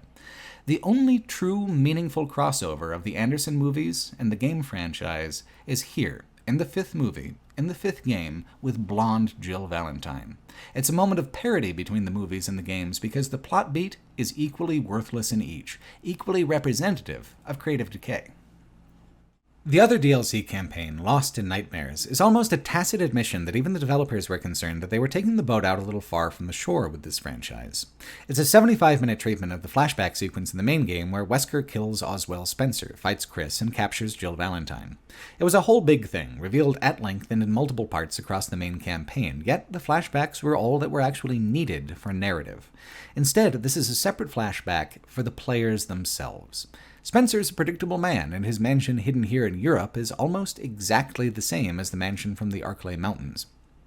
There's plot justifications for this, but explicitly all the DLC is an extended callback, a riff, a little treat for whatever percentage of the audience who loved the early games was still hanging in there and tossing down extra money for the bonus content. Is it sincere, or is it condescending? I take it as sincere because the DLC takes enormous pains to be unlike the main campaign mechanically. It's not combat-oriented, hardly at all. There's pretty much only 2 enemies, and both are boss fights. It takes the vast majority of the DLC before you need to fire a shot. Before that, it's just searching rooms, finding items, solving small but welcome puzzles, and meticulously stitching the lore together with a prolific assortment of journals, diaries, and documents. Resident Evil 5 sounds like it wouldn't make sense, and it doesn't make rational sense, but give credit where credit's due, and admit that despite the huge deviations in tone, mechanical feel, intended audience, and genre, the Capcom writing team went all out, attempting to assemble enough words to make it track with the internal rules, logic, and trivia of the franchise. Even aside from this narrative bone being thrown to the lorehounds, the DLC is very playful with nostalgia and memory when it comes to the Echo Mansion. Take the famous dog ambush hallway.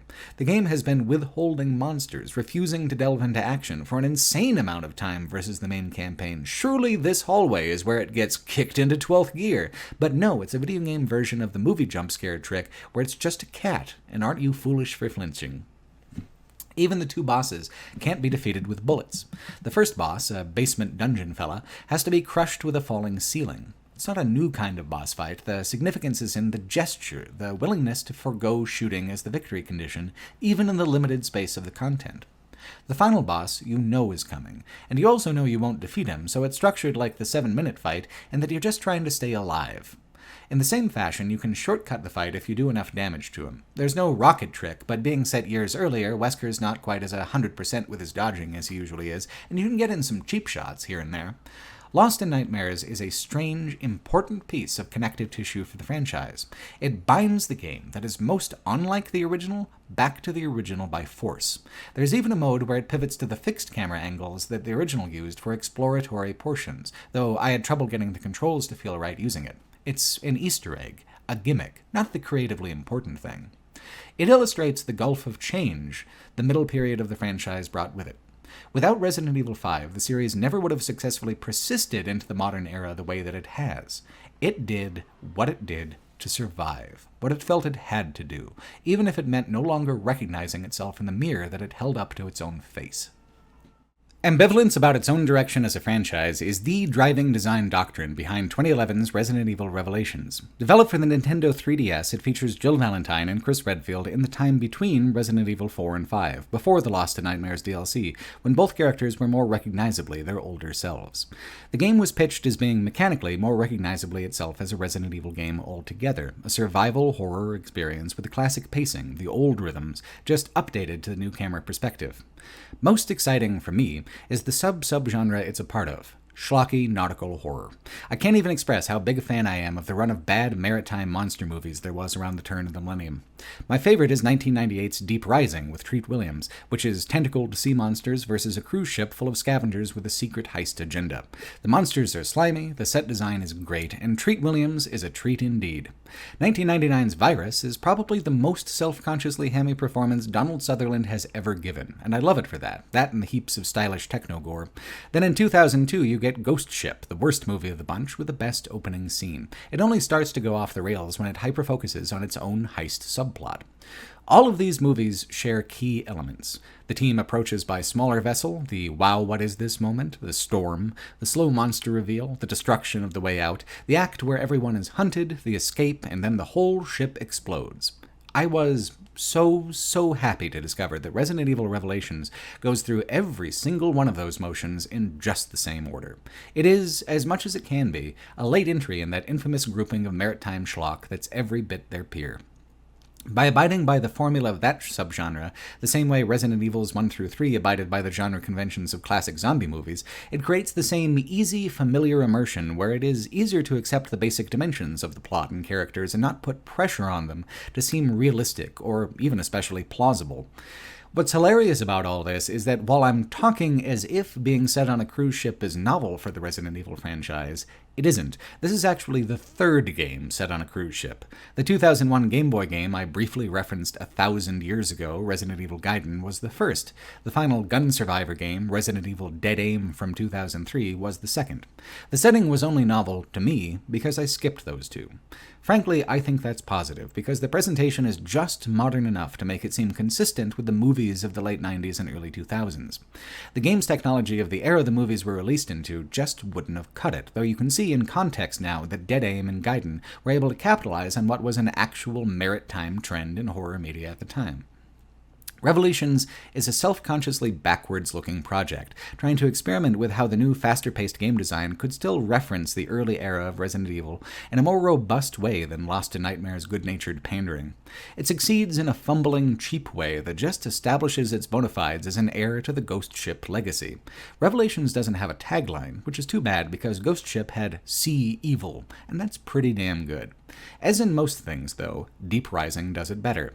Its movie poster blares "Full Scream Ahead," which is so perfect I think Revelations should have just stolen it anyway. The core of the game stays true to its promise, pivoting back towards slower-paced exploration, driving higher-stakes combat where the enemies are balanced to be less numerous but more dangerous versus the Resident Evil 4 and 5 model. It's honestly no wonder that Resident Evil decided to set 3 entire games on abandoned ships because it is a natural formula for isolation and tension. It's also a literal blueprint for level design. You have different decks with different purposes, asymmetrical connectivity between levels, parts that are necessarily industrial mixed with parts that are indulgently luxurious, in a setting where those two things are meant to be blended, plus cramped, dark, close-quarters environments that stack as densely as possible. Applied to a cruise ship, many of the level design tropes common to Resident Evil that don't make sense for lived-in environments suddenly do make rational sense, and do feel relatively natural. My only wish is that it had been developed for heftier hardware than the 3DS. On the one hand, this is a lot of game to cram into a handheld title, every bit as long of a campaign as Resident Evil 0 or the remake of 1. On the other hand, it's also only that long because it has a large amount of backtracking and recycling of material compared to other titles. Some parts of the ship, the Queen Zenobia, are lush, but a lot of it feels like anonymous geometries instead of keeping hold of its own nautical theme. I was primed to like it for its frame alone, but if you happen to double feature with Deep Rising, you'll find that Deep Rising is a bit more of an impressive production when it comes to set design. It's clear that sacrifices were visually made for the benefit of value and performance on the compact system of the Nintendo 3DS. When you stack this game up against Resident Evil 6, which came out later within a year, that's where the contrast really is. I can't help but wish for a version of Revelations that got the maximalist approach that Resident Evil 6 did. There is so much to the game that I genuinely enjoyed: the level design, the sound design, the monsters. My favorite boss comes early on, a communications officer who's still screaming for help even though it's long past the chance for help to arrive in time. There's a tragic quality to it, intensified by an aggressively manic voice performance. It sounds forlorn and threatening in equal measure. I love that tonality. It's the same tonality that drove the whole of Bioshock 1 and 2. Those games would never deign to follow in Ghost Ship's footsteps quite this same way. Exploration is rewarded with upgrade kits, adding percentage bonuses to weapon stats and replacing a vendor system. It's a fun way to do it, rewarding a player for taking their time. Early on, there's a sequence where you're stripped of your weapons and trapped in the first-class cabins with no defenses and monsters galore.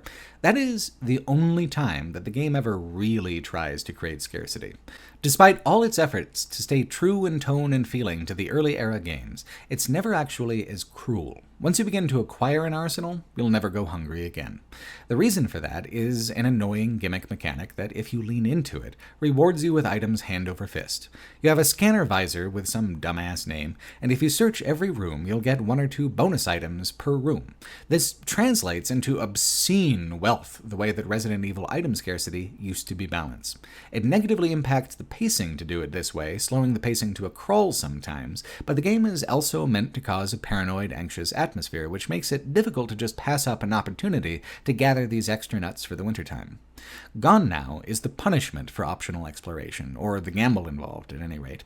Like with the more action-oriented titles, it's considered impolite now to inconvenience the player on their march ever deeper into the content before them. I've been smudging the truth a bit, however. The game I've been describing is only one of several alternating, interlocking campaign perspectives. I wanted to lead that way because I wanted to present the game as it exists now in my memory, the way I wanted to enjoy it, with all the pointless and awful bits snipped away. I've been careful to stick mostly to mechanical discussion and framing in this effort because, presentationally, the game is a betrayal of its entire stated purpose, which is to turn its back on the new way and return to the old.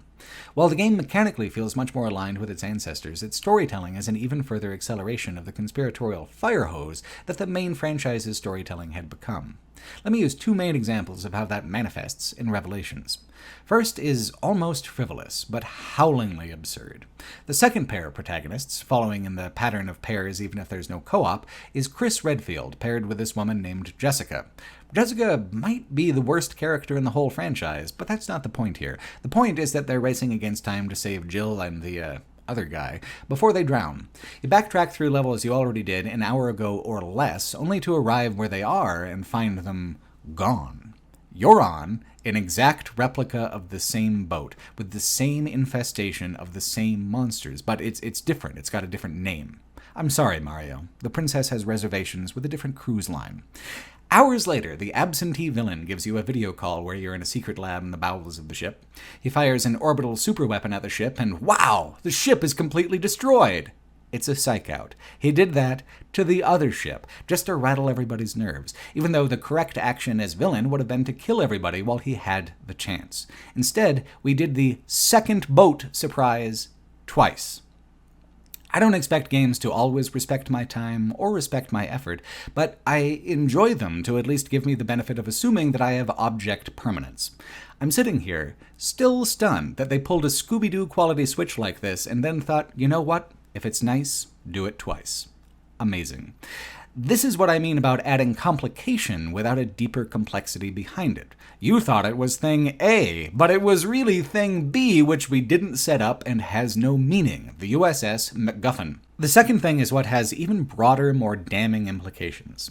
Resident Evil Revelations opens with a news report about a floating city called Terra Grigia that was attacked by bioorganic weapons and had to be destroyed by that orbital superweapon, sinking it and its taint beneath the waves forever. So, the game made up its own proprietary Atlantis, filled with monsters and lost wealth. And all I've been talking about is a boat. Why? Because the boat is the setting. The game doesn't do a single interesting thing with its most ambitious, intriguing idea for a setting that it has had in years. There are flashbacks that take place during the fall of Terra Grigia, but it's just office corridors filled with hunters. Nothing special, nothing scenic, nothing befitting what an amazing idea they just tossed out onto the deck to wither and rot in the afternoon sun. Revelation starts out with a flash forward, because of course it does, but the first actual level in the sequence of events has you fighting these weird blobs on a quarantined beach where you can see the ruins of Terra Grigia off the coast. I waited for them, all game long. They never really arrived, not in a way I found remotely satisfying. Instead, why not a boat? A boat was good enough for Dead Aim, so god damn it, it's good enough for Revelations. Grudgingly, I guess it's good enough for me too. I just long for the game I briefly glimpsed off the coastline, now lost in the fog of what actually happened instead. What a thick fog it is, too. Conspiratorial is somehow not strong enough to describe the overwrought, pointlessly twisting web of characters and events. Terra Grigia is never really the environment, but serves as the inciting event for a series of backstabbing double-crosses and not especially surprising surprise reveals.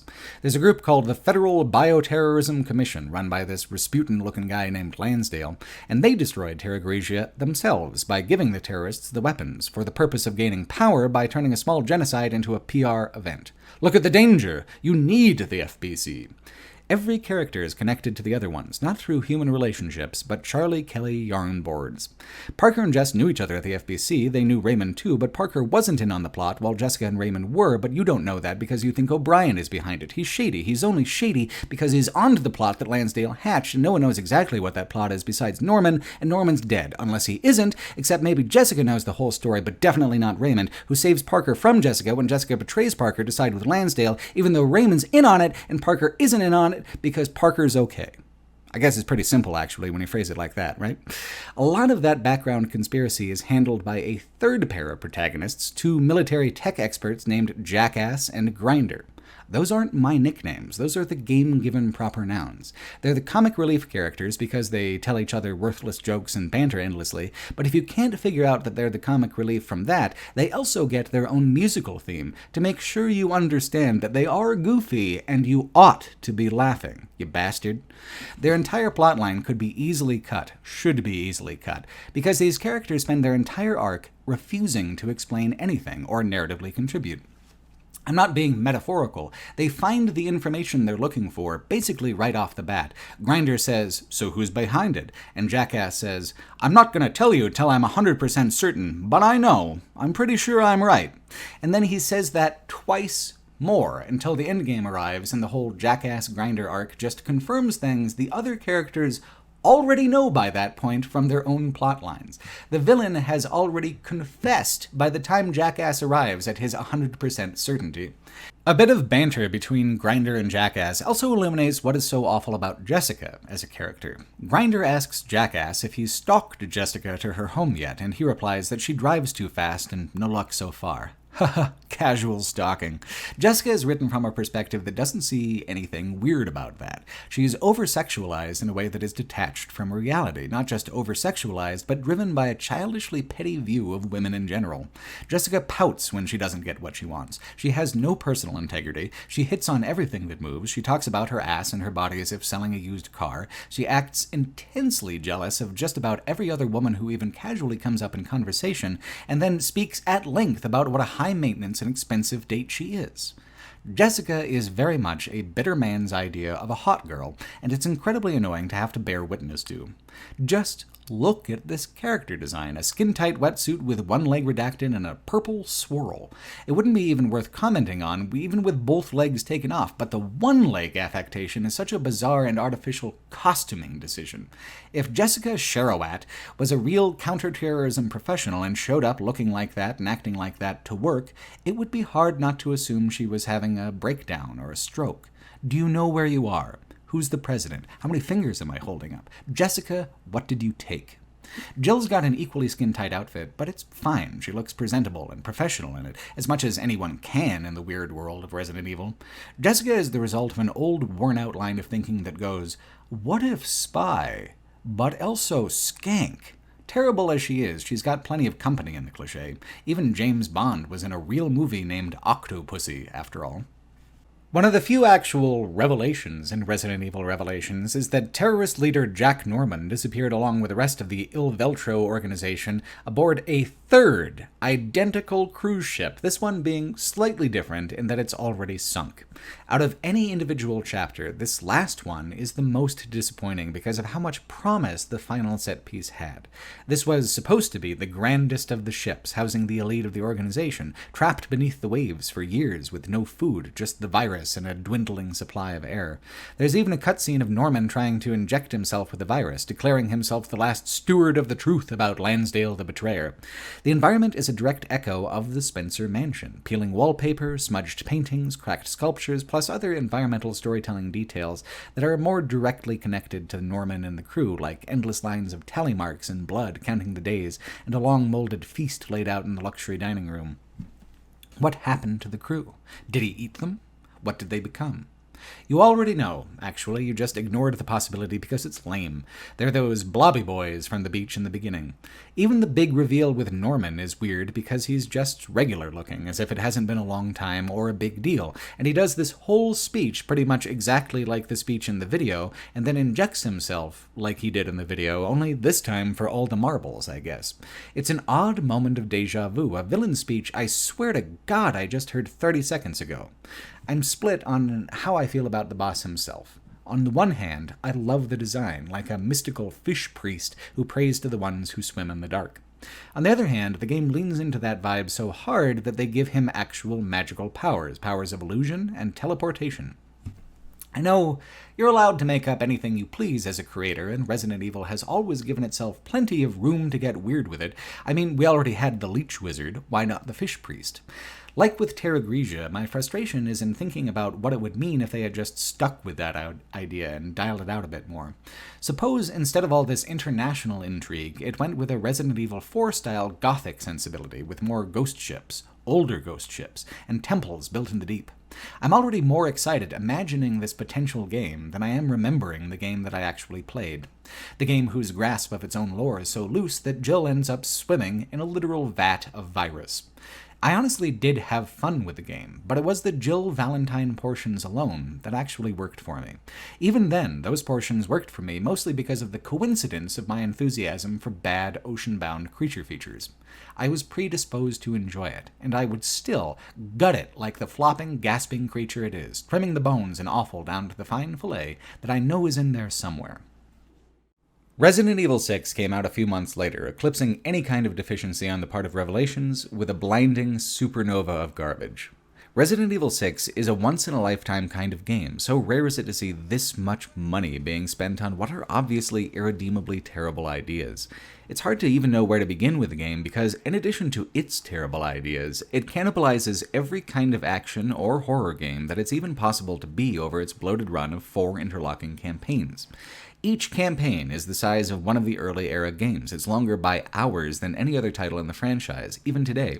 It even encourages you to double down by making it impossible to go through the character upgrade tree fully without multiple playthroughs with multiple protagonist choices. Each campaign has 2 characters as a co-op team, except for the final campaign where you play as Ada alone. It also engineers the gameplay and tone to change from campaign to campaign, deliberately becoming different games depending on whose path you're following. Resident Evil 6 had a reputation as being the worst of the middle era of the franchise, and I was expecting that to be true, but it turns out that a garbage supernova is a fascinating thing to watch. Resident Evil 5 was slow, interminable in how it moved from environment to environment with just scraps of narrative to follow. Resident Evil 6 is more ambitious by far. The 4 campaigns not only cross over and intersect constantly, not just change their mood and mode of gameplay constantly, they also globetrot across borders and years by flashing forward or flashing back or just taking a plain business class all the time. You have 2 completely separate outbreaks in Langshan, China and Tall Oaks, USA. You have a civil war in a vaguely Eastern European country, as was alluded to in that Damnation movie. You've got a submarine infiltration, a fantasy-style crypt, and underwater base with the biggest creature ever featured in a Resident Evil game. It bounces all over the place so quickly and so constantly and for such outlandish reasons that it never stays in one place long enough to generate apathy or boredom. A lot of it might be bullshit, but it's all fresh bullshit, all the time, from a variety of bulls with a variety of gastrointestinal problems. After enough time in the middle era of the franchise, you start to acquire a nose for that sort of thing. Resident Evil 6 is more ambitious in what most developers would even seek to tackle today, perhaps if only because Resident Evil 6 showed how confusing such large ambition could be if a game is given total license to do everything that it pleases.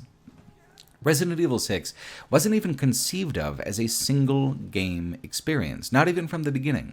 Producer Yoshiaki Hirabayashi described the concept in a 2012 interview with IGN, saying, quote, "When we first started development for Resident Evil 6, the concept we had in mind was to deliver the ultimate horror entertainment. We had to think about what RE6 should be, both as a flagship title of the horror genre, as well as the experience users should get, and we feel the concept we arrived at addresses both these points.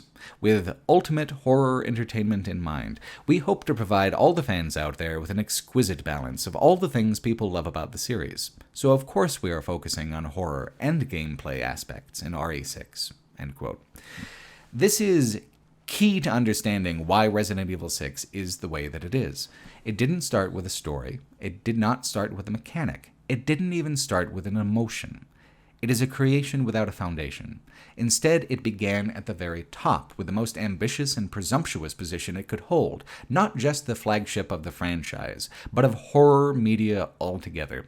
It wanted to be the biggest, the best, the most famous. It just assumed that it deserved these things because of its pedigree, its past accomplishments, and so instead of doing the hard work of building a foundation on some kind of element of story or of gameplay, it imagined itself the master of all things, able to imitate anything and dominate the original.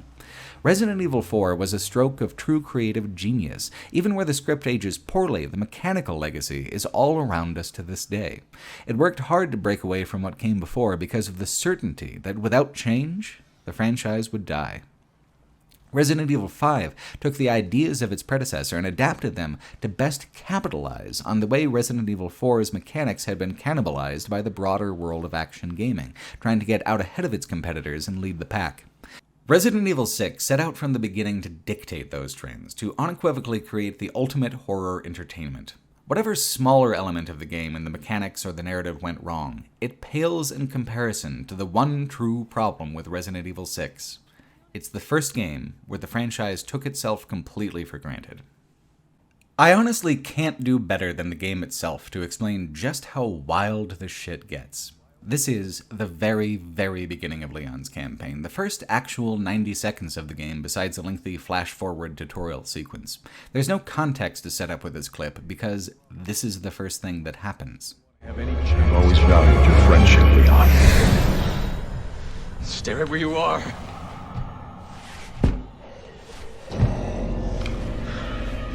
Mr. President!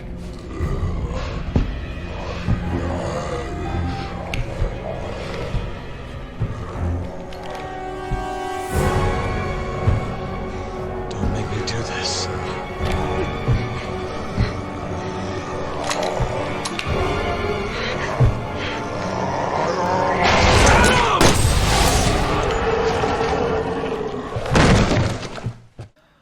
If the first thing that happens is that you have to shoot your best friend, the zombified President of the United States, in the head, where in the absolute fuck are you going from here? 'Cause, fellas, I can't help but feel like we've punched the boulder again, and we have only just begun. Either you maintain that feverish pitch of high-octane crazy all the way to the end credits, or you allow yourself to be vulnerable to the fact that any normal storytelling you attempt after this point is going to feel like a bit of a boring letdown.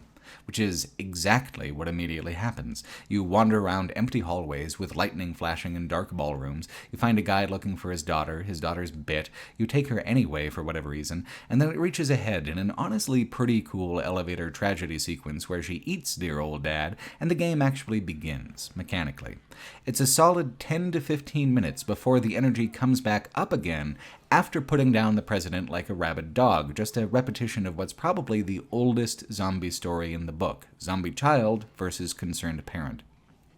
I'm describing all this in detail to show that even within the opening half hour of the game, it is already being almost comically inconsistent. Its energy, its tone, its momentum, it's all over the place in a way that diminishes the whole experience before it's even given the player a chance to get in some headshots of their own. It is shaky, especially after the useless tutorialized flash-forward that's actually narratively incorrect. Leon's campaign completely retcons many details of the prologue as it moves through those events in the present tense of the story. Looking back to Resident Evil 4's opening, what worked was its creeping simplicity. As Morty once said, I feel like, we should start our stories where they begin, not start them where they get interesting. With Resident Evil 4, there was one strange villager with a scythe, then another, then the village itself, which turns its attention solely to Leon in suddenly limitless numbers. It starts from 0 and ramps up immediately. It has the confidence to trust a player to wait what's hardly even 10 minutes to kick things off. Resident Evil 6 dithers for ages before it chooses to actually begin, gesturing at future events that won't even turn out quite that way for an immediate dramatic boost. Damn the fact that it doesn't mean anything at all. This is especially annoying because when the game actually does begin in earnest, it's great, for a time. I mean it. The Tall Oaks chapter is excellent as soon as you're clear of the university. The town of Tall Oaks was zombified in a gas attack and began tearing itself to pieces just hours ago. Resident Evil 6 takes this opportunity to reference and remake the opening scenes from Resident Evil 2, like where you're approaching Kendo's gun shop and then the police station through the burning streets as time runs out on the living. It's not an exact replica. It just copies the aesthetic and the vibe, which is great because it's a much lengthier and more robust sequence than the 1998 game's opener. It's rare for any zombie media to actually attempt to portray the chaos of Z-Day itself. Most choose the aftermath because it's got less moving parts to animate. A year before The Last of Us Part 1 and its incredible Z-Day opener, Resident Evil 6 was depicting the fall of a whole New England suburb in glorious HD. The amount of activity on the screen, the mix of survivors and the rushing undead, cars crashing into things, explosions, massive hordes crowding the streets, this is actually something new for the franchise, built on the iconography of what came years before. It makes the parasitic monsters of Resident Evil 4 and 5 seem like just a brief variation on a theme before returning to the shambling heart of Resident Evil's menagerie with the zombies in 6. From a purely technical perspective, Resident Evil 6 is a knockout, still. It looks rich in color and detail, sharp, active, a ton of special effects popping off constantly, every direction. Having the technical ambition to show a zombie infection as it begins, not just the bloody handprints of its aftermath, is something to be unironically commended. If only the game was able to maintain itself at that level. The Tall Oaks Cathedral sequence showcases the highs and lows of the game in one tidy package. The beginning parts of these chapters of the game show off the intended variation of the ultimate horror entertainment by moving through both an old mode of Resident Evil gameplay and a boss fight that highlights what's thematically possible with the new technology. It begins with puzzles. A lot of survivors are holed up in the cathedral, and they won't mind you spending a quiet few minutes poking around the back rooms and solving these elaborate puzzles, acquiring statues to open a secret passage under the altar. It's long been established that this world is not so utilitarian as our own, that secret passages are basically a standard architectural feature, along with locks and keys that have some sort of festive theme, or a disproportionately large amount of square footage in a basement. Leon's partner is another Secret Service agent named Helena, who's being blackmailed by the villain into helping with the attack unfolding around them. Leon doesn't know this yet, though, and the tone between them is still friendly. Having a non-combat interval of banter and puzzles seems like the kind of reserve that Resident Evil 5 would be broadly unwilling to have. Capping it off is a surprise boss fight that I count among the franchise's very best encounters. A new enemy called Lepetitia emerges from the opened crypt. Its power is to disperse the gas that propagates the zombie infection. It chases the survivors, billowing massive clouds of the blue zombification gas. You can try to save as many survivors as you can, but without a doubt, most of those fine folks who were resting here moments before as you went about your puzzles are going to become screaming zombies, running at you through the toxic fog. It's the most singularly atmospheric and effective horror sequence the series has offered up in years. The thing that makes it so remarkable is that in times past, the complexity of animating all of this stuff would have meant a scene like this would pretty much have to be pre-rendered as a cutscene. This is no cutscene. It's fully interactive, mostly unscripted. It unfolds in real time in a manner that's authentically chaotic and not just choreographed to look that way. It's a shock, a bummer, and a fantastic monster design. Now for the big but. This is the end of the game that I've been enjoying so much. The Tall Oaks zombie disaster game. Down into the secret passageway, the player passes into a completely different aesthetic and a completely different experience, the medieval-style dungeon and crypt, complete with treasure chests, spike pits, skeletons galore.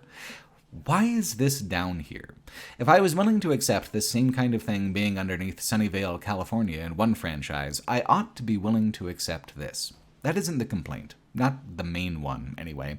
The frustration I have is the abrupt shift into an extended reference to Resident Evil 4's level design, but not as good, not as engaging.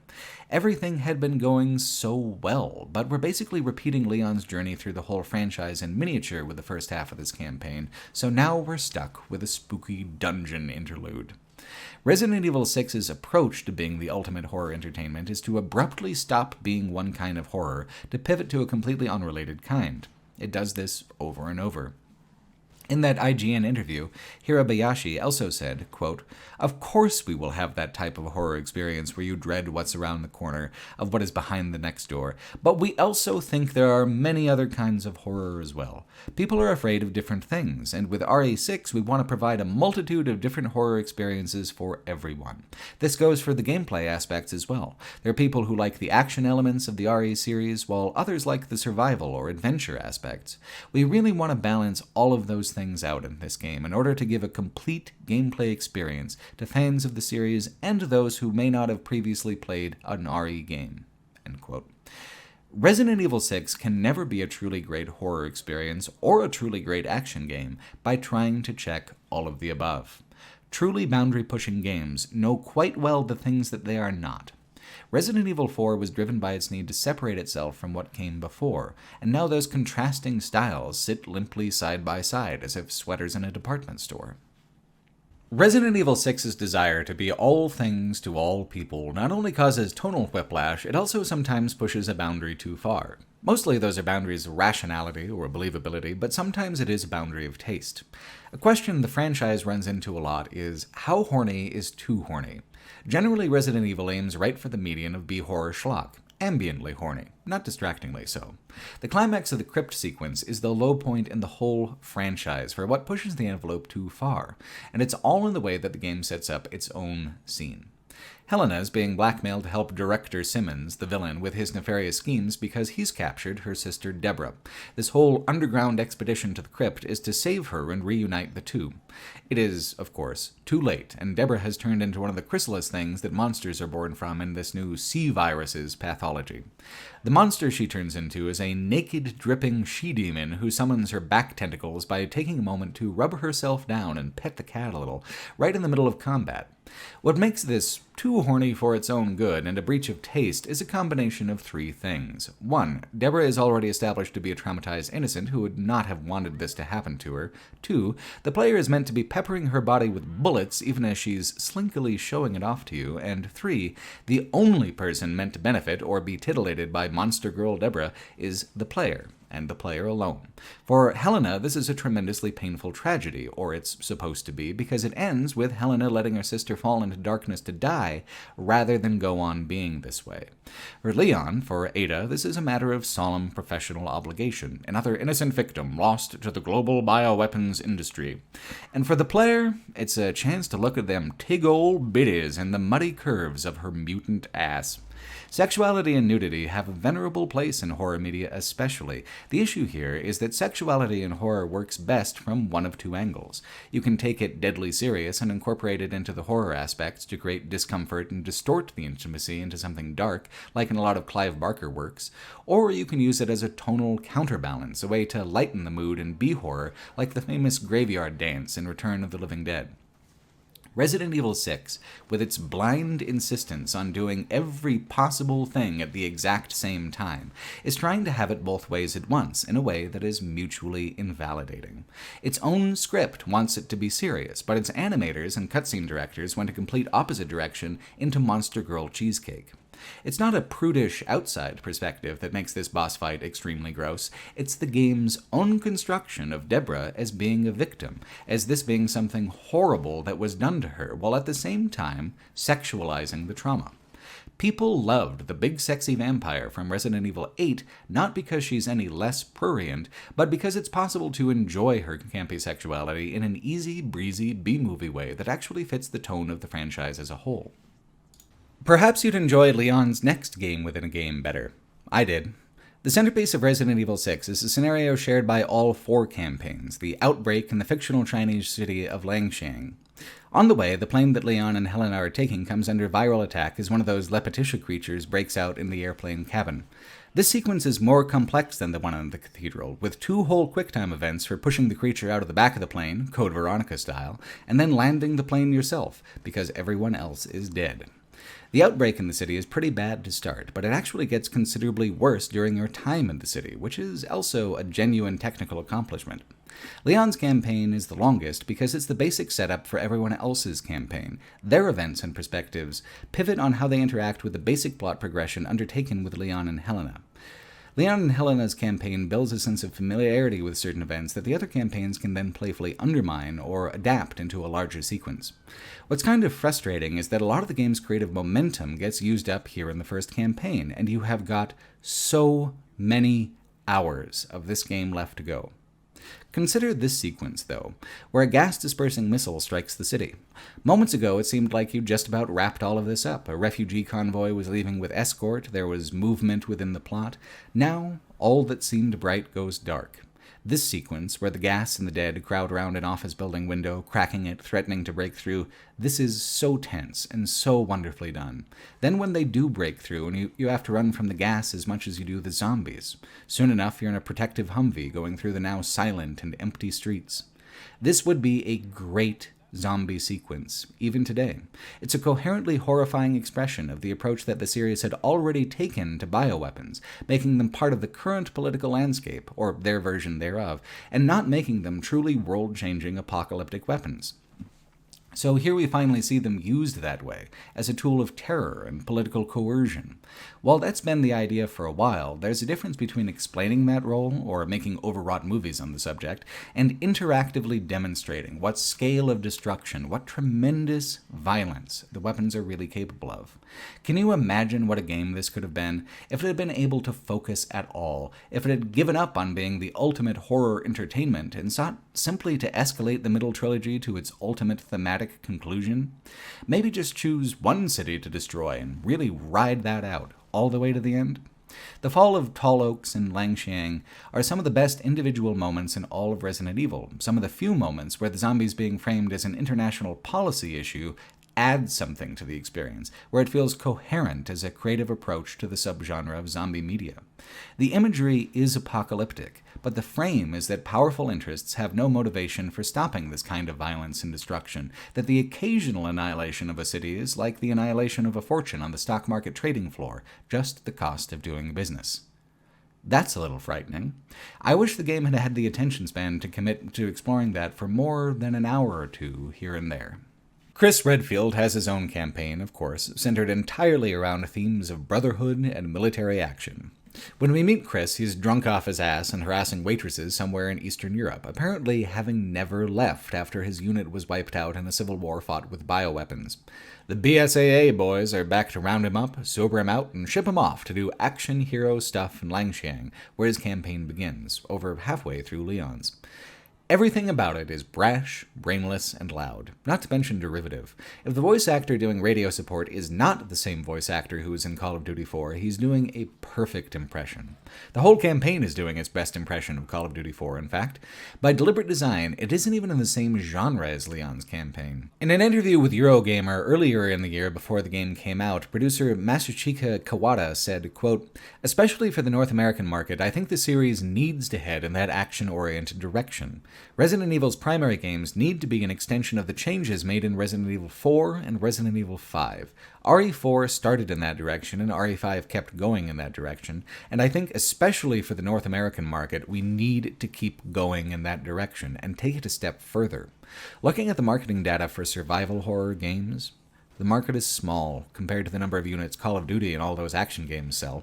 A survival horror Resident Evil doesn't seem like it'd be able to sell those kind of numbers. If we're going to make games that sell based on quality content, they should be able to appeal around the world. That might be obvious, but that's why Grand Theft Auto 4, Skyrim, and Call of Duty Modern Warfare also sell in Japan, because their gameplay is interesting." End quote. It is wild to me to hear one of the executives behind Resident Evil talking about the survival horror elements like they're optional, tangential parts of the Resident Evil experience, when they're the mechanics that made the games unique and famous in the first place. It's like there's no understanding that there even is a core identity or personality for the franchise. It's just a self-justifying vehicle for creating profits, looking at it that way. The market for survival horror is small, but Resident Evil dominated that market. It helped define and create that market. It could have attempted to remain faithful to it and continue to create the demand that wasn't already there, which is what they had done before in the franchise's early days.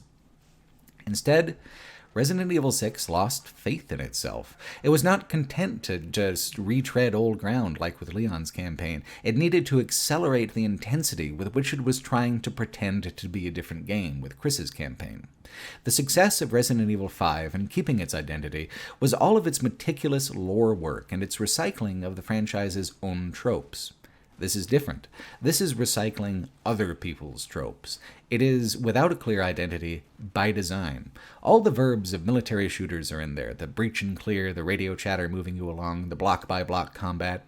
This is part of the mandate of being an ultimate horror entertainment. The intended audience is everyone physically capable of playing the game.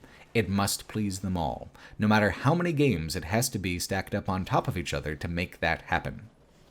It's the third pair of protagonists that are the hardest for me to deal with, because it's not just a thriller, it's a thriller with romance. A romance between Sherry Birkin, the kid from Resident Evil 2, and Jake Mueller, Albert Wesker's secret love child. Because that makes sense, right? Leon's campaign is familiar, Chris's campaign is assembled from off-the-shelf scraps of Western military shooters, but Jake and Sherry's campaign is just a whole new mode of soap opera action. Sherry kind of makes sense as a character to eventually pivot back around to, though it is hard not to roll my eyes at how they gave her a riff on the same costume she was wearing as a kid. Sherry has grown up to be a kind of Rebecca Chambers replacement, optimistic and positive, so she can bring the moody male protagonist out of their shell, like Rebecca did for Billy. She's working directly for the villain, Director Simmons, because Sherry has no ability to discern when a person is sinister or not. Her campaign opens when she meets Jake during the Civil War that there was that flashback to, where he ended up as a mercenary.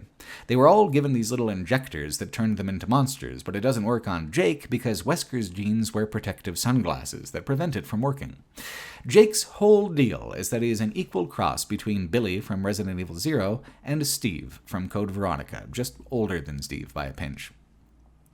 He is a broody, angry badass with little life experience and a massive sense of entitlement.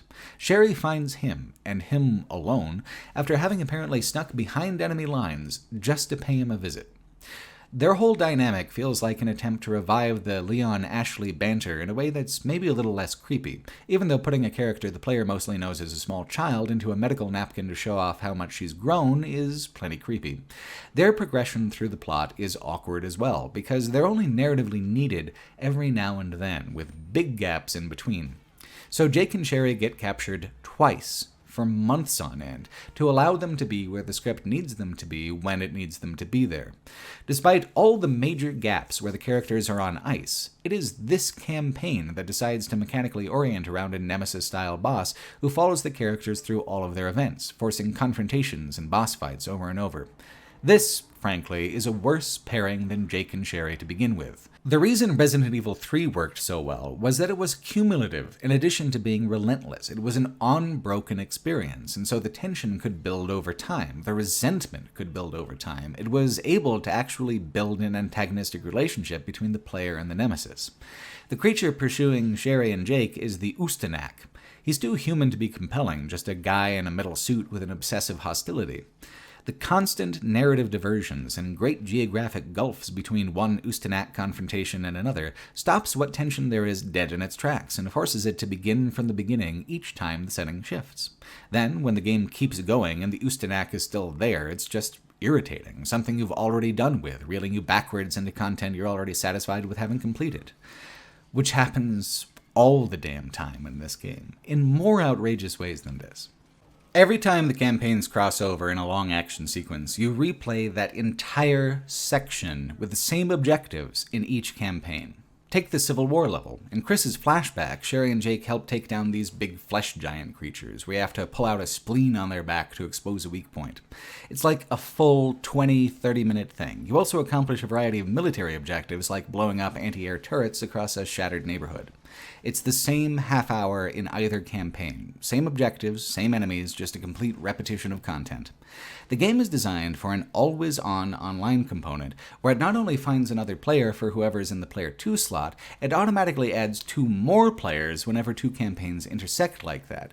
So the idea is that these sequences are like a multiplayer map you're meant to play over and over, that the repetition is actually a built-in value, and having the sequence be much the same either way allows it to be one of the rare 4-player co-op moments.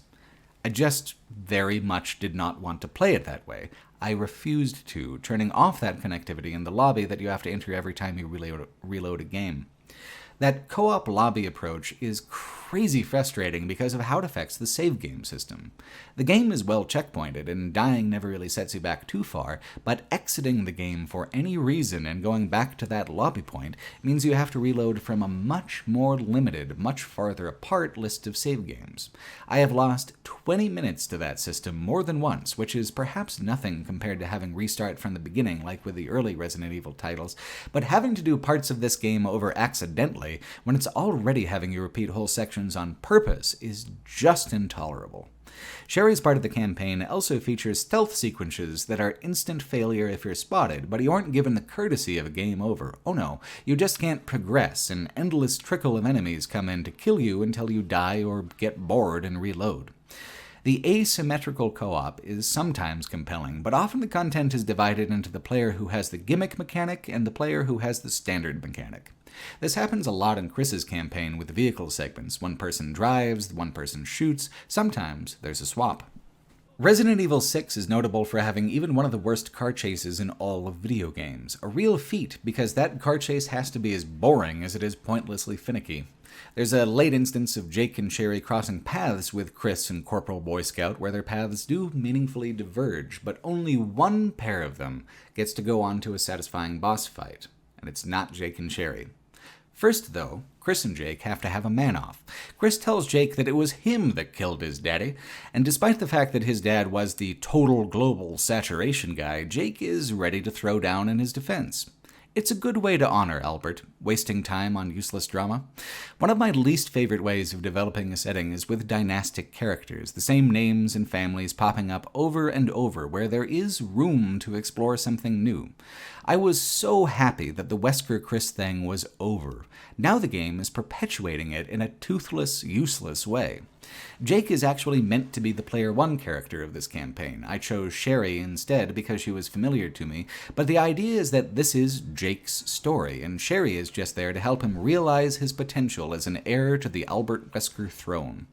Their climax is to finally kill the Ustanak. Boring. Chris goes on to fight one of the biggest, strangest monsters of the entire franchise, the Chaos. It's a pretty amazing creature design because there's a kind of malevolently innocent quality to it. Each stage of the boss fight diminishes it, taking it from an impossible fight to a more reasonable one. Rather than ending things with a traditional rocket launcher, however, Chris also has to wrap up his Brotherhood subplot. This young officer who restored Chris's faith in the BSAA injects himself with the virus and uses monstrous melee attacks during the boss fight, which would probably be pretty cool if you were playing as him as player 2. He stays behind to sacrifice himself. Chris has lost a whole squad. Again, leaving him hardened inside, a characterization the franchise wastes all the way until Resident Evil 8 to explore again. Is this emotional? There are emotions going on, certainly, but my main one for myself personally is just relief. Once all 3 campaigns are complete, the final one unlocks, and after that I am free to live the rest of my life without having to play Resident Evil 6 again. Ada Wong is the 4th campaign, and she plays alone with no co-op partner. Hers is the shortest of all the campaigns, feeling very similar to the role her campaign played in Resident Evil 4 with the Separate Ways expansion. Where the other campaigns were meant to provide separate genre experiences, Ada's campaign is meant to explain what's going on and tie everything together in a way that is supposed to make sense. The reason why she is uniquely suited to do that is that the entire plot of the entire game hinges on an evil twin twist where there are 2 Adas, one of whom we know, one of whom is a villain working both for and against Simmons. The player is meant to have learned this early in Leon's campaign. There's a videotape labeled Happy Birthday Ada Wong, depicting her being born naked from one of the monster's chrysalis pods. Leon mostly encounters the real Ada in his campaign, and so the player is meant to extend a certain amount of trust towards her early on based on past actions. Then, in Chris's campaign and the Jake Sherry campaign, Ada does some murders for sure, and it's clear that she must be a villain. In one of the game's most deliberately iconic scenes, Leon and Chris nearly come to blows over letting Ada go or punishing her for her crimes. Simple, really. Hasn't Chris learned anything from the 2 boats incident? I wonder if the player is meant to figure out the twist in advance, if the game is ready to admit that it's conditioned its audience to accept such a Scooby-Doo choice as an evil twin. It gets kind of creepier because Simmons had an unrequited desire for Ada and basically kickstarted the whole monster program in an effort to use mad science to create a version of her that would date him. Lots of money spent, lots of people died, all for one man with a bad mustache to get the orgasm he really wanted. That is the actual plot of Resident Evil 6. It's like if Lex was given the same budget as an Avengers movie. According to the lore, Simmons killed 12,235 women over the course of 10 years, creating his Ada doppelganger.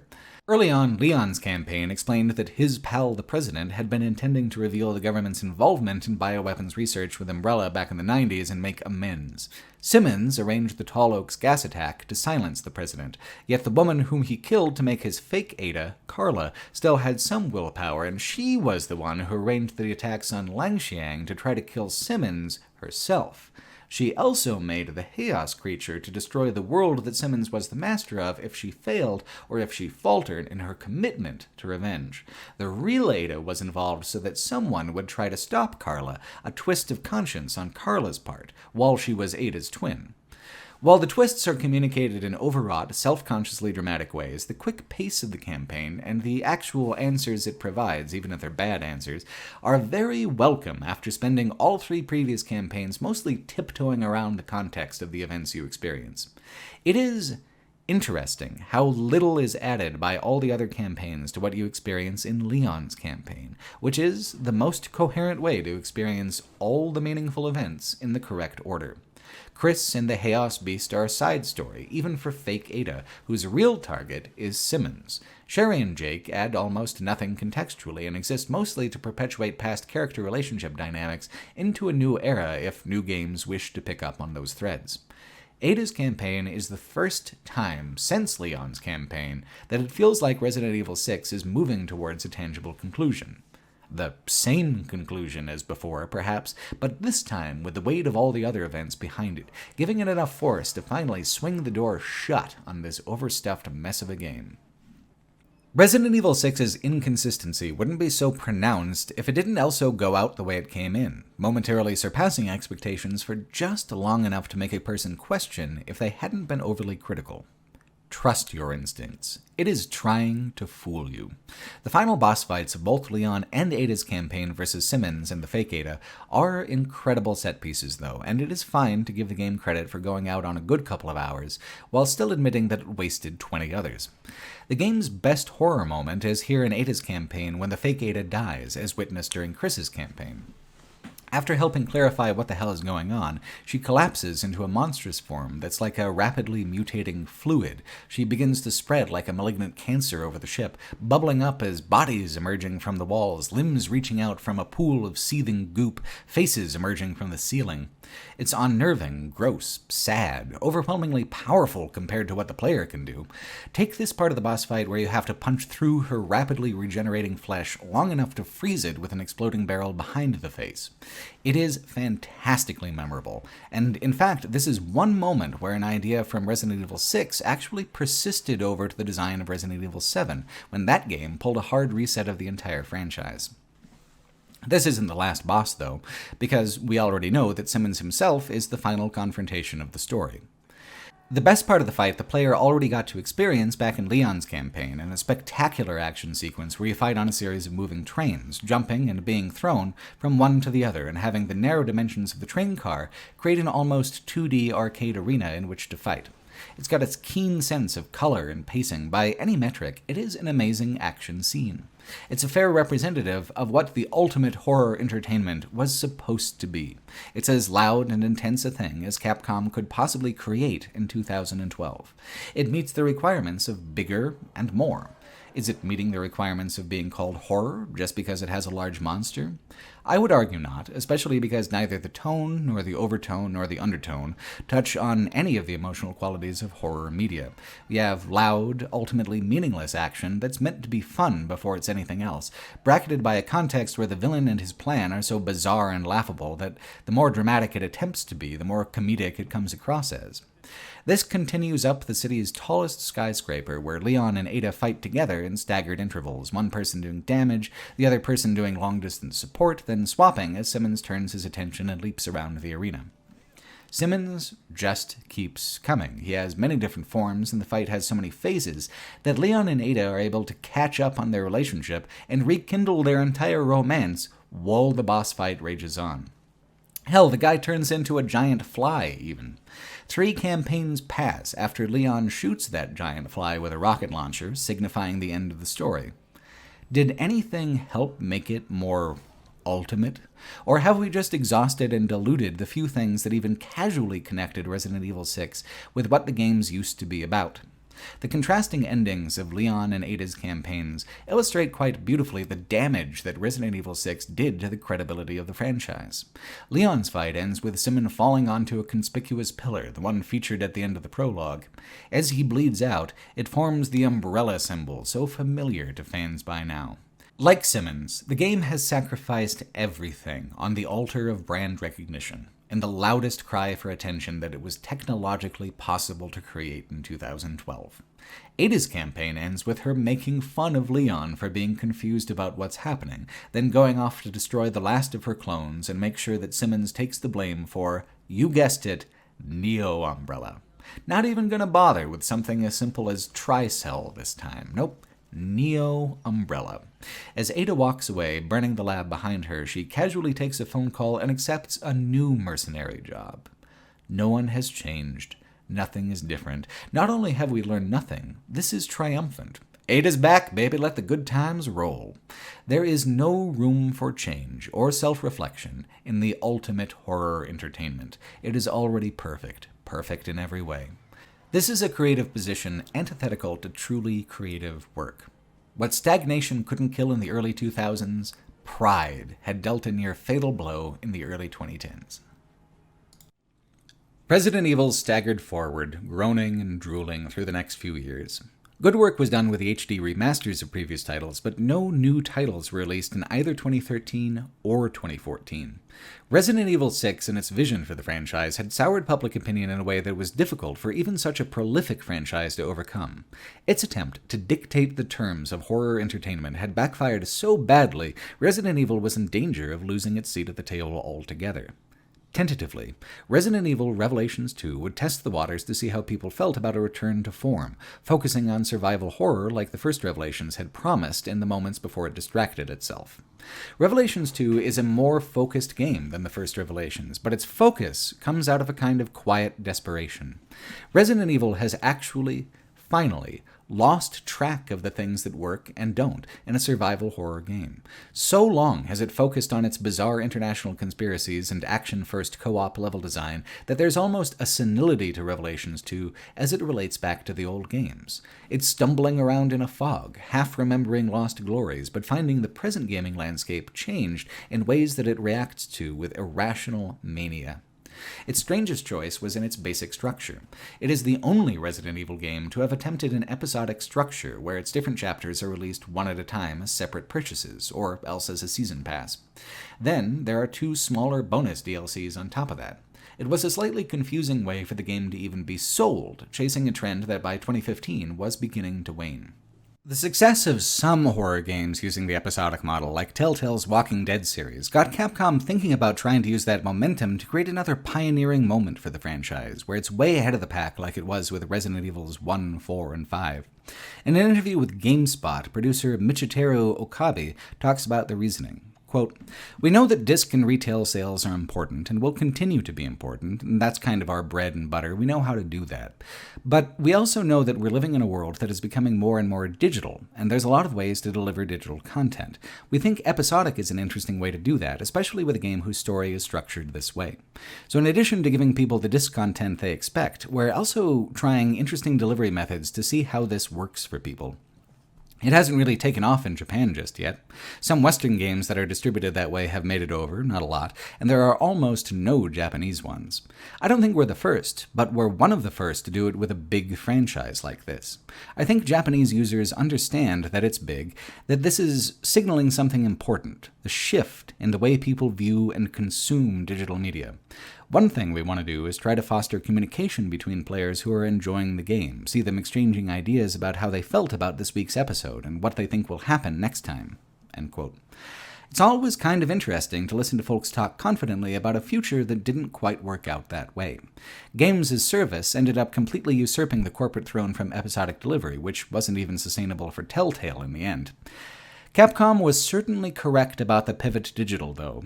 Yet it is strange to read about how valuable they felt word of mouth would be between fans during the month's window of late February to March 2015, when the game's episodes were being released weekly.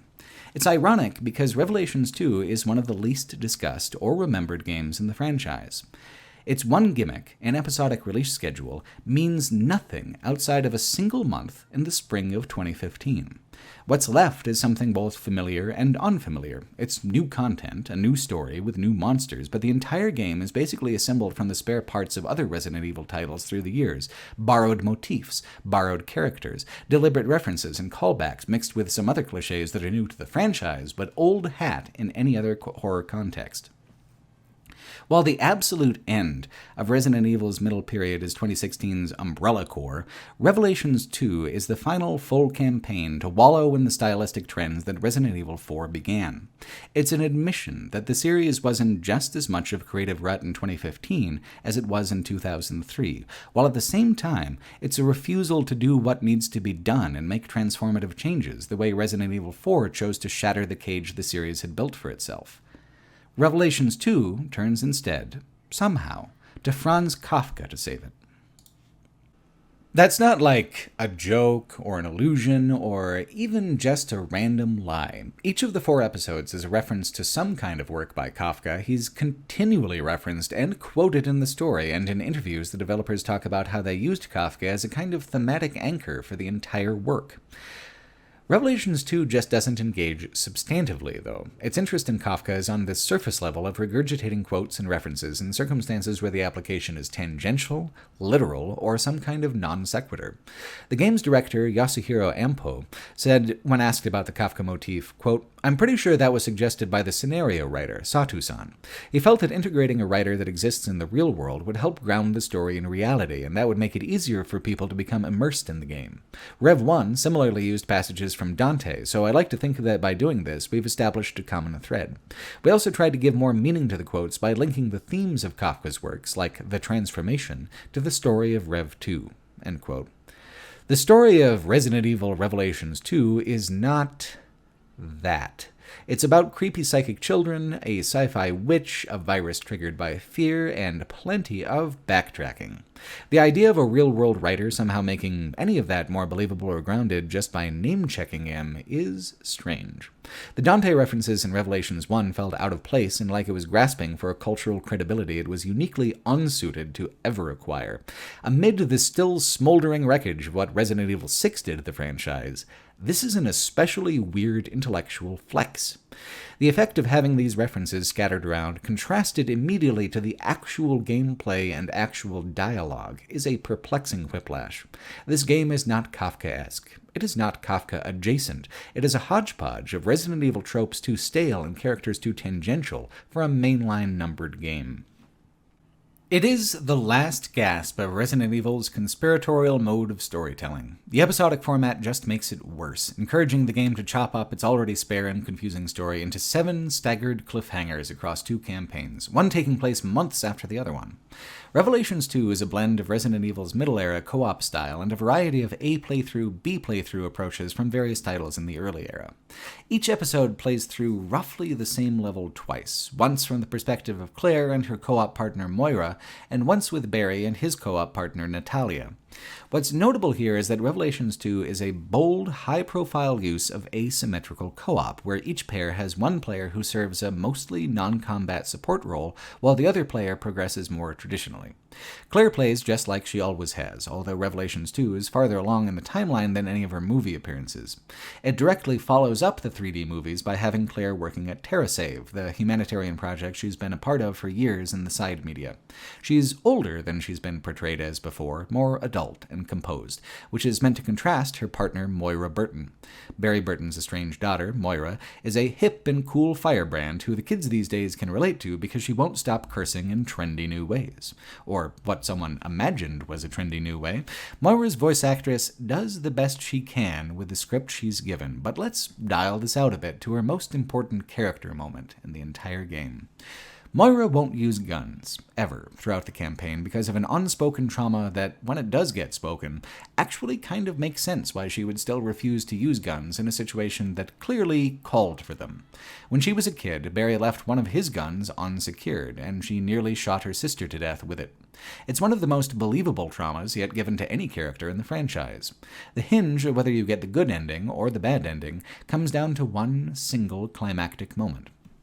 Co-op in Revelations 2 doesn't work like Resident Evil 5 or 6, it works like it did in Resident Evil 0, allowing a single player to swap freely between the two player characters and use both their inventories in tandem. A late-game boss ambushes the two of them, constricting Claire and forcing her to perform quick-time events to defend herself. You, as the player, have to swap over to Moira, ignoring those quick-time events, and then have Moira crawl toward a prominent pistol. Fear is the game's big capital-letter theme, and this is Moira getting over her fear in the good old American way of seeing the good in guns, no matter how many family members they injure or maim. So, what does Moira say during this climactic moment, where she stops being the frightened teenager on flashlight duty and starts becoming a monster-slaying badass like her dad, Barry? "Go jump on a dildo, boss!" Way to undermine your own character development there, Moira. As you're likely aware, I love cursing. I think it adds a lot of flavor to a conversation, I think it paves over little gaps in conversation as well, but I have never met anyone who actually curses this way, even in my increasingly vague and distant memories of high school. Just throwing in as many vaguely rude words as possible in whatever configuration can linguistically hold the most of them at once. People call each other asshole all the time, but take something along the lines of, "Oh, what are ya, some kind of piss-guzzling, nipple-neck titty slapper?" I mean, what kind of weirdo is putting in that much linguistic work?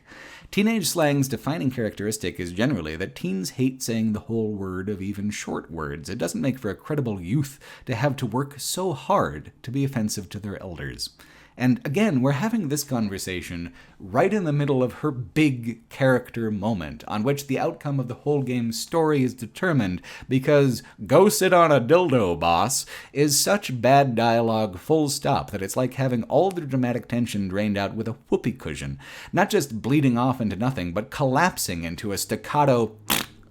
Moira was so very close to being a grounded, nuanced character, but I suppose becoming one would have put her out of step with the rest of the cast. At least, with Moira, player 2 can hit things with a crowbar. Barry's campaign is more asymmetrical by far. I can't stand psychic children. I can't. I don't know why exactly, of all the stupid tropes of sci-fi and fantasy that I just gobble up on critically and enthusiastically, it's the psychic child trope that always makes me mad. It was absolutely inevitable that Resident Evil would consume and regurgitate the psychic child trope at some point. The shocking twist is that they went so hard on it that in a co-op situation, player 2 will spend all of Barry's campaign stuck as one, as a little girl with a teddy bear who can see enemies through walls but who can't attack outside of throwing bricks, an occasional and deeply unsatisfying solution reminiscent of how Ashley could only throw pots in Resident Evil 4. Natalia, as an on-paper concept only, is kind of interesting, a very extreme interpretation of a support role. In practice, the game is making an NPC of player 2, robbing them of agency beyond simply highlighting and progressing through content the game has already earmarked for you to interact with. I couldn't imagine anything more boring in a co-op campaign as long as the ones in Revelations 2. In Dead Space 3, for instance, they handle asymmetrical co-op by giving player 2 hallucinatory sequences in a completely discrete map, while player 1 defends them from waves of enemies on the original map that don't stop until player 2 accomplishes their objective. It's exciting, cool, it adds a sense of extra meaning and value to playing with another person versus playing alone. Or Gears of War 5. It's intended to be played with 2 people, but if you insist on having a third, they play a support role, taking over agency from the drone. The drone, however, has many offensive and defensive abilities that can be used to ease pressure, cause confusion, and even apply extra damage to the entrenched enemy ranks. In Revelations 2, it's either Barry the action hero who gets to use all the guns, all the grenades, and do all the damage, or Natalia the little girl who carries things and points things out.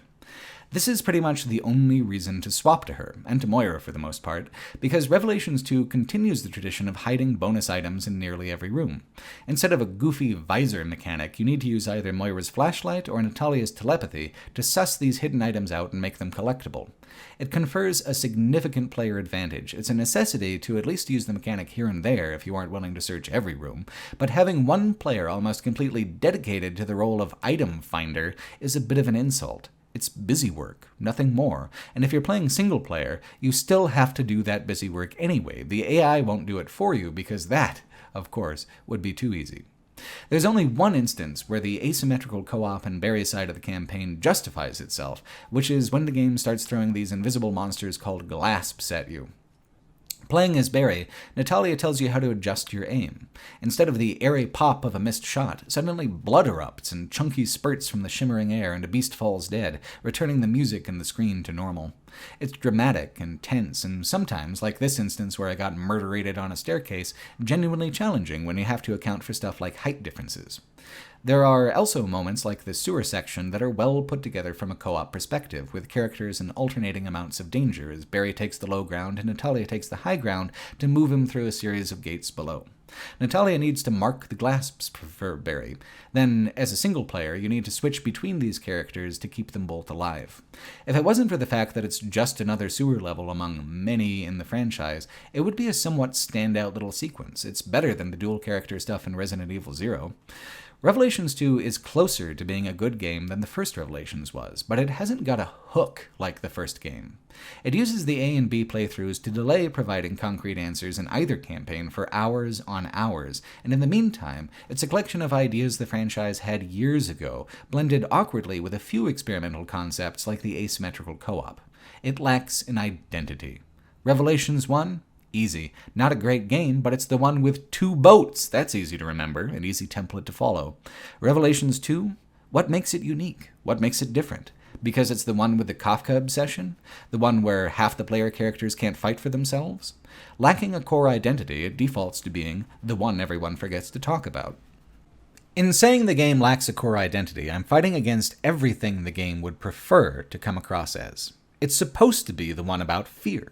In Claire's campaign, she and the other TerraSave employees are at a company party where they're abducted and then imprisoned on a remote island. Each is fitted with a wristband that changes color based on how afraid a person is. It's a handy way to display player health, kind of a Dead Space flourish, but it works far better as a player diagnostic tool than a thematic one. The idea is that fear is the trigger of the T-Phobos virus. It lies dormant until the threshold is passed, and then look out, man! It's kind of a cool twist on the zombie bite formula, where if you can just keep calm, there's a loophole to the infection. The problem is that every time it appears as a consequence in the game, it's driven by the narrative. There are no mechanical applications. You never see it in action. When it happens in the cutscenes, it's no different than how previous monstrous transformations were triggered mostly by plot convenience for dramatic effect. It loses its meaning because it's just something the characters talk about, not something that affects the pathology, the aesthetics, or even the timing of the zombification plague players are already so familiar with by now. Fear is what's supposed to drive the characters. Moira's fear of her past, Barry's fear of having lost his chance to reconcile, Natalia's fear of a confusing world intent on stealing everything from her, and Claire's fear of dying in the same jacket in which she lived. In practice, the way the episodic format keeps swapping from one cliffhanger to another undermines any kind of cumulative tension.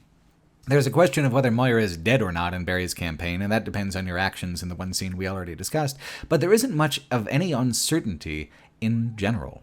The focus is on forcing the two plot lines to weave into each other in mysterious ways, and trying to rip off Lost in an extra gory way. The focus is abstract, metatextual, and so is deliberately making the very idea of fear your theme. Being scary is like being cool. If you feel like you have to tell people you are, you're already off track. For Claire's campaign, you have a sadistic island administrator directing you through a series of gritty, gory challenges that feels like it's ripping off more than a few things from Saw franchise in terms of mood and visual design. All of them are framed as cruel affronts to sanity and sense, but the administrator felt to me more like a carnival barker. Come one, come all, to find the liver in the factory. Dare you solve the item fetch quest? Shall you brave the insanity of the simple industrial maze with no real dead ends? A lot of what Revelations 2 does is so agonizingly tired and old in context with the rest of the franchise that it would make it harder to feel afraid even if there was something frightening going on. Is the game even still survival horror?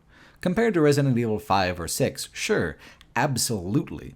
Compared to its own ancestors, compared to Resident Evil 1 or 2, it's still an action hybrid. If you surrender to the hidden item mechanic and switch up your characters in most of the rooms you pass through, there's not a lot of chance of running dry of anything. There's backtracking in the form of Barry's campaign, passing through the same areas and often having to repeat the same puzzles, but neither Claire nor Barry are likely to become lost or undersupplied without having failed in some other way, like misunderstanding a puzzle or progression element, and so stay behind fighting enemy waves when you oughtn't to. A great example is an early game encounter where the administrator guides a number of captives to an old bar called the Wasik. There's a defense sequence with enemies battering down the windows and doors in a classic zombie attack moment, where at the climax, one of your coworkers becomes too frightened and transforms into a monster. You're supposed to run from him. The folks around you say to run. He's got a high damage weapon that you can run from, but if you've got a lot of spare ammunition, and especially the bottle grenades, you can just kill him right there and now, instead of having him be a Nemesis figure. I didn't actually realize this was the alternate ending to the encounter. I just figured it would be worth it to try and kill him, guessing it was a Nemesis kind of deal, and that maybe he'd just drop something cool. Fear didn't transform him. Encounter design did. Small enemies from the front, a surprise large enemy to flush you into them from behind. Fear didn't cause me to run, so I didn't, and that was fine too. Fear didn't pull the survivors together, and fear didn't push them apart. All of this happened exactly the way that the mean lady on the radio said it would. Fear is the theme of Resident Evil Revelations 2. It would need to have been a better game for fear to be its identity as well. Several thousand years ago, I had said that I consider the Revelations games as part of a loose trilogy with Code Veronica X, and it's elements of Revelations 2 that primarily make me feel that way. First is the way it bookends all the storytelling done with Claire in both the early and middle eras of the franchise. Code Veronica X was the first time we had an action heroine, Claire. She starts off that game infiltrating an Umbrella facility in Paris, doing all sorts of fancy action moves. In the Resident Evil 3D stories, Degeneration and Infinite Darkness specifically, we saw Claire trying to move past that to a footing where she's helping people instead. Leon even compliments her on it. Revelations 2 follows that up and is the latest in the timeline that we've seen Claire as I'm writing this. It's the climax of her arc, and it's actually quite satisfying in that capacity. Her compassion she turns towards Moira, and her combat skills she dusts off pretty magnificently to step into the role of Shotgun Mama. Claire did it before with Sherry, but the dynamic is more enjoyable with Moira because Moira talks back in a way that actually tries to develop the characters or comments on the plot. The second way it loops is with Wesker and the Ashford twins. The major villain, the island administrator, is none other than a lost Wesker sibling, Alex Wesker. She's an imperious blonde with a similarly nonsensical plan to her brother: punish the world for the expectations of perfection placed on them as children. Where Albert Wesker would force a change on all but his perfect few who could withstand Ouroboros, Alex Wesker just seeks revenge, an escape from her body, and an end to the world. Albert and Alex Wesker, together, are basically an answer to the question of who Alfred and Alexia Ashford would have been if they had ever left the house. Third, consider the environment. An isolated island with a prison, a housing block, and an industrial area. There's no Antarctica, but Antarctica was never more than 1/3 of the Code Veronica experience. It doesn't seem like it because it happens in the last episode during Barry's campaign only, but there's even a classic Resident Evil-style hidden mansion laboratory combination in the depths of the facility. Like the Weskers and the Ashfords, the islands are doppelgangers of each other with slightly different emphases in the presentation. Fourth is the crossover of the roles of Chris and Barry as integrated B campaigns. Both come through the same areas after the events, the damage done in the A campaign in time past changing the environments in ways that remix the puzzles. For example, a climactic combat puzzle for Claire becomes a barrier puzzle for Barry's pass-through in Episode 1, requiring Natalia to squeeze through some vents to undo. Barry and Chris are both meant to favor automatic weapons and hit heavier than the A campaign protagonist. Cumulatively, Revelations 2 feels like a direct sequel to and a soft reboot of Code Veronica. How does Revelations 1 fit in, then? Well, Revelations 1 was a direct follow-up to Code Veronica for Chris Redfield's timeline. It's the next chronological step we see him at after Antarctica. It's looser, more standalone, but there is connective tissue there. Revelations 2 is even only tied to the first Revelations through, well, a revelation. Quite late in the game, the guy who runs TerraSave is about to transform into a boss creature, the one that Moira suggests go sit on a dildo. He monologues about how he's the secret protege of Lansdale, the man behind the Terra Grigia attack. He believes that Lansdale was right about the world, and how it will never take defense from bioweapons seriously until they fear them, and that requires more destruction and sacrifice. That's why he was helping Lady Wesker. It loops in well enough with what the second Revelations game is trying to do, while at the same time offering one of the only assurances you'll ever get that Resident Evil's Surprise Atlantis was a thing that actually happened in the games. Like I said, loose connection, but the games simply don't fit together with the rest of the franchise in any natural way. All of them are transitional, experimental diversions from the mainline games. All of them are more dated and strange than the mainline games. They all appear sporadically in the odd gaps between the chronologies of the mainline games. They are linked, thematically when not linked mechanically, contextually when not linked thematically. Plus, to the franchise which brought you the Leech Wizard and the Fish Priest, we now add the Wicked Witch of the Weskers. What sucked about the focus on adding spy thriller drama to the franchise so heavily during the Middle Era is that what is campy is not always what's fun. Resident Evil 4 was the only title where it swung deliberately between comedic and dramatic. From there on out, the comedy was unintentional, despite how much of it is actually hilarious.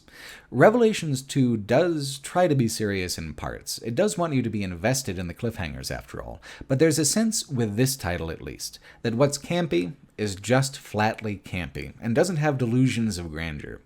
Alex Wesker is my big example. She's as much of a ham as the last Wesker, while also adding some real twists to the formula with this otherwise convoluted plot. So here's the deal. Wesker used slave labor to build this island facility and then killed everyone with her experiments, having more victims shipped in from outside so that she could continue testing.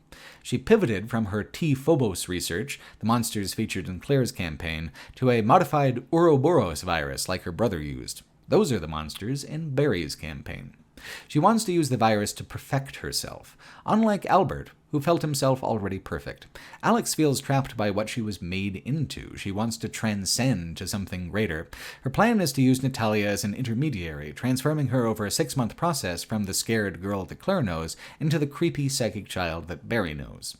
Alex also transferred her consciousness into the kid, hoping to start anew with, telekinesis or whatever this time. At the end of Claire's episode 4, instead of a boss fight or explaining anything at all, Alex Wesker just shoots herself. Blammo! Is it a surprise? Or is it just kicking the can of having to clue the player in even further down the line? Either way, Alex Wesker did not intend to survive to the Barry campaign. But she did. And this is the Witch Wesker from Barry. The virus that she was infected with kept her alive, stitching her broken brain back together as well as it could, mutating her, maddening her, creating this wonderfully bizarre creature. This is perfect camp, an ironic comeuppance for the villain, which becomes, itself, a new villain. A child-stealing witch, like out of a storybook. Essentially a fantasy beat, with a little Resident Evil medical science twist. Fear was such a poor emotion to place its bets on for Revelations 2, because the alternative here would have been joy. A total embrace of the fact that absurdity is the only road left to take, having well and truly exhausted every other creative avenue of this kind of game structure. Witch Wesker has an obsession with Natalia because Natalia is the self that got away, while she was stuck here, moldering in this awful form. It's a fun motivation, further pushing things in a storybook direction despite the sci-fi jargon. The climax, for the good ending anyway, also pivots on joy instead of fear. There had been a cutscene that showed only Claire made it off the island. Moira was left for dead in the collapse of the big tower that let all the other monsters out.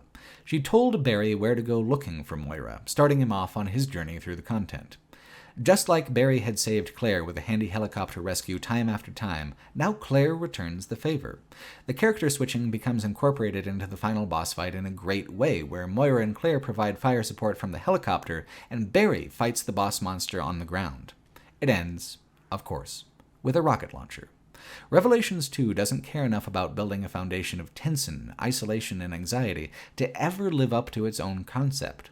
The churn of recycled elements can be put to a purpose only if allowed to be free and fun, like the climax, if treated as nostalgic fluff with no greater ambition. consider. This game came out half a year after Shinji Mikami released The Evil Within 1. While there's plenty that's absurd in that game, it manages to incorporate fear as its primary theme successfully by creating the mechanical circumstances necessary for fear to bloom. The Evil Within 1 makes Revelations 2 look like an episode of The Munsters in comparison. It is much the superior game in nearly every way. It says a lot that Shinji Mikami was only able to continue the Resident Evil tradition outside the Resident Evil franchise during this period. All Revelations 2 does is peer backwards through the franchise, and still, it's blind to the things that once made it great.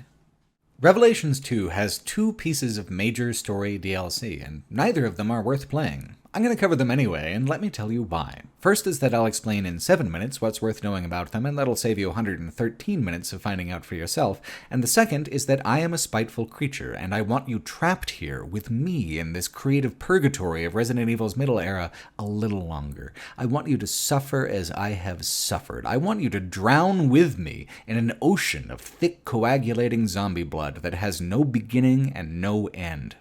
I found things to enjoy about every single one of these games, but if you're feeling fatigued by now with some of these repeating elements, let me absolutely assure you that without playing these games, you don't know the half of it. The middle era of Resident Evil is exhausting. It's a Saw-like torture chamber in itself, where with every release you have to be willing to take a rusty blade and amputate something you used to enjoy about the franchise. It pays its pound of flesh entirely with its own gray matter, giving up one hemisphere to action, then the other hemisphere to melodrama. It's a stagnancy much more dire and pronounced than where we were at 12 years ago with Resident Evil Outbreak. Then the problem was that they had a great format that it was hard to add anything new to without creating imbalances. Now the problem is that Resident Evil 4's innovations were cannibalized by an entire console generation's worth of games, and then more, on down to the present where there's still the hallmarks of the story-driven AAA adventure. Resident Evil kept expanding its scope, changing its genre, to the point that here with Revelations 2, it can't even quite remember how to do a survival horror game like it used to, lost in the mire of its own gimmicks. Even this first DLC is a gimmick when it had the opportunity to be something grander. Called The Struggle, it's the gap in the story where Moira is stranded on the island for 6 months waiting for Barry. To its own credit, it perfectly integrates into the main story, setting up a number of pieces of evidence that Barry comes across, as well as expanding a side story involving a hermit who was spared Alex Wesker's purge because he never left his sewer home. The Struggle has an arcade structure. You have up to 5 lives at a time, and if you lose all 5, your save file is deleted. You have to begin over from the beginning. This is tied to food. There are 2 levels of 5 that are dedicated to hunting and filling those life counters, as well as occasions within the level to maybe shoot some rats for the griddle. The first level has a time limit that isn't too strict. It's easy enough to fill all your bars and get all the food. It's the second hunting expedition that sucks. It's nothing but a finicky stealth sequence. If you fail, you have 30 seconds to leave the village, or else get a game over. So, not instant failure exactly, but that's the end of the level. If you just run for it, you basically skip the level, which is better, I think, than suffering through stealth mechanics in a game not remotely built for them. So, how's the bulk of the DLC? Well, it's locations you've already been to recycled as combat trial arenas, like the sewer gates you navigated with Barry and Natalia, only now there's no puzzle, just an extended wave-based firefight. All the puzzles are redacted from the Struggle, replaced with difficult combat you've got just enough ammo for. It might ostensibly be the period of time where Moira learned to fight, because she sure did, but what does it add for the player? New context for recycled content, this time with bonus rules. In a way, I appreciate an answer to the question, how did Moira survive on the island so long, and it offers at least one interesting answer. The Ouroboros creatures devoured all other life on the island once they got out, nothing left but trees and bones. That's why the second stealth food mission, she and the old man are starving to death by that point in the story. The climax leads the hermit back to a journal that the player is already familiar with, the journal that his daughter wrote before she died. The old man then gives up, passes, dies himself.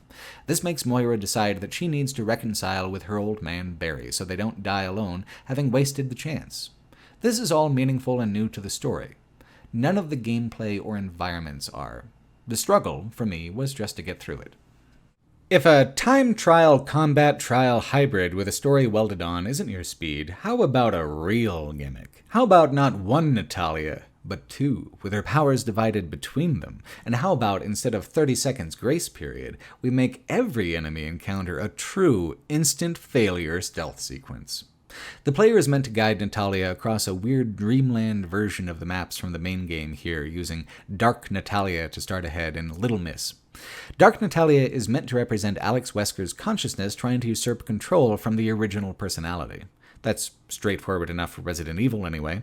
The part that makes less sense is how she does this, which is by manifesting an imaginary version of Natalia's stuffed bear, Lottie, who tries to taunt Natalia into giving up and not coming after her.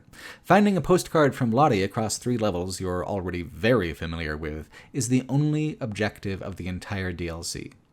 Regular Natalia is just, a child, no special powers. Those now belong only to the creepy twin. Natalia cannot attack an enemy or allow them to become aware of her in any way. If they do, she just sits down and cries as they move in for the kill. This is, I guess, not an unreasonable action for a child about to be devoured. It is a tremendously annoying behavior for a player character, where sitting down and crying just adds meaningless seconds to the fail state. The central mechanic has potential, using an imaginary invisible scout to determine a path in between enemies, and there are a few moments where it's kind of a fun variation on the two protagonist progression. The filter and fog on everything is a nice cheap way to add a dreamlike quality, which is spoiled almost immediately by the background music. There's a creepy lullaby tune on loop that I'm not sure even lasts 60 seconds. Over and over, in endless repetition. Kind of like making it through the franchise's middle period in general. When was the last time, just in this video, I talked about something truly fresh, truly original being done with a Resident Evil game? In the excellent 80s zombie comedies Return of the Living Dead Parts 1 and 2, the same cast plays different characters. Bitten and on the way to the hospital, the secondary lead from both movies says, "I just got this feeling, it's like we've been here before. It's like a dream, this whole thing. You, me, them." Earlier in the video, maybe you thought to yourself, geez, this guy said this video would be thorough, and he didn't even cover dead aim. Well, how about now? Now that we've been trapped here together for untold eons in the interminable, childlike nowhere land the franchise found itself after Resident Evil 4.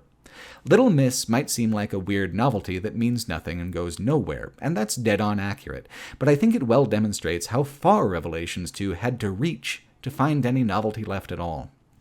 Here it is, the bottom of the barrel from which we scrape the viscous creative leftovers and toss them rotting back into the soup. Well, okay, one thing. For your approval, I submit to the Resident Evil Bad Dialogue Hall of Fame this gem from Lottie the Bear upon finding all 3 postcards and completing the DLC. Gosh-a-rooney, you little bitch! I was supposed to win this game of tug of war.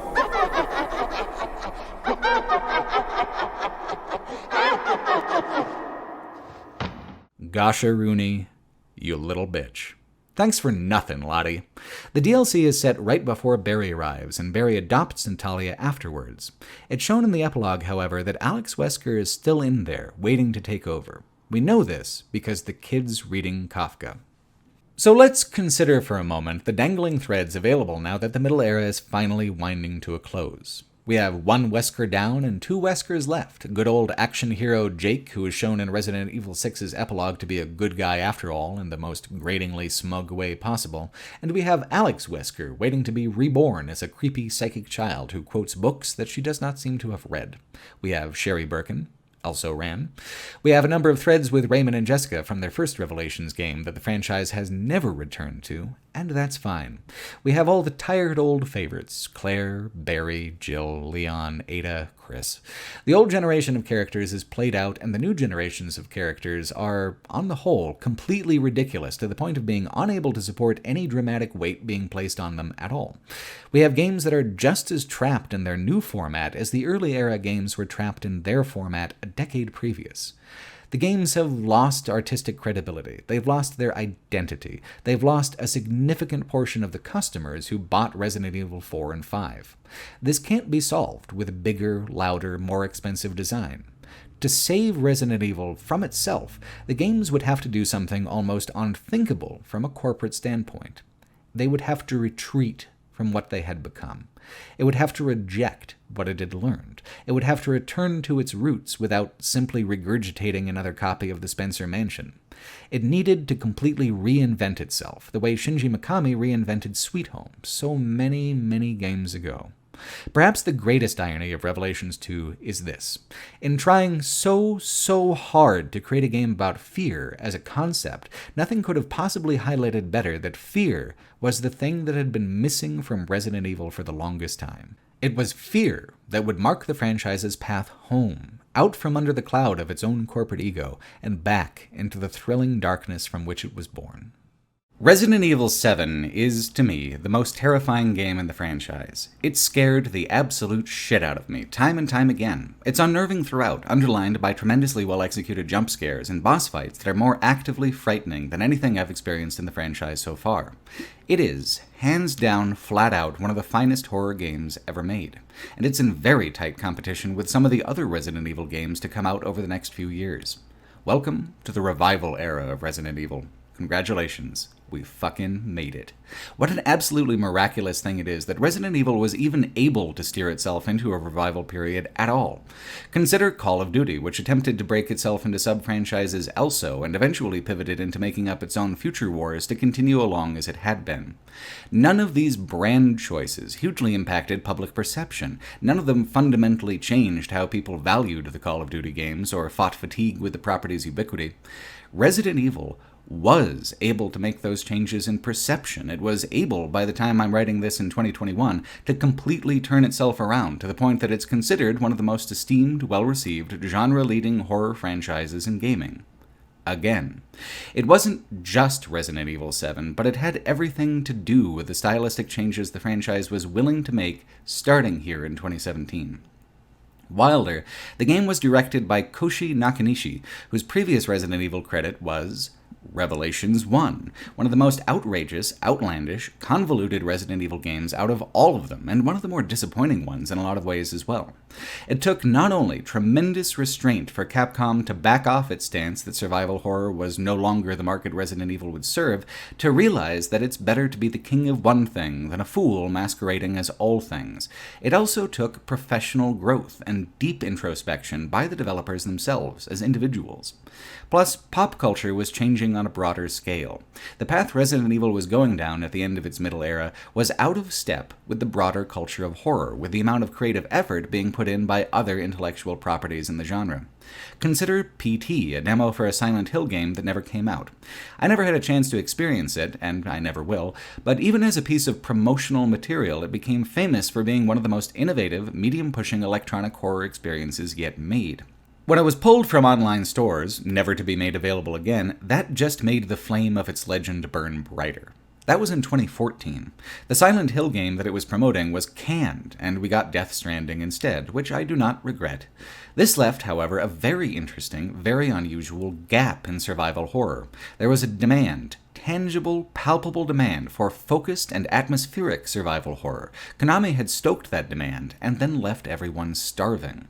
Would Capcom have ever voluntarily stepped away from its previous creative edicts and assumptions about the Resident Evil franchise, if not for the fluke of PT's roaring success, followed by its equally surprising complete evaporation? I think eventually, yes, they would have had to have had a reckoning with the way that they were falling out of pace with what was desirable in horror media. I don't think it would have happened so immediately or completely without PT, however.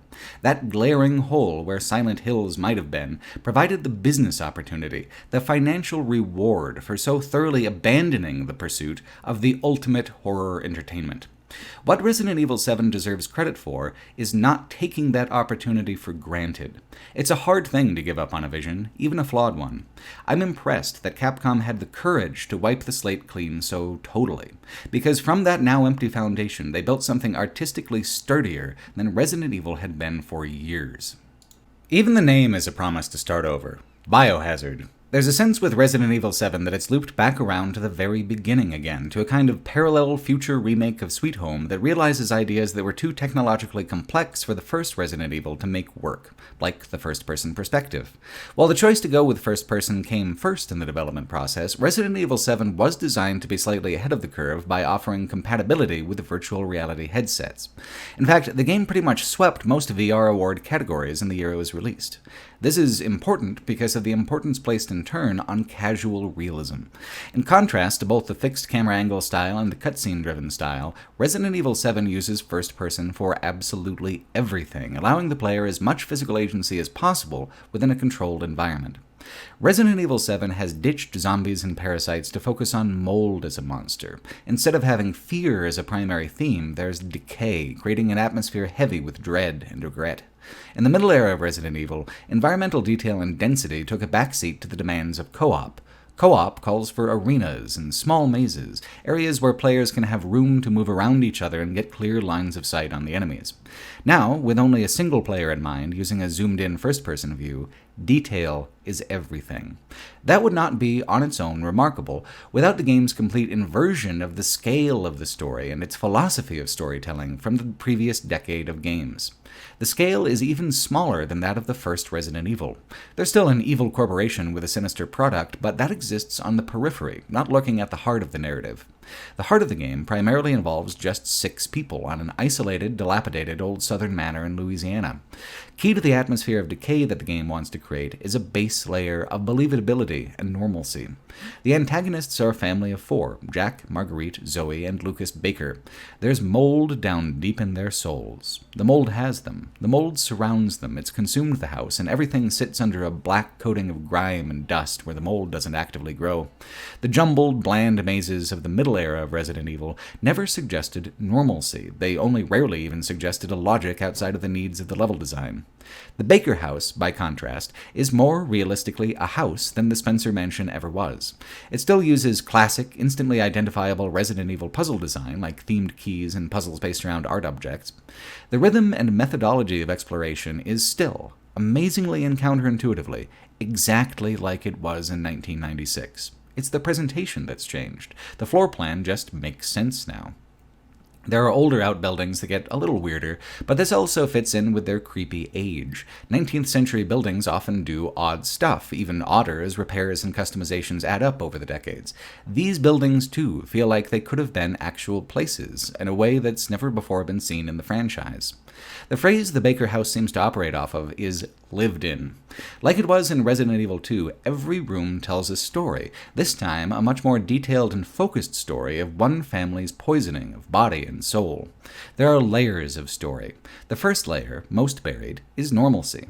Laundry and dishes, books and VHS tapes, old furniture bought long ago during a forgotten time of distant prosperity, the accessories and necessities of a private rural existence. Then the layer of catastrophe, the signs of past violence, evidence of unknown, overlapping crimes, followed, at last, by the layers of decay, mold and meat and murder. The Bakers, enslaved by the mold, were compelled to add to their family, led by a little girl named Evelyn, who isn't in any of the pictures in the house. So they began to abduct passers-by from the dark roads of the bayou, to slaughter paranormal vloggers, to corrupt as they had been corrupted. All of these layers are presented simultaneously. The Bakers now are the family they were then, but degraded and decayed, as is the house. There's a sympathy to be found there, an underlying sadness. Resident Evil 7 is just as outrageous in parts as other titles in the franchise, but none of the other Resident Evil games are so grounded in emotion or detail as this one. Part of the effort to keep the focus external on the Bakers and the path forward is to make the protagonist as bland as humanly possible. No more action heroes. What we need is an affable, bafflable twerp. And what a man we have then in Ethan Winters. I'm not even being sarcastic at all, because the Baker family is its own kind of cliché already. Imagine adding a Resident Evil 4 style, "they've kidnapped the president's daughter, and you're the only one we can spare today," kind of subplot to it. poof, there goes the atmosphere.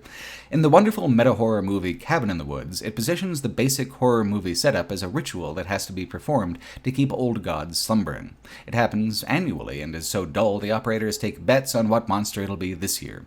When the monster is picked in the movie, the office pool groans. One complains, "Hey, not fair, I had zombies too." And the winner gloats, "Yeah, you had zombies, but this is zombie redneck torture family." Entirely separate thing. It's like the difference between an elephant and an elephant seal. Resident Evil has done zombies, but now we're actually literally going to follow that exact joke out to its conclusion and talk about how it's different with the zombie redneck torture family. They're all quite close to unkillable, for one. Jack and Marguerite function as Nemesis bosses of their own domains, the main house and the old house. Lucas is less of a mechanical presence than a narrative one, though he holds up the torture end of the equation with disproportionate enthusiasm. Zoe's actually on Ethan's side and only really appears once, so she gets kind of a pass from the entire dynamic. This arrangement of villains into masters of specific domains is something that will be carried over more dramatically into Resident Evil 8 Village, as it also follows Ethan Winters in his struggle to be the sharper image catalog kind of guy that the world just won't seem to let him be. Protagonist and antagonists enter into a kind of double-act routine where Winters plays the straight man and the rotating villains play the foils. Straight, of course, not meaning sexuality in this context, but demeanor, the one who keeps a flat, straight affect no matter what nonsense is being thrown at them, giving the punchline guy something to play off of, someone to set up the joke so that those punchlines land. The context is horror, not comedy, but the principle is the same. Ethan Winters must not, cannot pull focus and needs to be able to provide a platform on which to build the dramatic relationships in a way that feels personal to the player. Instead of punchlines, we're aiming for fear. Jack and Marguerite need to have time to develop a back-and-forth antagonism with Ethan for fear to grow. Otherwise, they're just an enemy to pop in the face with your pistol. Not only does getting shot in the face not matter to Jack, he thinks it's kind of funny, and that is unnerving. The flatness of Ethan is that his agency is the player's agency. You can run, and you can shoot. When one doesn't work, you can try the other, but neither is a permanent solution. You are always vulnerable, no matter what's in your inventory. Jack and Marguerite grab Ethan by those vulnerabilities and square dance him all around the game, toying with him, hurting him for fun, hurting him to hasten Ethan becoming like they are. Because that's already happening too. The game doesn't wait 90 minutes before cutting Ethan's hand off and killing him in the dead of night. The setup is that a couple years back, Ethan's wife Mia went missing. Now, she sent him a strange and desperate message urging him to come find her down in the swamps. The beginning moments of the game are a little reminiscent of Resident Evil 4, prior to the village attack sequence. The car, the woods, the short path towards a danger that makes itself known pretty immediately. It begins in the late afternoon and quickly turns to night. Unlike any of the other Resident Evil games, it takes around an hour of casually exploring before anything even close to combat occurs. Establishing the mood, setting the scene is more important, and is actually given that deference and priority. Without anyone to pursue you yet, the layers I was talking about earlier can be sifted through at leisure. Instead of expository cutscenes, the player is free to try to come up with as clear an understanding as they can with the clues available to them, drawing their own conclusion, and even more importantly, setting their own expectations for what's to come. Expectations that probably don't include Mia being just about the first thing you do find, the first major event after the freeform exploration and light puzzles of the introduction.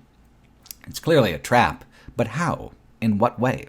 Resident Evil 7 doesn't even spring the trap for some minutes after you find Mia, either, allowing false hope and paranoia to stew and blend. When the trap does spring shut, it's so much more intense, gory, and personal than I ever anticipated. Mia is fighting some kind of corruption in herself. In an instant, it consumes her and she turns on Ethan. It is so well animated, so well integrated into the first-person perspective, that the shift from active play to cutscene is seamless. Even without VR, it feels more immediate than most first-person games are able to accomplish. The game lands nearly all of its jump scares because of this.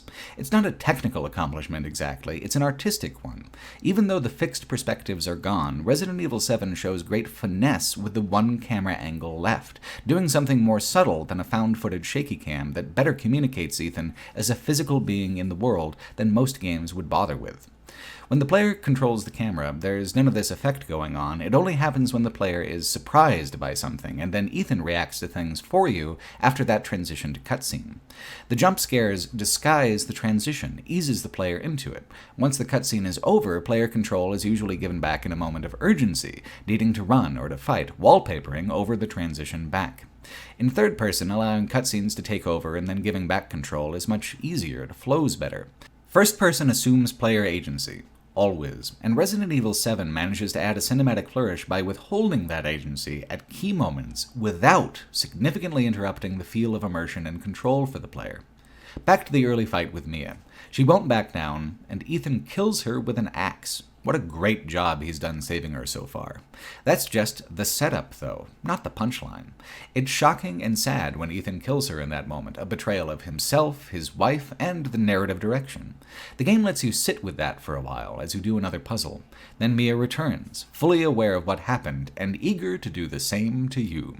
She pins Ethan's arm to the wall with a screwdriver and then lops it off with a chainsaw. Again, this sequence with Mia is the first violence of any sort in this entire game. Ethan tries to douse the wound in antiseptic and escape, leading to a final boss fight with Mia where the mood again changes. First, Ethan was the tragic murderer. Mia didn't deserve it, but now, well, death holds no consequence, and she is pissed. Violence is met with violence. Now it's a brawl, nasty and feral. The opening act of the game has an absolutely masterful command of emotion and atmosphere. Trying to stop Mia feels futile, sad, but there's hope of escape still, a small hope that the game can then dash to pieces as Jack appears and seals Ethan's fate. When Ethan comes back around and wakes up again, he and his wife will have something quite special in common. Haven't you ever wanted to live forever? It sounds appealing as just a general idea, because the mind immediately sees itself going on as it has, cheating the system and getting an all-you-can-sentiently experience buffet in the form that it's comfortable with. The body is bad with time this way, because getting old still comes as a shock to it somehow, even though you've always known it was coming. The body is poor at anticipating fundamental change, habitual and automatic to the end. Eternal life is, when you think about it, a complexly frightening prospect. What happens when mind and body fall out of sync, where the body becomes a prison from which there is no escape, not even in death? The amazing first-person horror adventure game Soma is built entirely around that question, but Resident Evil 7's most impressive accomplishments are in how it crafts the terror of its villains from those thorny existential questions. Jack is one of my favorite antagonists of any horror game because of his manic desperation. He is cruel, domineering, exceptionally violent, but the heart of his character is absurd helplessness. What's happening to him is impossible. He can't make it stop, and so he has given up on caring and reason entirely. Nothing matters, not his body, not your body. It's all just meat. The early confrontations with Jack are all wildly memorable because the worst damage isn't anything that Ethan does, but what Jack does to himself to try to scare the shit out of Ethan, and the player as well. Self-preservation is such a universal motivation that even without language it can be counted on. Hell, a thing doesn't even have to be a mammal. Scorpions and spiders don't wish to die either, and will act accordingly when endangered. To truly, truly not care and have it be physically meaningless is an irrationality that goes against something deep in the ancient parts of the brain. Zombies might be the living dead, but they can be returned to the grave with a bullet to the brain in most lore, including Resident Evils. This is a different kind of monster and a different kind of impulse of fear and anxiety. The fear of zombies is mostly in their overwhelming numbers and the ease with which you become one of them. Consider, instead, this chainsaw duel with Jack. It's absurd, even comedic, like it was when Dennis Hopper had his chainsaw duel in 1986's Texas Chainsaw Massacre Part 2. Yet that is clearly exactly why Jack is doing it, precisely because it is nihilistically absurd, because he's not afraid of what might happen if Ethan wins. It's just meat, no meaning. Jack laughs as you kill him, spilling the molded guts of him everywhere. And, of course, he does come back in an even more massive and monstrous form. Jack's nihilism was right on the money. Pain is a spiral leading ever inward and downward. His body is now even further gone. His consciousness is trapped as ever. Nothing did change, even when Ethan turned him into a gut slushy. That sympathetic position of helplessness deep inside him is what allows Jack to be truly frightening, because you're not just fighting the monster, you're fighting the idea that the monster could be you under different circumstances. Hell, for Ethan, maybe just further down the line in these exact circumstances. Marguerite has less of a role, and her fear comes from a different angle as well. She provides a complementary theme, pestilence in addition to decay. Her body is host to swarms of insects, and the old house uses spiders, bees, and more as environmental hazards. Or even as just straight-up gross-out horror, take this crawl space full of centipedes. They won't actually cause damage or anything, but it sure gave me the shivers anyway. I have a feeling it's quite a thing in VR. Where Jack sees perfectly well what's been done, Marguerite lives in a world of delusion and neglect. She is one with the nesting, pulsating eggs in her rotten flesh. Confronting her the first time is spooky, but not frightening. She melts away and manifests again, this time with her body and limbs bulked up and elongated to awful proportions. The big Resident Evil-style sudden mass monster is still coming up, but at this stage, even the monster design of Resident Evil 7 is very focused in a way that it hasn't been for some time. I'm sure there was a temptation to make Marguerite more powerful or intimidating in her final form, but this choice to make her as creepy as possible instead is so rewarding. She resembles her insects at last, spindly limbs and a bulbous torso with nothing but spite to give. Resident Evil 7 is everything that the old games were. Lock and key puzzles, boss fights, shotguns and a grenade launcher. Like with the 2002 remake of Resident Evil 1, the adventure module at the deepest foundation of the game is consistent with the original. It's the surface, the flesh of the thing, that's so mutable. The early and middle 2010s is when the pop culture imprint of horror began really changing, picking up momentum and value outside its traditional niche. While horror has always been driven by the tremendous creativity of its independent artists, from the original Night of the Living Dead to the Blair Witch Project, it was in the 2010s when corporate horror began following suit. Insidious and The Conjuring in 2010 and 2013 set a new aesthetic standard that horror media is still mostly following today. The Conjuring was especially able to leverage itself into a new media empire, pulling in a wide audience by blending effectively structured and paced scares with an aw-shucks Americanism that moved the whole public perception of horror away from the counterculture towards true mainstream media culture. There was a new visual language for horror, with muted colors, pops of vintage style, and a newfound patience for allowing a movie's own scares to build. Horror has flourished these past few years, partly because of how independent artists continue to make countercultural horror, sometimes even profitably, like in the case of something like Get Out, also released in 2017, sometimes unfairly not in the case of something like 2016's A Dark Song. The other half of the equation is how corporate horror has, instead of attempting to steer the aesthetic into ultimate horror entertainments, it's instead simply chased it down into increasingly worthwhile rabbit holes. Resident Evil is corporate horror. Capcom is a collection of many artists under one label, but that label dispenses money only on the understanding that it will make that money back again. Resident Evil never would have left the style of the middle era behind if there wasn't a tremendous pressure on them to conform, as odd as that sounds in a horror context. The Paul W.S. Anderson movies had wrapped themselves up the year previous. No one enjoyed Umbrella Corps. The slate was as clean as it was ever going to be to make this kind of comprehensive shift in style and substance. The reason I want to establish the fact that Resident Evil 7's sudden interest in being actually frightening is part of a larger industry trend is that there are things about the game that are uneven, things that do harken back to the old habits of the franchise. They just don't show up until the middle and back chapters of the game, after the game has used up its major initial ideas and before things begin pulling taut in anticipation of the climax. There's the portion of the game that sticks out in memory, that's easy to hold on to, and that's the primary game of Jack, Marguerite, and the creeping mold. Then there's the second story, of Lucas, the murderous meth head, of Eveline, the spooky psychic child who's actually a bioweapon in disguise. Eventually the stories unite back together for a slightly uneven conclusion. It's this incomplete transformation that keeps the game from being my absolute favorite in the franchise. It's like the creative equivalent of an addict hiding a stash in the upper basin of a toilet. There's a recognition that they need to stop, but a trepidation in fully committing to going cold turkey on the things that it thought sustained it. I've already talked about how I'm personally not a fan of Eveline's trope, but her presence in the game is odd in ways beyond my personal distaste. It's one monster too far, one layer of complication too many. After leaving the Baker property, Ethan Winters is incapacitated and it falls to Mia to go after him and save him.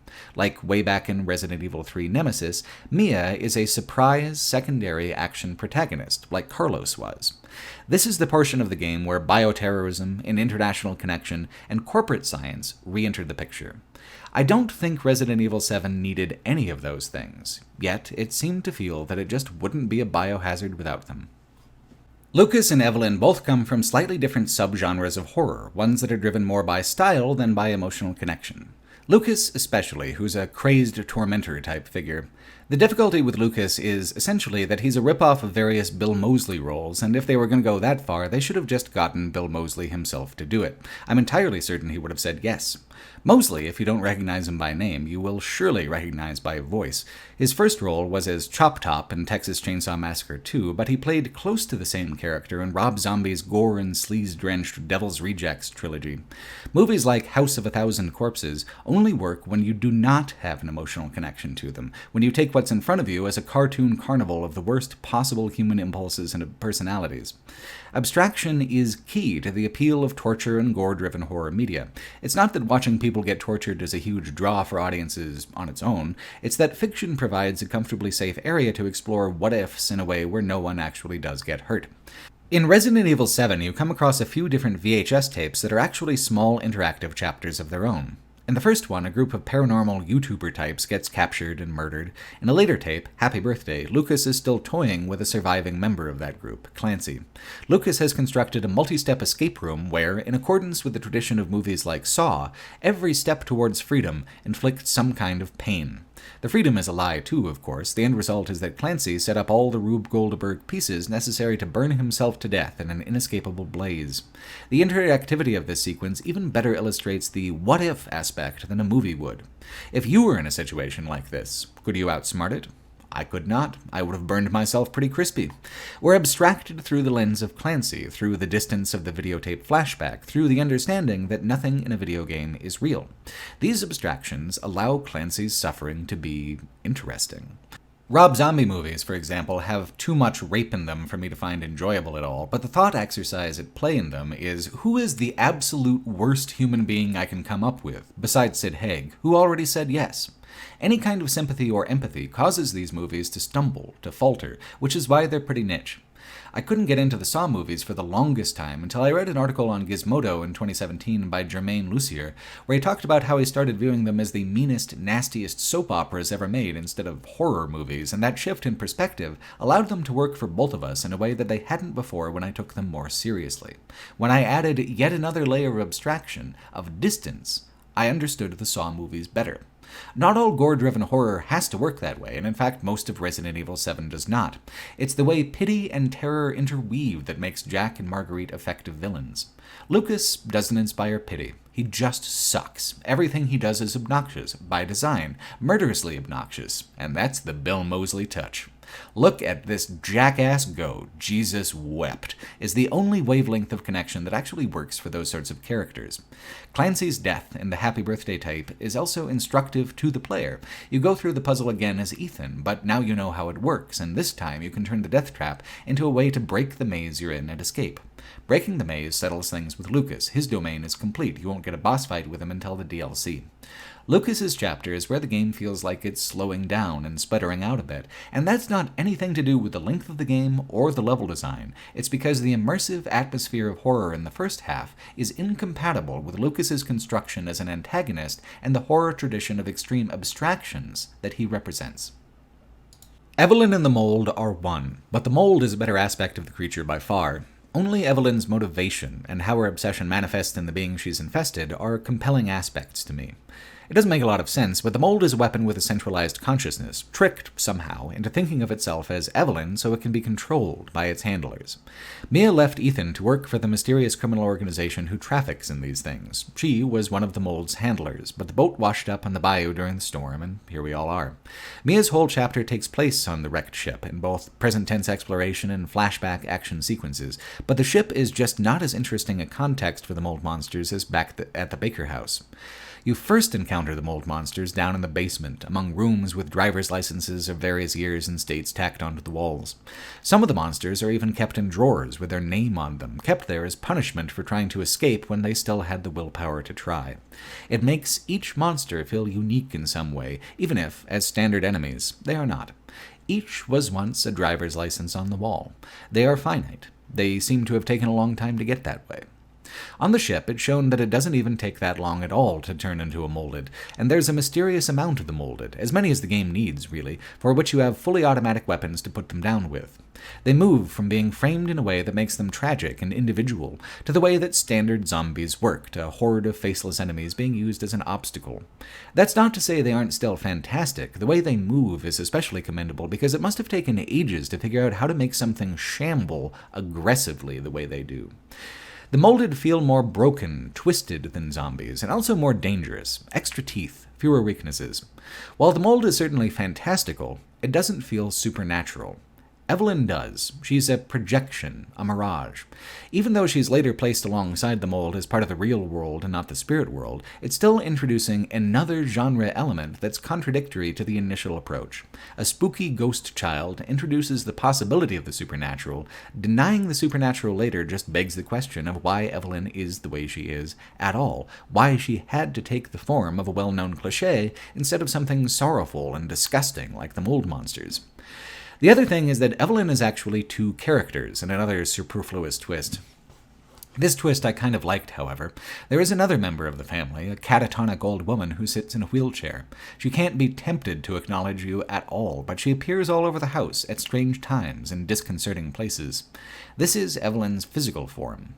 In the grand climactic moment, Ethan pushes through her psychic illusions to use a toxin on her, which you prepared from scattered ingredients like the vaccines of Resident Evil's past. It melts her. It's an amazingly animated sequence. She becomes liquid, then reconstitutes into a fluid face creature like the false Ada of Resident Evil 6, but even better, more frightening. She grows larger, the size of the house, larger still, and just as all seems lost, a helicopter appears, dropping Ethan a special pistol to poison the beast and stop it for good. I gotta ask, if we're already doing another explicit Deus Ex Machina like back in the old days, would it actually have been any tackier to just give Ethan a rocket launcher? The pistol is clearly meant to seem like a classier version of the old trope, but I say don't go halfway. Do it or don't. Let there be a firework if this is how they choose to end it. With the combination of Lucas's chapter, Mia's chapter, and then this ending, there have been several shifts of emotional content, styles of horror, and levels of commitment to its own atmosphere in the last few hours of play. The back half damages the immersion that the first half so carefully, beautifully built. Not all the way, but enough so that it isn't quite the game I wanted it to be. Does the back half at least build resonance and continuity with the rest of the franchise? I'll happily admit that it does. Like the climax pistol, though, it often does it in half measures that would have been stronger by either giving up on the idea entirely or committing to it more completely. Like this weird-looking Chris Redfield who strolls in at the last minute to save the day. He's working for Umbrella, but they're the good guys now, and the game ends with a helicopter extraction by familiar faces, like these games almost always do. I have questions about this. Lucky thing, they patched in some answers with the DLC. Chris Redfield's side campaign is called Not a Hero, which is the first sign that this is going to be a little awkward because for 20 years, Chris has not only been a hero, but the hero, the iconic dude of Resident Evil. Now he's been replaced by an elongated Ed Sheeran and a denial of what he still is, even mechanically within the DLC. Chris Redfield's next appearance in Village swings back the other direction to be consistent with how he was in Resident Evil 6. There are fan theories that this isn't really Chris Redfield in the 7th game, big conspiracy, etc., etc., but Capcom has said in multiple official statements simply that they were using new facial capture technology and just went with a real actor instead of creating a face with greater continuity. I feel as if there must have been a sense that they were going to reboot everything more completely than they did by the time Resident Evil 8 was released, that this was going to be the new look going forward, but the discrepancy was too great, and it was a deeply unpopular choice. I'm not even fond of it myself. If he was going to be so disconnected from the previous Chris Redfields, this moment called for a new character instead. Oddly, the old version of Chris Redfield was still alive and well in the franchise elsewhere during 2017 in another 3D animated movie called Vendetta. Vendetta is a frustrating one because it comes close to being entertaining and watchable on numerous occasions, but always veers away before it's actually accomplished either. It's a story bridging the timeline between Resident Evil 6 and 7 without connecting to 7 in any meaningful way. The only reason to dip into Vendetta is that it brings back Rebecca Chambers as professor of medicine, which is a cool direction for her. She's actually quite endearing in the movie. The very existence of Vendetta is just strange, considering the ways Resident Evil 7 tried so hard to pivot to a new era. The Umbrella Corporation being good now is helpfully explained in 2 written documents found in your inventory when the DLC begins. Not the most impressive way to do it, but at least they anticipated the question. The idea is that by taking the name Umbrella to fight bioterrorism, they are taking responsibility for the past, helping create a bright new future. That's thin, even as a press release, but fine, as you like it. Corporate rehabilitation is a plot twist. Why not? It's hardly the dumbest thing the franchise has ever done, but it isn't exactly near the top of the list either. Not a Hero adds very little to the broader experience of Resident Evil 7 in general, besides just filling in little gaps like that. Chris is here to go after Lucas, the one thread left deliberately dangling. The entire thing takes place in a mine that Lucas has rigged as another trap maze. There's nothing going on that isn't a stylistic, tonal repeat of his chapter in the main campaign. It might lean a little heavier into the Saw aesthetic, I suppose, and that is something shared among all the DLC. They are meant to explore and intensify the horror influences that the main game didn't have the time to focus on at length. Lucas has captured most of Chris's team and fitted everyone with explosive collars, stuffing them into traps that Chris then triggers trying to save them. Methodically, the player explores all 3 wings of the dungeon, acquires 3 key items, and watches all 3 of Chris's men die gruesomely. I guess this is why he is not a hero, but that's not anything to do with Chris, that's to do with the structure of a Saw movie. Deaths of the other game's participants are used to further torture and mess with the one who continues surviving, a la Saw 6's health insurance executive. Not a Hero adds some interesting mechanics, like a new kind of molded that requires the special ammunition used in the main campaign's climax to kill. It adds an interesting element where those creatures will respawn and harass you endlessly until you find the bullets, usually at the end of that wing of the dungeon, so you can turn right around and pop 'em one on your way out. As a whole experience, it's straightforward, predictable, and visually boring, taking place entirely in an industrial underground area. 3 wings, a trap, a boss fight. It's a variant on the main game in that Ethan is not an action hero and isn't treated like one, whereas with Chris, that's the whole point.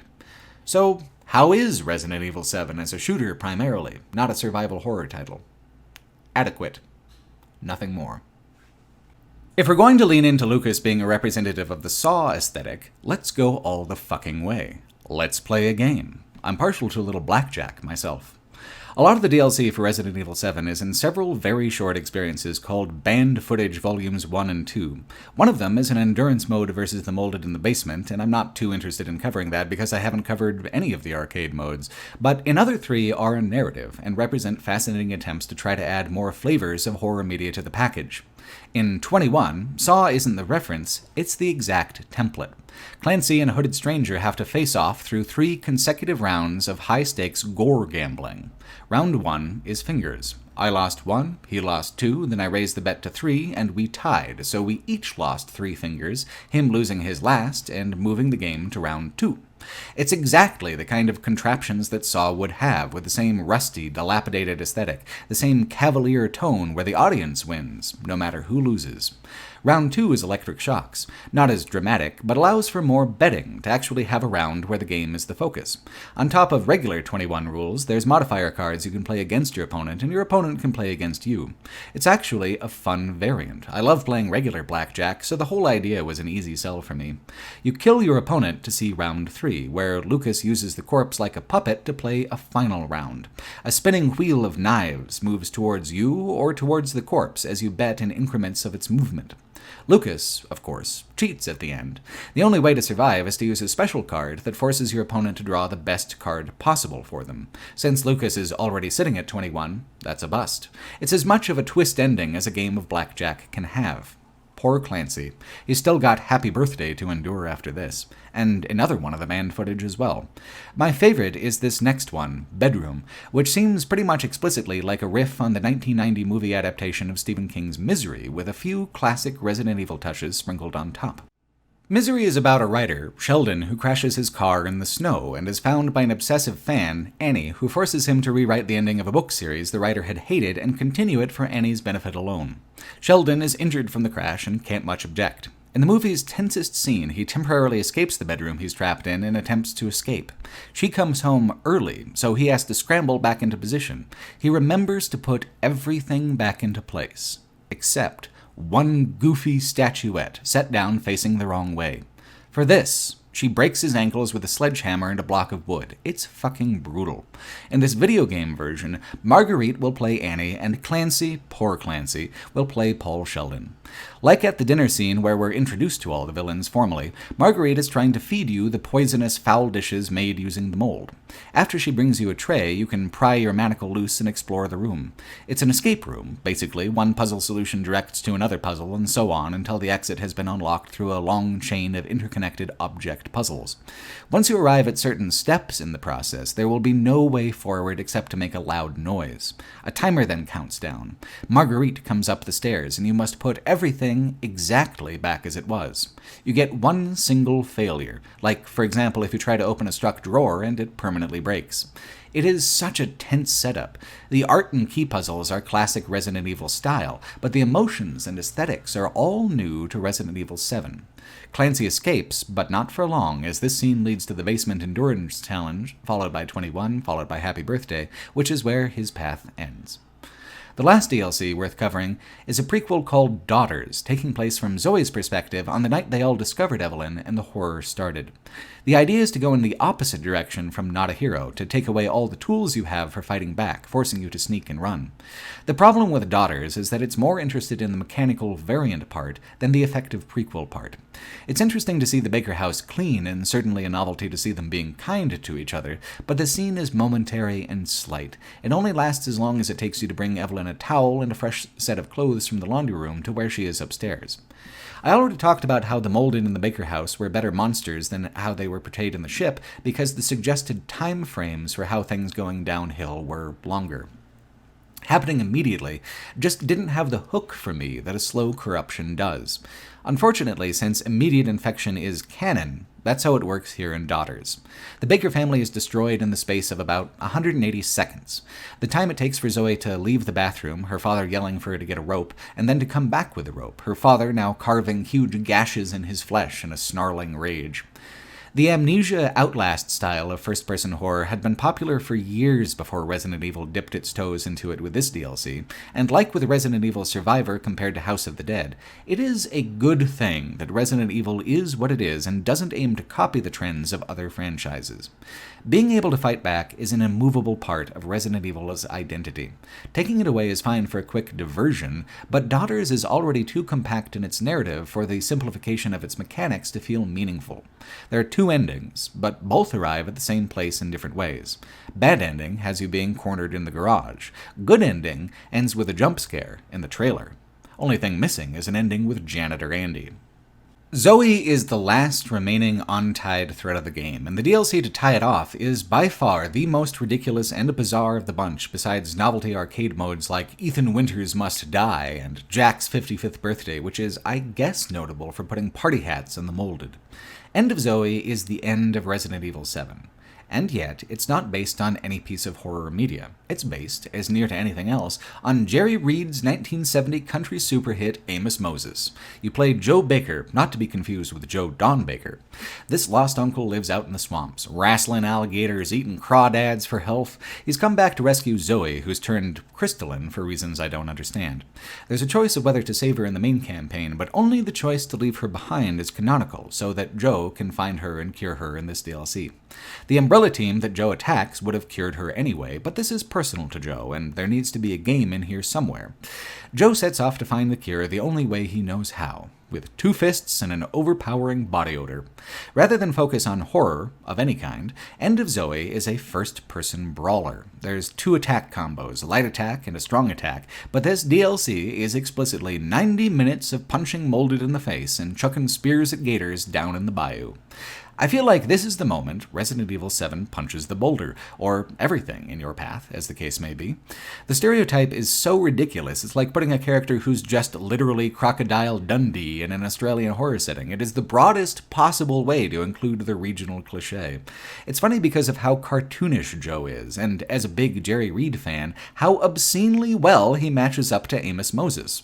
There's a lot of ways to get lost in the Louisiana Bayou, but End of Zoe is pretty linear. It's just a punching gallery with a couple optional diversions for little boxer effigies that boost your attack damage.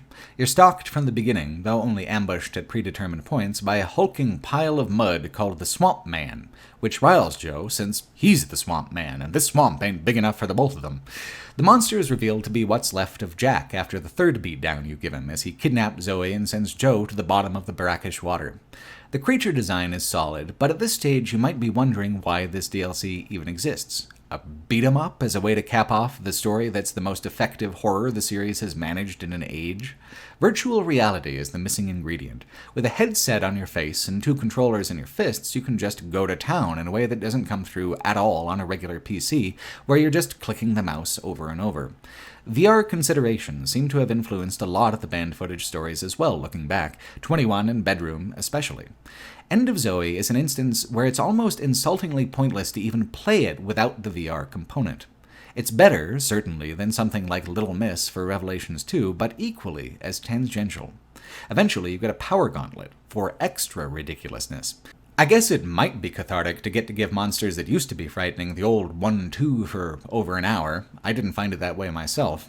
At the end, Chris Redfield comes back in to help wrap it all up. Joe punches Jack well and truly to death, the final death, the death that only comes from a haymaker delivered multiple times by a sci-fi gauntlet.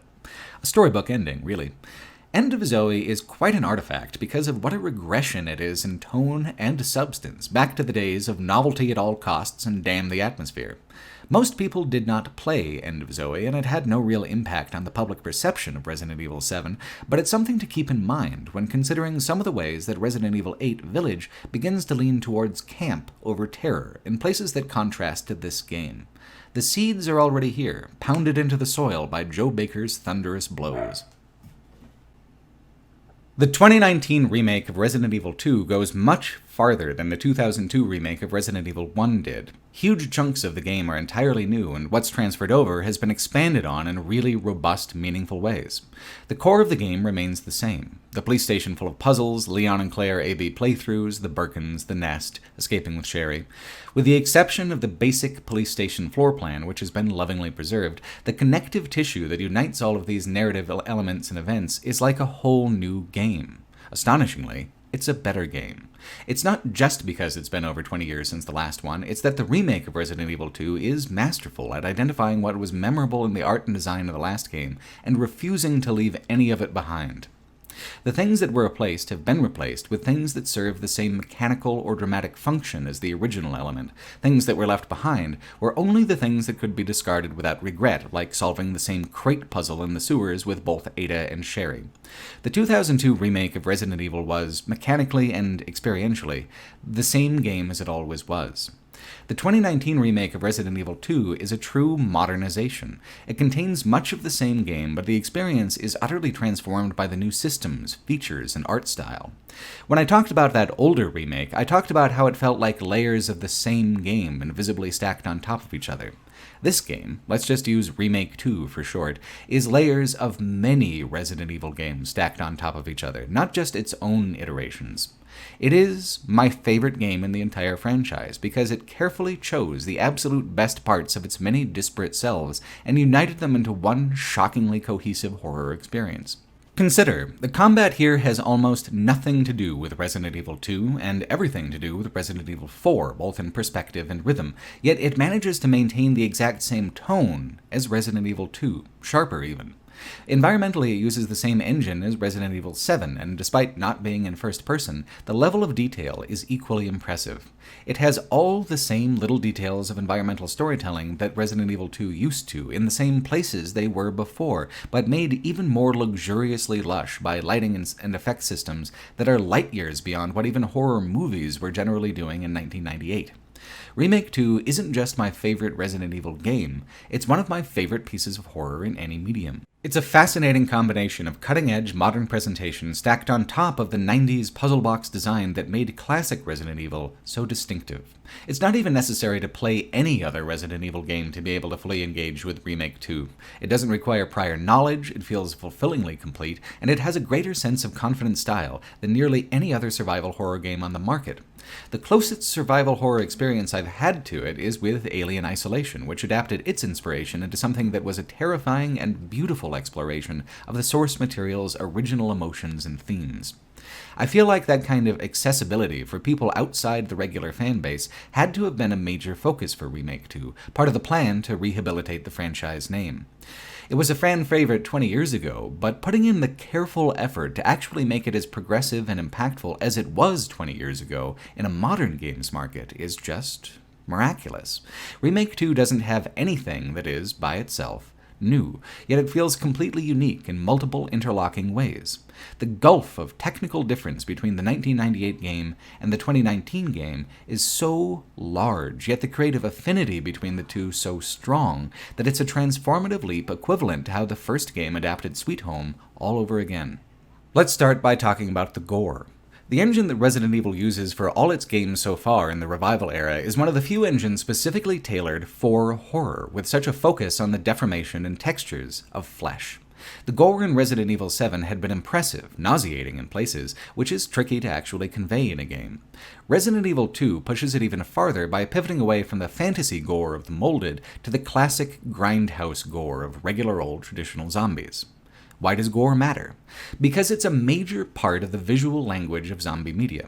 The believability of the gore and makeup effects has long been one of the ways you can immediately tell what the tone of the zombie movie you're about to watch is going to be. If the movie is casual about the look of its zombies, it's probably going to be cavalier with its tone. It's going to use camp and action to create an atmosphere where believability is not even really a concern. When AMC put out its first season of the TV adaptation of The Walking Dead, it was one of the highest-rated television debuts of all time. What built all that hype? It wasn't just the fact that it was based on a popular and excellent comic series, it was the gore. The zombies of even the first episode of AMC's Walking Dead were more casually realistic, if such a thing can be applied to zombies, than most movies even bothered with. More, AMC was doing it with practical effects so that the zombies blended perfectly with the living actors. The Walking Dead never leaned towards camp, not intentionally. It was a serious drama, despite its entire world being built from the same building blocks as some of the schlockiest B-movies that ever were.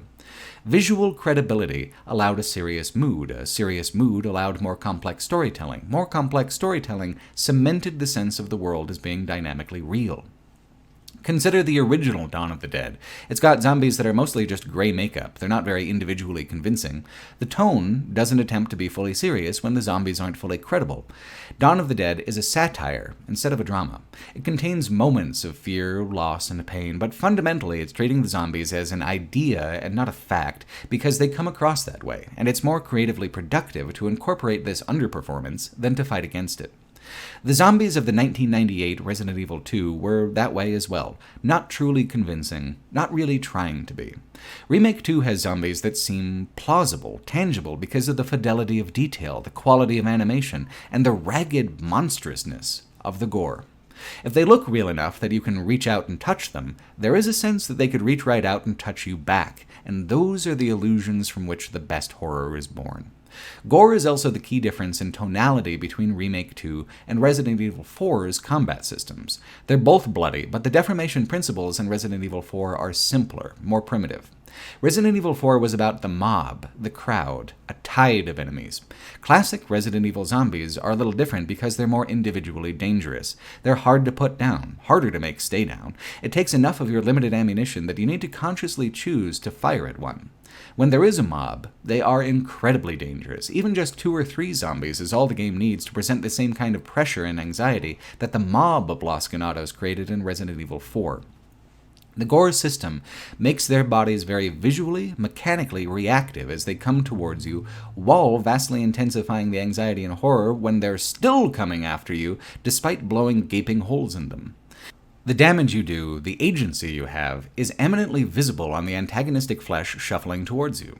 The agency you have to fight them is constantly undermined by the refusal of the zombies to just die already, which is, and always has been, the most essential element of what makes them effective monsters. Modern zombie games often focus on twitch reactivity against huge hordes of the undead, with special enemies mixed in, the Left 4 Dead formula. Rare are the games that take them all the way back to their roots. Rarer still the games that can make just a regular old zombie surprising or frightening. Across all the games that feature them that I've played, I must have slaughtered hundreds of thousands of zombies by now. I'm not excited just by the idea of a zombie. It takes effective stagecraft and clever mechanical design to make them feel real to me, to complete the illusion. If you're too jaded for parlor tricks to work for you anymore, Remake 2 is a front row seat to see a master magician with all the fancy production of a late-career Vegas residency.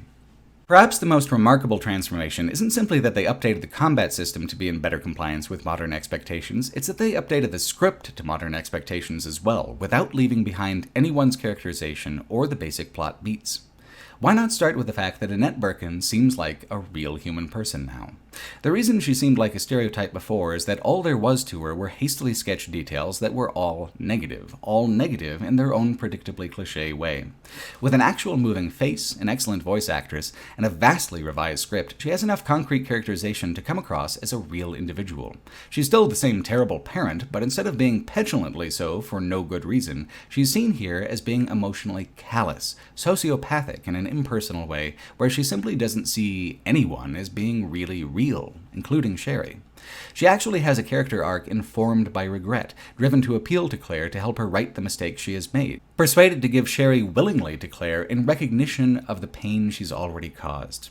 Annette is less sympathetic in Leon's playthrough, but in a way interestingly tied to how Leon is more of a stranger to her without the Sherry connection. All Annette needed was detail, motivation, a sense that who she was wasn't just a backhanded generalization. Ada 2 is much more dynamic. Remake 2 uses its longer runtime to give her dialogue and scenes that make her transition to Super Spy much easier, more sensical, and make her seem overall more cunningly manipulative than she had been the first time around. Importantly, it makes clear that she had been lying to John, lying to Leon, and following her own agenda to get into the labs and steal a sample of the virus the whole time. There was so little dialogue in the 1998 version that most of what you had was Annette's word that Ada was a liar, and Annette is an unreliable source herself. It aligns Ada to the games that occur farther down the timeline much better here in Remake 2, as well as making her banter with Leon much more natural, with no declarations of love 15 minutes after meeting each other. She is flirting with him, but especially in sequence with her end-of-game betrayal, it adds this fun layer to their dynamic where it is hard to tell how sincerely she feels about Leon, because it could honestly go either way. The 1998 version was slight and unclear with Ada's characterization in comparison. Probably the most fascinating revision is the one with Sherry and Chief Irons. They're both dramatically functional and worthwhile now, against all odds. This was done by creating a whole new level that ties the both of them together. Rather than meeting him in his office with the corpse of the mayor's daughter right there on the desk, he kidnaps Sherry as Claire is trying to leave the police station with her from the basement. His motivation, such as it is better articulated. He's still a serial killer, but that young woman's body is a surprise reveal now that he's trying to keep hidden. His madness and his rage are showcased by turning him into a boss monster for Sherry, who escapes from his clutches all on her own in a sequence that completely replaces the awful Sherry sequence from the original version. I expected not to like it, but it's great, a stealth-only interval where he stomps around after Sherry, and she needs to outsmart and outmaneuver him. To create this childlike dynamic of the angry adult with a frightened girl makes Sherry sympathetic even from a mechanical perspective, helped along by a voice actress who sounds like an actual human child instead of just someone blowing helium through a kazoo. Sherry, her role to Claire, her intended role towards the player, all that was preserved. Chief Irons, his murderous secrets, his bizarre personality, the part where he's torn apart from the inside by a larval creature, all that was preserved too. The process by which Capcom rehabilitated the dialogue, the presentation, and the overall vibe of the characters is both mysterious and astounding to me. These are elements that ought to feel anachronistic, weird, but by remaining faithful to all the ideas of the original while trying to execute them better, Remake 2 tells a story that feels quite unlike anyone or anything else. Total fidelity to the Spencer Mansion was part of the thrill of the first game's remake, but the remake for Resident Evil 2 expands and complicates the police station considerably. The fundamental floor plan is much the same, but the physical space has been enlarged. Extra rooms and routes have been added to increase puzzle density even higher than it was before. And that's on top of completely new sections. Take the iconic centerpiece of the police station, the marble statue in the central hall. In the 1998 version, it was one medallion, and it gave you one key in return. In the 2019 version, it's 3 medallions, and they open up a hidden underground office and lab complex where you encounter William Birkin for the first time in either Claire or Leon's playthrough. The ways the puzzles have been expanded creates a feeling of much greater interconnectedness within the police station. It's no less absurd than it was before, but without loading screens at the doors, there's a feeling of total environmental coherency I didn't get from the 1998 version, where some of the wings felt themed differently, separate in tone and style. It's still jarring to go into the Chief's Hall of Taxidermy or the Grand Library from the more regular portions of the station. My brain just accepts them as following more easily because it wasn't given the time it takes to play the door-opening animation to think about it. The use of event gates with lock and key puzzles to segment the game more strictly than Resident Evil 1 has been carried over, but the expanded scope of the police station and all the new staggered puzzles within it give back some of that sense of optional free-form exploration, trying to investigate all the rooms you can and stick your nose wherever it will fit. Every room is pretty much necessary to progression, hardly anything is genuinely optional, but overall I felt much more in control of the pacing than I did with the original version. The most successful mechanical update is what they've done with Mr. X. He's larger, more intimidating, and more mechanically powerful as well. He's just extremely dangerous all around. The newest aspect of his presentation is how he fits into the sound design. He's got a theme song, a musical cue that lets you know when he's near and when he's spotted you, as well as when he stops looking. You hear the clomping of his bootsteps on the hardwood floors as he searches for you everywhere he can. And that's an important caveat, because there are select places he can't, hard barriers like the clock tower and the STARS office. This is one instance where the lack of loading screens is a bit of a detraction. There's nowhere that he's not allowed in Remake 2 he wasn't also barred from in the 98 original, but there was a cleaner barrier in between the two of you in the older game. Now, sometimes he just stands waiting outside the door for you to leave, until his AI dictates that he stomp off and give you a fighting chance. I'm not at all saying he's broken. He works 90% of the time, and in a much more convincing way than before. Once he shows up, it truly is unpredictable how he'll crash your party once you're out of each other's lines of sight. He isn't restricted to certain moments and actions. He is always waiting once that part of the game begins. It's a relentless pressure that borrows some of what the series learned with Nemesis, and all the Nemesis-like creatures it's experimented with in the time since. A lot of R&D went into Mr. X, as much by Capcom as by the Umbrella Corporation. He also features in both campaigns prominently now. I played Claire as my B playthrough, and he showed up far ahead of where I expected him to, and harried me for longer. It was actually noticeably more intense than in the Leon A playthrough, intensified some by their rearrangement of puzzles to force more backtracking, and in doing so, force you to be more frequently exposed to Mr. X. He doesn't feature prominently after the police station, just a couple mostly scripted encounters, because the confined area of the police station is what allows him to be a game mechanic as much of a boss monster, more so since he's invincible. This is also the part that reminds me a bit of Alien Isolation. Within his realm of understood corridors, rooms, and pathways, he's a real-time element, an actual presence, in an advanced, complicated way. Mr. X in the 1998 original would follow you, but only in certain places and only for so long. The Nemesis in Resident Evil 3 would also follow you pretty much anywhere, but not if defeated at certain intervals or past certain event gates. He was still primarily a scripted creature, he just featured in that script quite heavily. Mr. X, in Remake 2, is a simulational element, a chaotic element, and his unpredictability is what lets him create such anxiety and fear in a player. Genre tropes don't dictate when he shows up, his pathfinding does, so even a player's jaded cynicism is no actual defense. Until the end of the game, at least, when he's needed for dramatic purposes in a boss fight, at which point he operates by those rules instead. The police station is the heart of the game, though, mechanically and stylistically. It is so good a game, it probably wouldn't even have to ask me to play it twice. I was honestly pretty skeptical that the A and B playthrough format would hold up. It seemed like the kind of anachronism that wouldn't be necessary anymore from a technical standpoint. There's less need now to squeeze value from your game like blood from a stone as there was in the late 90s, and in any case there are more fashionable ways to do it nowadays. What I didn't realize was how truly central to the personality of Resident Evil 2 the AB format was. Maybe it started as a way to add meaningful value to the same content, but it is a much more impressive and fun implementation of the modern version. Each campaign has much more individual content this time, Leon having a whole adventure in the jail wing and in the far reaches of the police station, with Claire following Sherry out to the orphanage. When they move through the same content, there are plenty of small differences with the remix puzzles of the B playthrough to alleviate fatigue with the setting. Because the puzzles are more complex than the original, the remixing of items is more substantial and extensive. Even the documents you find are now altered, like journals that used to have the full code for a medallion statue now have pages torn out, where you have to guess or find the torn scrap, or maybe there's just some kind of damage to the statue mechanism where the symbols are scratched out and you need to infer what they used to be. The B playthrough isn't just harder because the enemies are more numerous and the ammo is more scarce. Every bit of it ups the ante on the assumption that in order to create anxiety and uncertainty, in order to preserve an atmosphere of horror, familiarity is the real enemy. The police station is an interesting exception to the rule because it was already operating on nostalgic familiarity with how it so closely hews to the 1998 floor plan. There are enough dynamic elements in the rearrangeable items, clues, monsters, and narrative beats that the static elements of the architecture are able to maintain their mystery to some extent.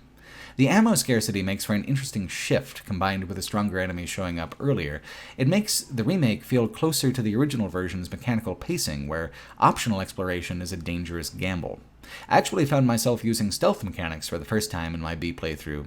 Push the thumbstick down lightly, you move slower, which is a pretty standard control for the modern era. Having it here in Resident Evil 2 underlines how much time has passed since the tank control era. Lickers are supposed to be blind, attracted to sound. I didn't think that I'd be able to put that to the test mechanically, let alone exploit it, but I was able to simply tiptoe under the guy and save what bullets I had left. I didn't want to turn my back on him. I had to. My cavalier gunslinging earlier had cost me the chance at having the certainty of killing the beast. That's the core dilemma of survival horror, exactly as the Resident Evil template set down back in 1996. The decades in between the two games hang in the air of the police station, though, in the fog that would not have been possible to render back in the day, in the soft lighting that requires more processing power than the PlayStation 1 even had to begin with, in the beautifully crafted textures, where what once could only be painted backgrounds have become living, reactive parts of the present tense. It even carries over one of the most rewarding flourishes of the AB playthrough system, which is the final boss fight, only unlocked once both playthroughs are complete. In an A playthrough, you just get a little teaser, just a tentacle worming its way through a door. After the last individual boss of B, the credits are delayed as your B character investigates the rear of the train that you couldn't access before. Within it is what's left of William Birkin, now nothing more than flowing, twisting teeth and tumors.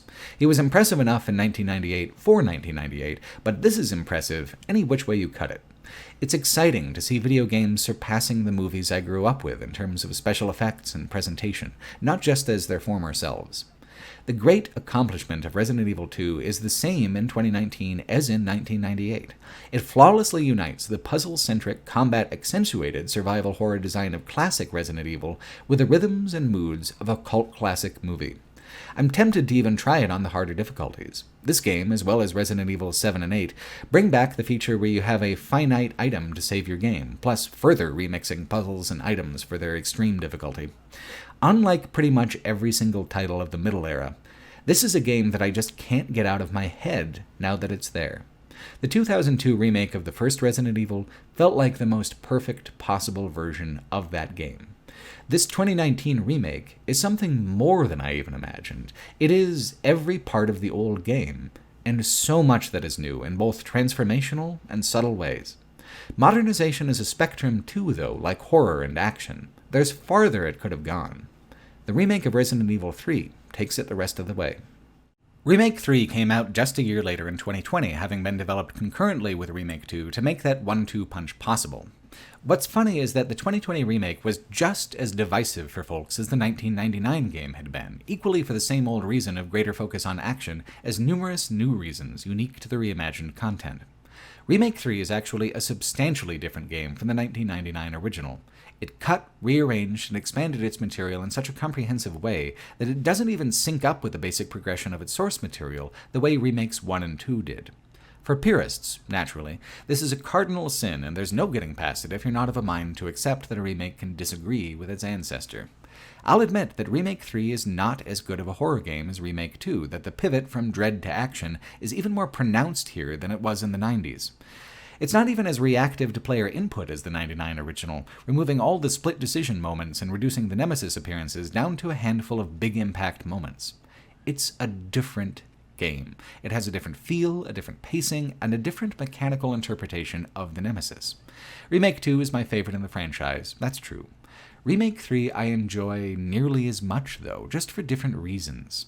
Remake 2 feels like a true modernization in tone because of how effective it is at building fear, at creating a sense of dense atmosphere. It's classy. Remake 3 is not classy. It's B-horror from beginning to end, in a certain deeply resonant way, and this aligns it with the spirit of the 90s games in a way that Remake 2 moved past towards the respectable aesthetic of contemporary horror. For all the changes it makes, Remake 3 is actually the more nostalgic of the two modern remakes. It's much more intense about imagining what the original might have been if it had had access to modern development tools, what a Raccoon City set in 1996 could look like, with every possible bit of gloss and glitter that the new engine can muster. In previous remakes, the map had mattered most of all to the fidelity of the game being remade, the impression of how it connected back to the source material. The Spencer Mansion and the police station were sacrosanct. For Remake 3, I think what the developers realized was that the impression was more important than the exact layout. Nostalgia for a certain era can sometimes be cloying, commodified, like with Netflix's Stranger Things, which is a good horror series buried under the burden of everything we wanted the 80s to be. This game has a secret weapon, though. It doesn't need to be accurate to 1996. It needs to be accurate to the uncanny pastiche of 80s and 90s Americana that Raccoon City already was in Resident Evil 2 and 3. There's already an element of heavy stylization in play, just remaining faithful to how Nemesis looked in the first place. Changing the streets around and mixing up the kinds of businesses in the neighborhood creates a more photogenic, fun mix than there was the first time around. It's faithful to the colors of the 1999 game. It's faithful to the fire, the broken cars, the neon still bright and blaring as the city dies. For my money, it's equally as good a modernization as Remake 2, equally as good of a zombie game. Like its 90s predecessor, the way it chooses to diverge from what came before is more thoughtful than it might initially appear. The thing that's bound to disappoint people is that the Nemesis and Mr. X have switched roles in the remakes from their 90s versions. In the 90s games, Mr. X was driven more by dramatic convention, seeking to scare the player at certain key moments while leaving the player mostly alone for puzzles. The Nemesis was more of a mechanic and unpredictable part of the environment. The Nemesis in Remake 3 has none of the actual dynamic presence that Mr. X did in Remake 2. He appears when the script has conspired that he will. The game also doesn't encourage you to fight him at all. There are two instances where you can optionally fight him, and he'll drop unique weapons if you do, like in the old days, but I didn't realize that when I was playing the game the first time because I hadn't played the original yet, and it was never offered to me, like in the original. That split decision moment in the 99 game, turn and run or stay and fight, is also an explanation of the rules regarding the Nemesis. Remake 3 tells you to run each time it becomes a corner of your screen objective. That's an easy sell because he's way more intimidating than he was before. He's more agile, more powerful. The new Jill can't withstand nearly as much damage from him either as the old Jill. Running works. I like running just fine. If you remember the conversation we had about how the Nemesis affected item distribution and inventory scarcity in the original, back when dinosaurs roamed the earth and the land was new, you can see how this creates a domino effect on the entire design of the game. The new combat system has a different rhythm to it to begin with, but the Nemesis was a load-bearing wall of the mechanical design. The player isn't going to be insulated from the reverberations of its de-emphasis just because the over-the-shoulder camera is snappier. To counter this, the combat has been rebalanced in the other direction by putting even more enemies in the environment and offering even less ammunition than the old version. Your whole experience as a player has been predetermined to a greater degree. Instead of choosing to focus on standard creatures or boss creatures, available items are adjusted to make sure you have enough for each in turn, so that the player can simply keep going even after bottoming out on ammunition. It brings up an interesting question about how to even creatively evaluate what the Nemesis means. Was he an element of story or an element of challenge? Ideally, he's both, but in which direction does a game primarily lean? As an element of challenge, the antagonistic relationship between the player and the Nemesis is stronger because you are both operating within the same expectations and goals. Use whatever weapons you have to kill each other. You're more as equals. It's more of a back and forth. It's not great storytelling, however, to reach a soft lock condition and have your climax read, "And then Jill wasted too many shotgun rounds and died. The end." It is good storytelling to condense the Nemesis down into a few high-production scripted confrontations with arenas, quick-time events, and multiple stages of boss confrontation. The Nemesis has more physicality than it did before. The illusion of him is stronger than ever, even if the mechanical fact of him is shrunken. He's become so much less of a mechanical element now that he was even dropped from the title, just Resident Evil 3 now, thanks. As much as I like Remake 3, the 1999 version has a pacing that still to this day is unlike anything else in the franchise. This remake was the last best hope for having that particular design of Nemesis see the light of day one more time. Remake 3 chose to create a horror experience more streamlined, but less courageous, less committed to such a singular mechanical focus. It's easier to see in retrospect how Nemesis began development as the spinoff and Code Veronica as the direct sequel. It was disguised at the time by what a wonderful escalation it was, how perfectly it ended the trilogy.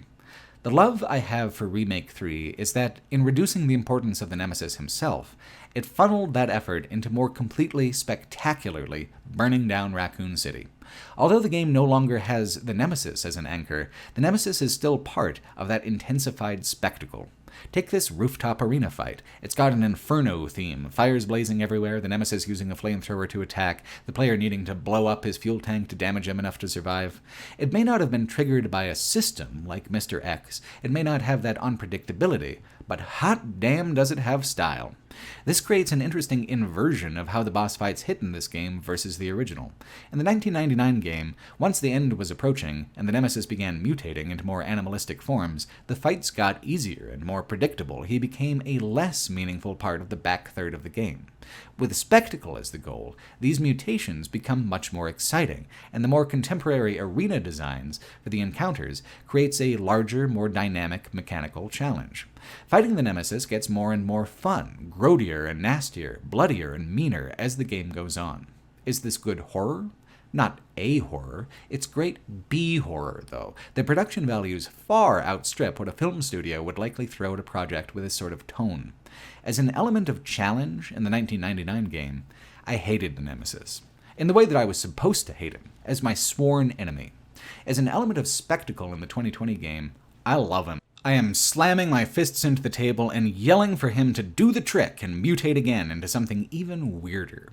Remakes 1 and 2 were remarkable for how little distance there was between them and the originals, where Remake 3's differences highlight how very many ways there are to balance the horror of a horror game, so that you can get such divergent experiences using the same core material. The game's introduction is a great way to show how the new approach adds something creatively valuable to the game. The older version opened with a bang, Jill fleeing a burning apartment and holing up in a warehouse when cornered by the Horde. In the new version, it starts slow, and it starts in first person. Jill's inside the apartment building, and it's not on fire at all. Yet. Instead, the player gets to sift through the fruits of her months-long investigation into the Umbrella Corporation, getting backstory. It ties Jill's experience here in 3 tighter to Resident Evil 1 than it ever has been before. There's a nightmare moment and a present tense moment, and then the transition to third person takes place in this clever little way where she looks in the mirror, and then the camera effortlessly transitions from one mode to another as she steps away. It's not fair to say that the game being more linear or cinematic is automatically bad, because it's as clever as Resident Evil 7 was in using the familiar formats of first-person and now third-person camera angles to intensify that feeling of immersion. A sense of cinema was key to the original games, after all. The tank control era's charm is all about how it creates such intense and curated moods with its camera work, in a way unlike more player-driven designs. Just as Jill gets a phone call advising her to flee, the Nemesis arrives, way ahead of schedule, busting the wall down and creating the chaos that burns down the building Jill flees from, actively creating the circumstances of the original game's opening shot. This is the basic doctrine of modernization and adaptation that Remake 3 adheres to assume familiarity on the player's part, to lean into nostalgia, all the while rearranging it to hit in novel ways the player might not expect. It's like how the modern version of Pet Sematary flips which kid dies in the road and which one becomes the little demon child from its original, so that the moment would retain the same emotional character it did before, so the moment would stay shocking in spite of audience familiarity.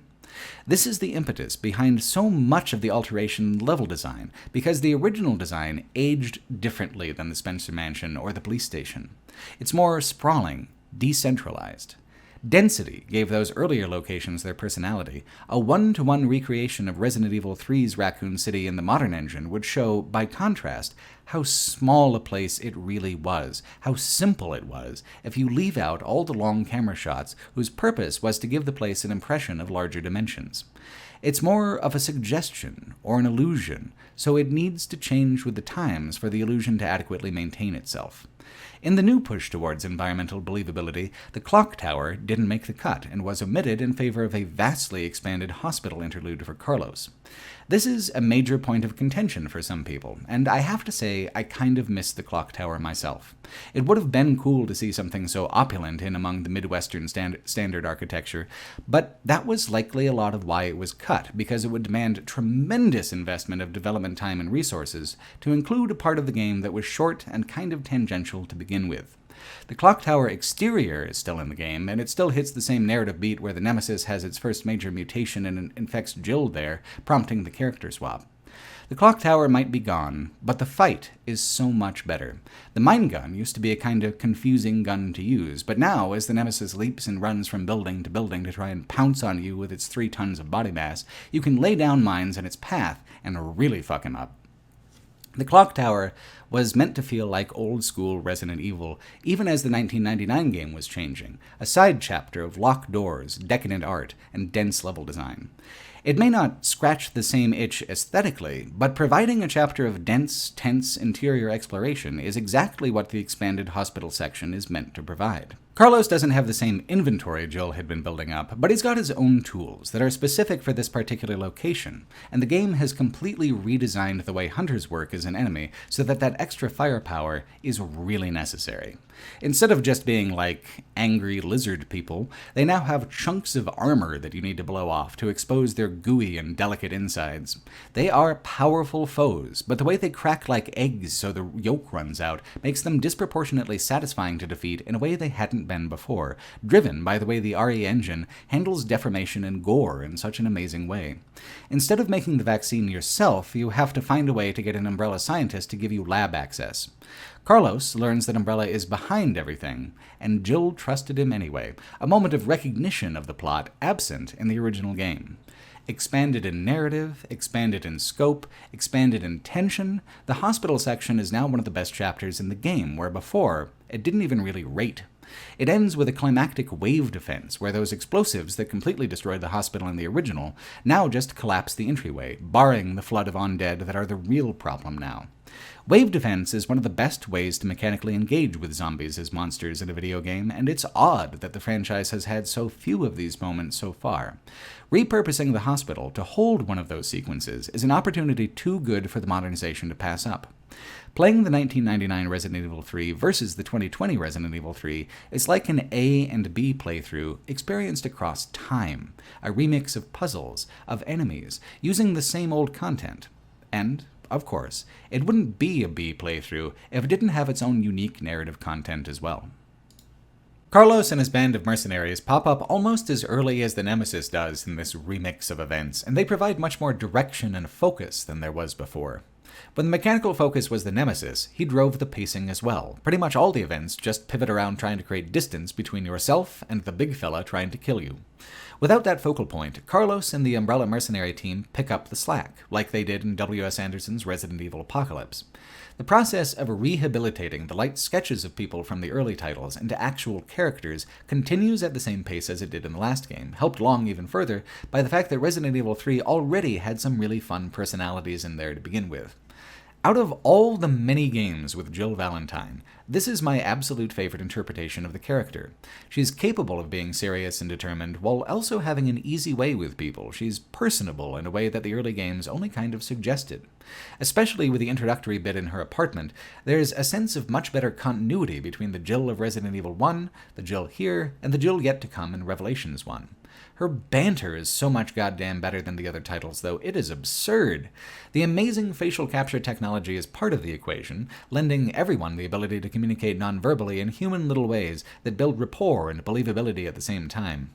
Movies always used to have the advantage in nonverbal storytelling, and they still do in terms of cost, but if you think back on the B-movies you love, or the B-movies you might have grown up with, it's the charm of an actor's performance that often carries a lot of that enthusiasm. Hell, take the Zombieland movies. They're just straight-up ensemble comedies, with the zombie apocalypse as both a theme and a running gag. Zombies don't matter much to Zombieland. Emma Stone or Woody Harrelson reacting to zombies matters to Zombieland. The facial capture technology allows a kind of casual emotional connection and immersion in Remake 3 that I just don't usually associate with video game character performances, let alone with Jill Sandwich herself. Don't get me wrong, I've been moved and intrigued by a stadium's worth of fictional folks. It's the presentation I'm impressed by here, how much it narrows the distance between video game cutscene direction and movie scene direction. Jill's performance here is better and more instantly believable by far than the real human who portrayed her in Apocalypse, the angry, sassy Jill who looked deeply uncomfortable in her costume. Operating solely on the criteria by which I'd judge a B-movie, by the likability of its cast, the cleverness of the special effects, the imagination of the monster and set design, Remake 3 sits among the very best B-movie productions. It's better than 1998's Phantoms, it's better than 1999's Virus, it's better than Land of the Dead or 28 Weeks Later, or the Hill Have Eyes remake, and I love all of those movies to pieces and have seen them each many, many times. In terms of effort, competence, and production value, it actually sits about par with Zack Snyder's recent Army of the Dead, a Las Vegas zombie heist movie that I had no expectations for, and which completely knocked my socks off. It is fun in every scene, drenched in gore, dripping with style, and must have cost absolutely stupid amounts of money to make. So too with 2020's Resident Evil 3. It's short, it's linear, it's more oriented around combat and less oriented around horror, and all these things were counted against it in reviews. Fuck that. Like I said earlier, the most creatively progressive games know very well the things that they are not. And this is not Resident Evil 2. Remake 3 is a truly impressive step forward for action, storytelling, and gaming, not because it's original in any particular way, or because it blurs the lines between genres, but because it blurs the lines between mediums in such a fascinating way. It takes all the cinematic, cutscene-driven impulses of the 99 original and amplifies them, focusing around those ambitions instead of the mechanically focused and paced source material. It feels more standalone than the original as well.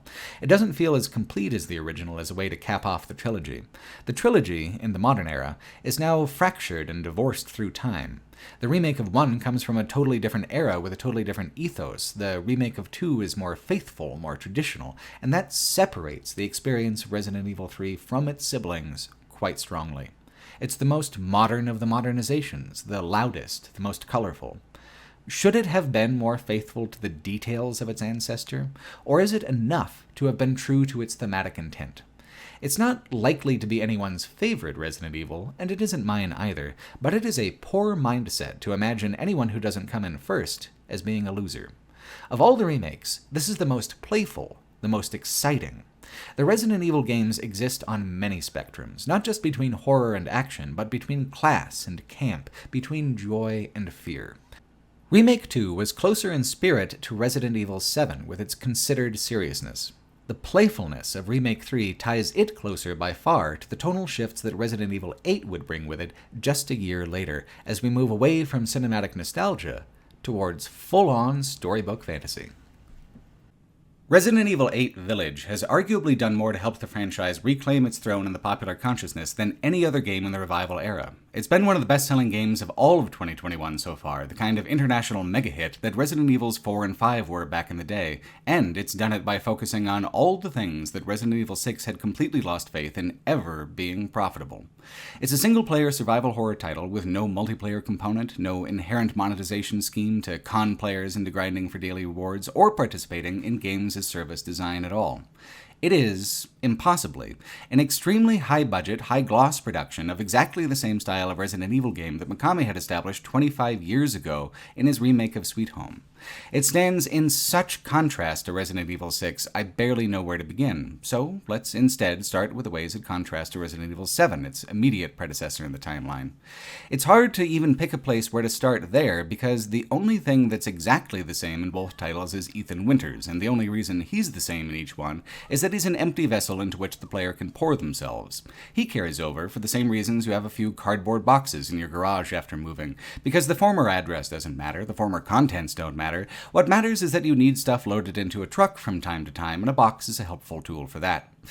Resident Evil 8 is a much different horror game than Resident Evil 7, much less frightening, much less intimate in its frame or focus.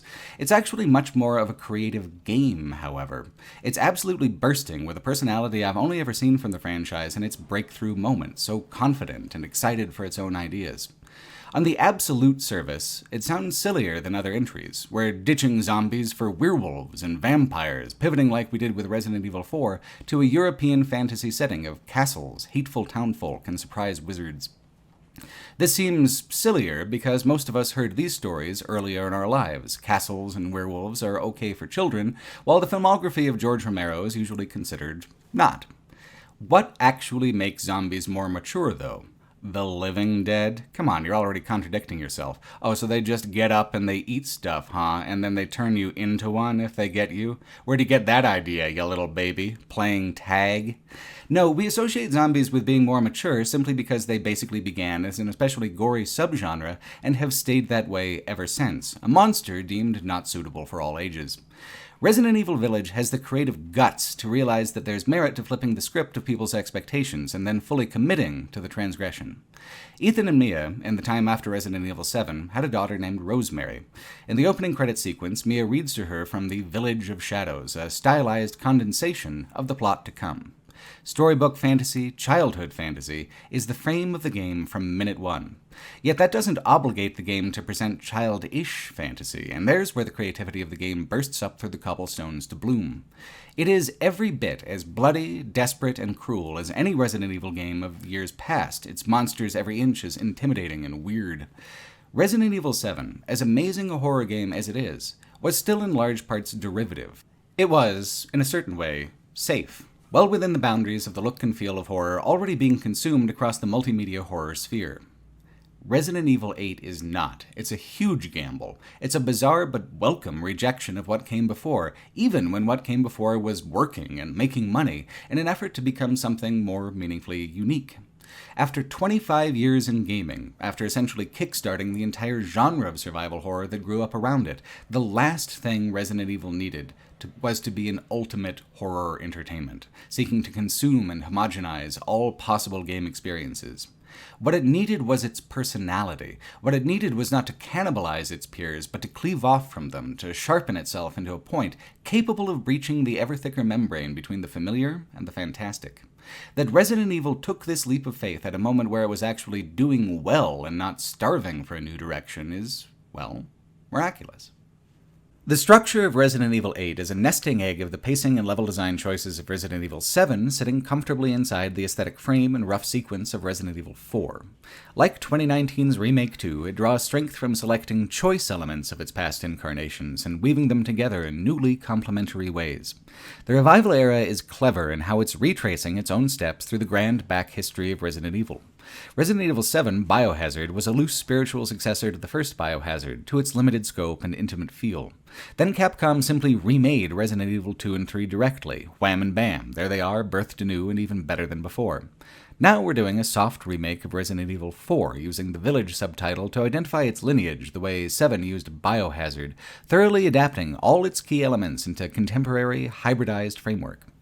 There are rumors that Resident Evil 4 itself will get the direct remake treatment like 2 and 3 did, but I'm not sure that's a good idea. There is nothing Resident Evil 4 did that Village doesn't adapt into something sharper or better. The saving grace in rehabilitating the scripts of the early era games was that they were short. They were like rough outlines that the remakes could just reference with their new material. Resident Evil 4 was different. It talked a lot, and its basic story premise is just dumber than a bag of hammers. What would be gained with a direct remake that hasn't already been accomplished with Village, the indirect remake?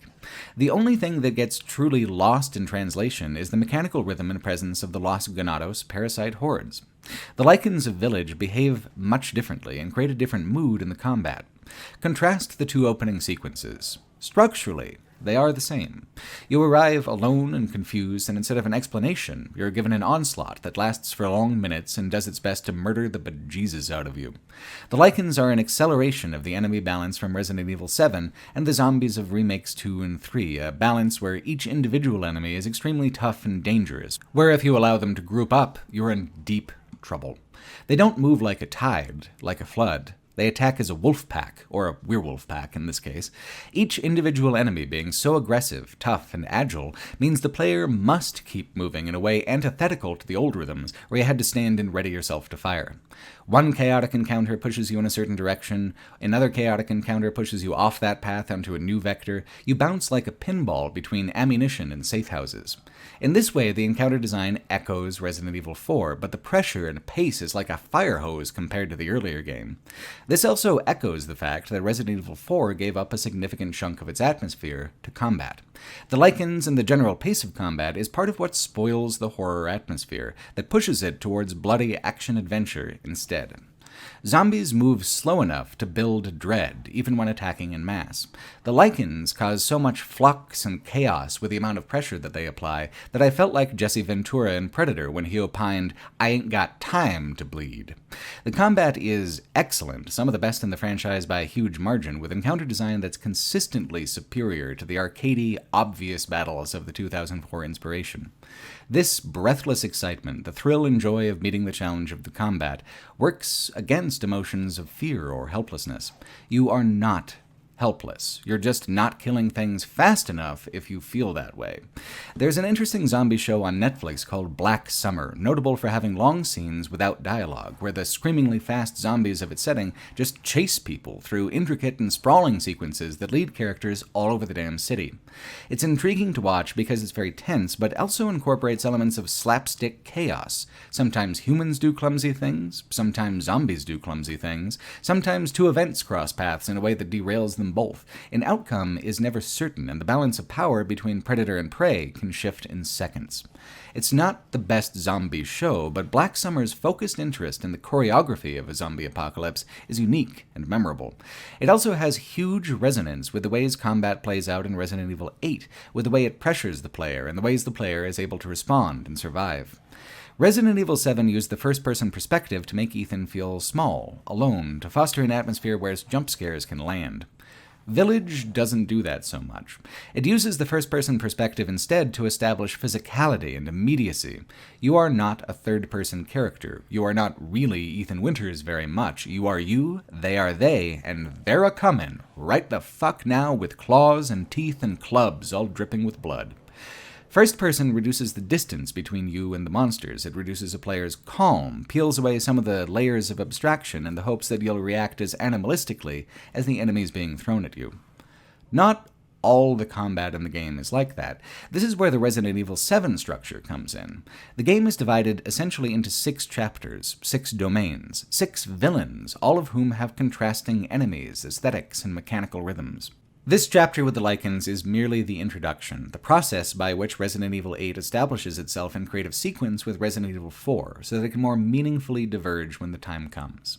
That process of creative independence begins with Castle Dimitrescu, just the second chapter of the game and arguably its most impressive.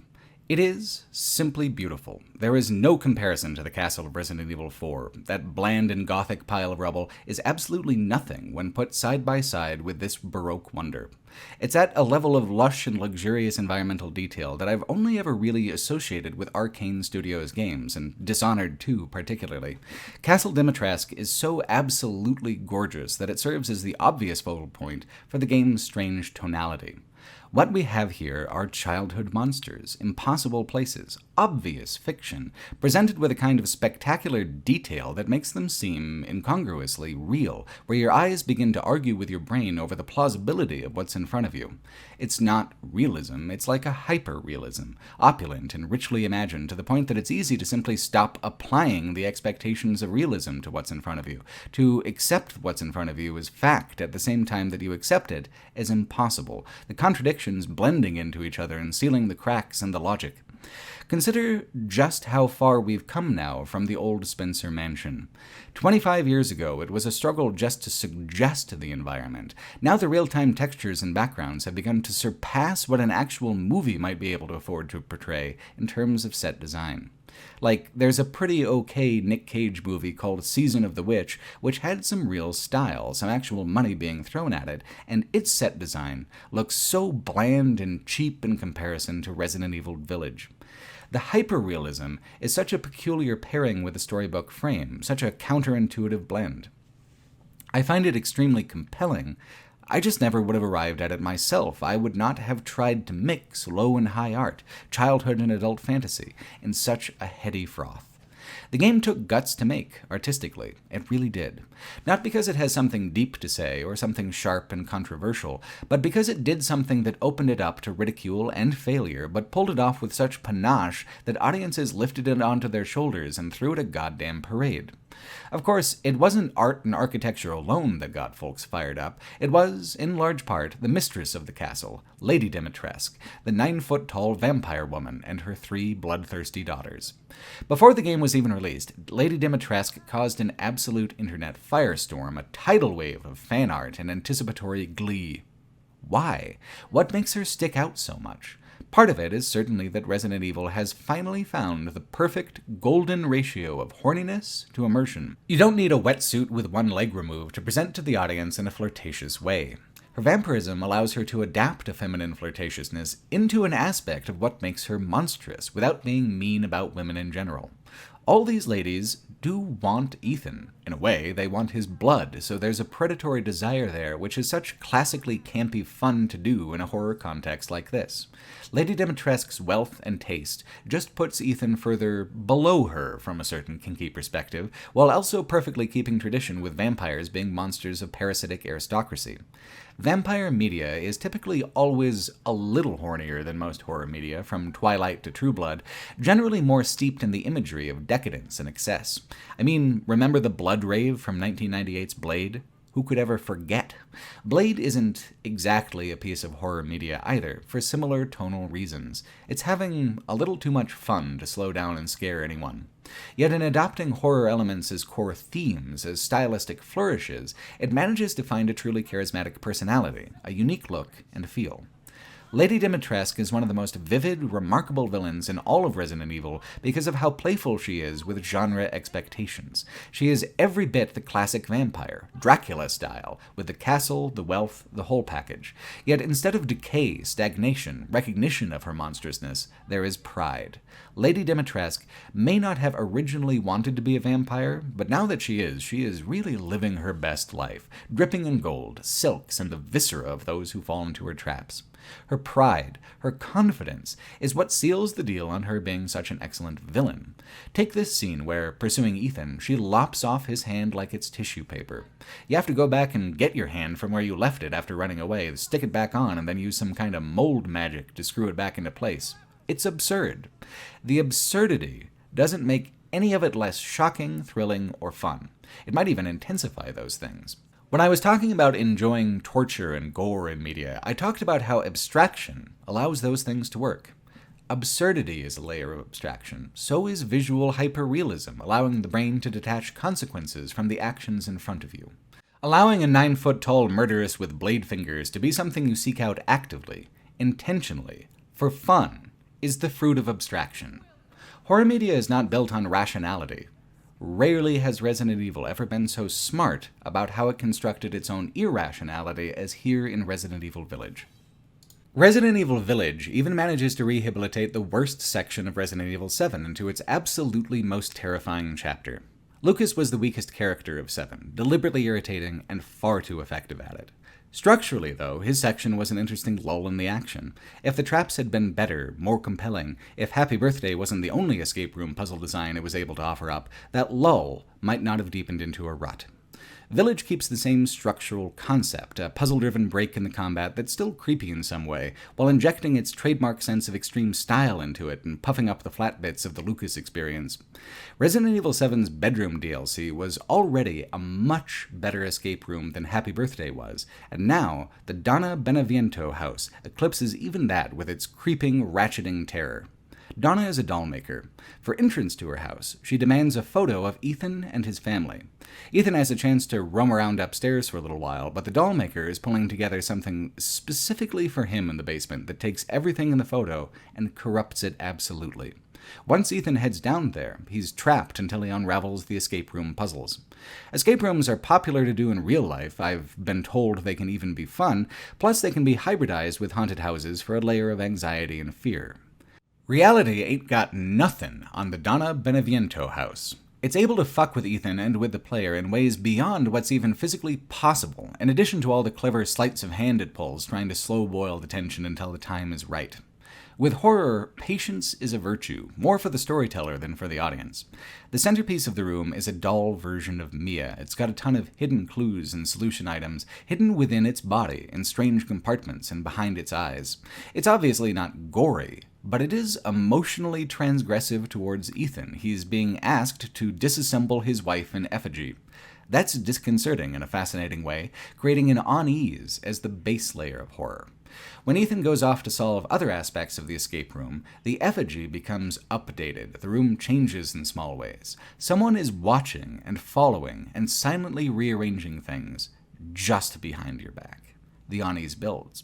Eventually, the updates begin to taunt Ethan on the subject of his missing daughter, Rosemary. Where's your baby, Ethan? Not so around here, is she? There is a suggestion of a coming monster, some kind of climactic boss fight, but over and over this chapter withholds it, instead cycling into yet another interlocking puzzle. The puzzles are excellent, and the continual denial of any kind of release of the unease and tension lets it build like steam in a kettle. Eventually you go down deep into the deepest reaches of the basement, down into a well even. There are chunks of offal down there, decay and rot, and the key you need to leave. The stairs down there are dark, terrifyingly dark, a darkness that's actually different in how it's technically implemented than the standard lighting systems. This too is hyper-realism, so detailed it feels true, too stylized for that to actually be the case. Still no attack. You come back to the upper area, key in hand. Well, now that wasn't so bad, was it? But now the effigy is gone. The lighting has gone red. Everything is sinister. Here is where the monster appears. A gross distortion of the idea of an infant, almost all mouth and throat from which to issue an inhuman wail. What makes it so effective is the alterations to the lighting system. That deep, consuming, fog-like darkness keeps the beast hidden, keeps its details amorphously, ambiguously horrible. The more you see of it, the closer it is, which is very bad. So the player is an active participant in keeping it in that twilight zone where it's just ever so slightly visible. The only time it gets really close, unless it kills you, is when you finally escape in the elevator. It gets right up by the bars and cries at you, which is horrifying. The section is over, so there is no reason not to release the remaining tension, to pull back the curtain and leverage the uncomfortable mystery of what it might be into one singular moment of terror before you step out the door. The only downside of the Donna Beneviento house is Donna Beneviento herself. It's not that her boss fight is bad, it's actually kind of neat. It's that it comes immediately on the heels of the basement sequence and operates on a totally different wavelength. The boss fight's design is, literally, a game of hide-and-seek with deadly consequences. Donna's doll, through whom she speaks, appears throughout the house, and you need to stab it what good. take too long, linger in a room for too long, and all the other dolls in that room start to animate and close in for the kill.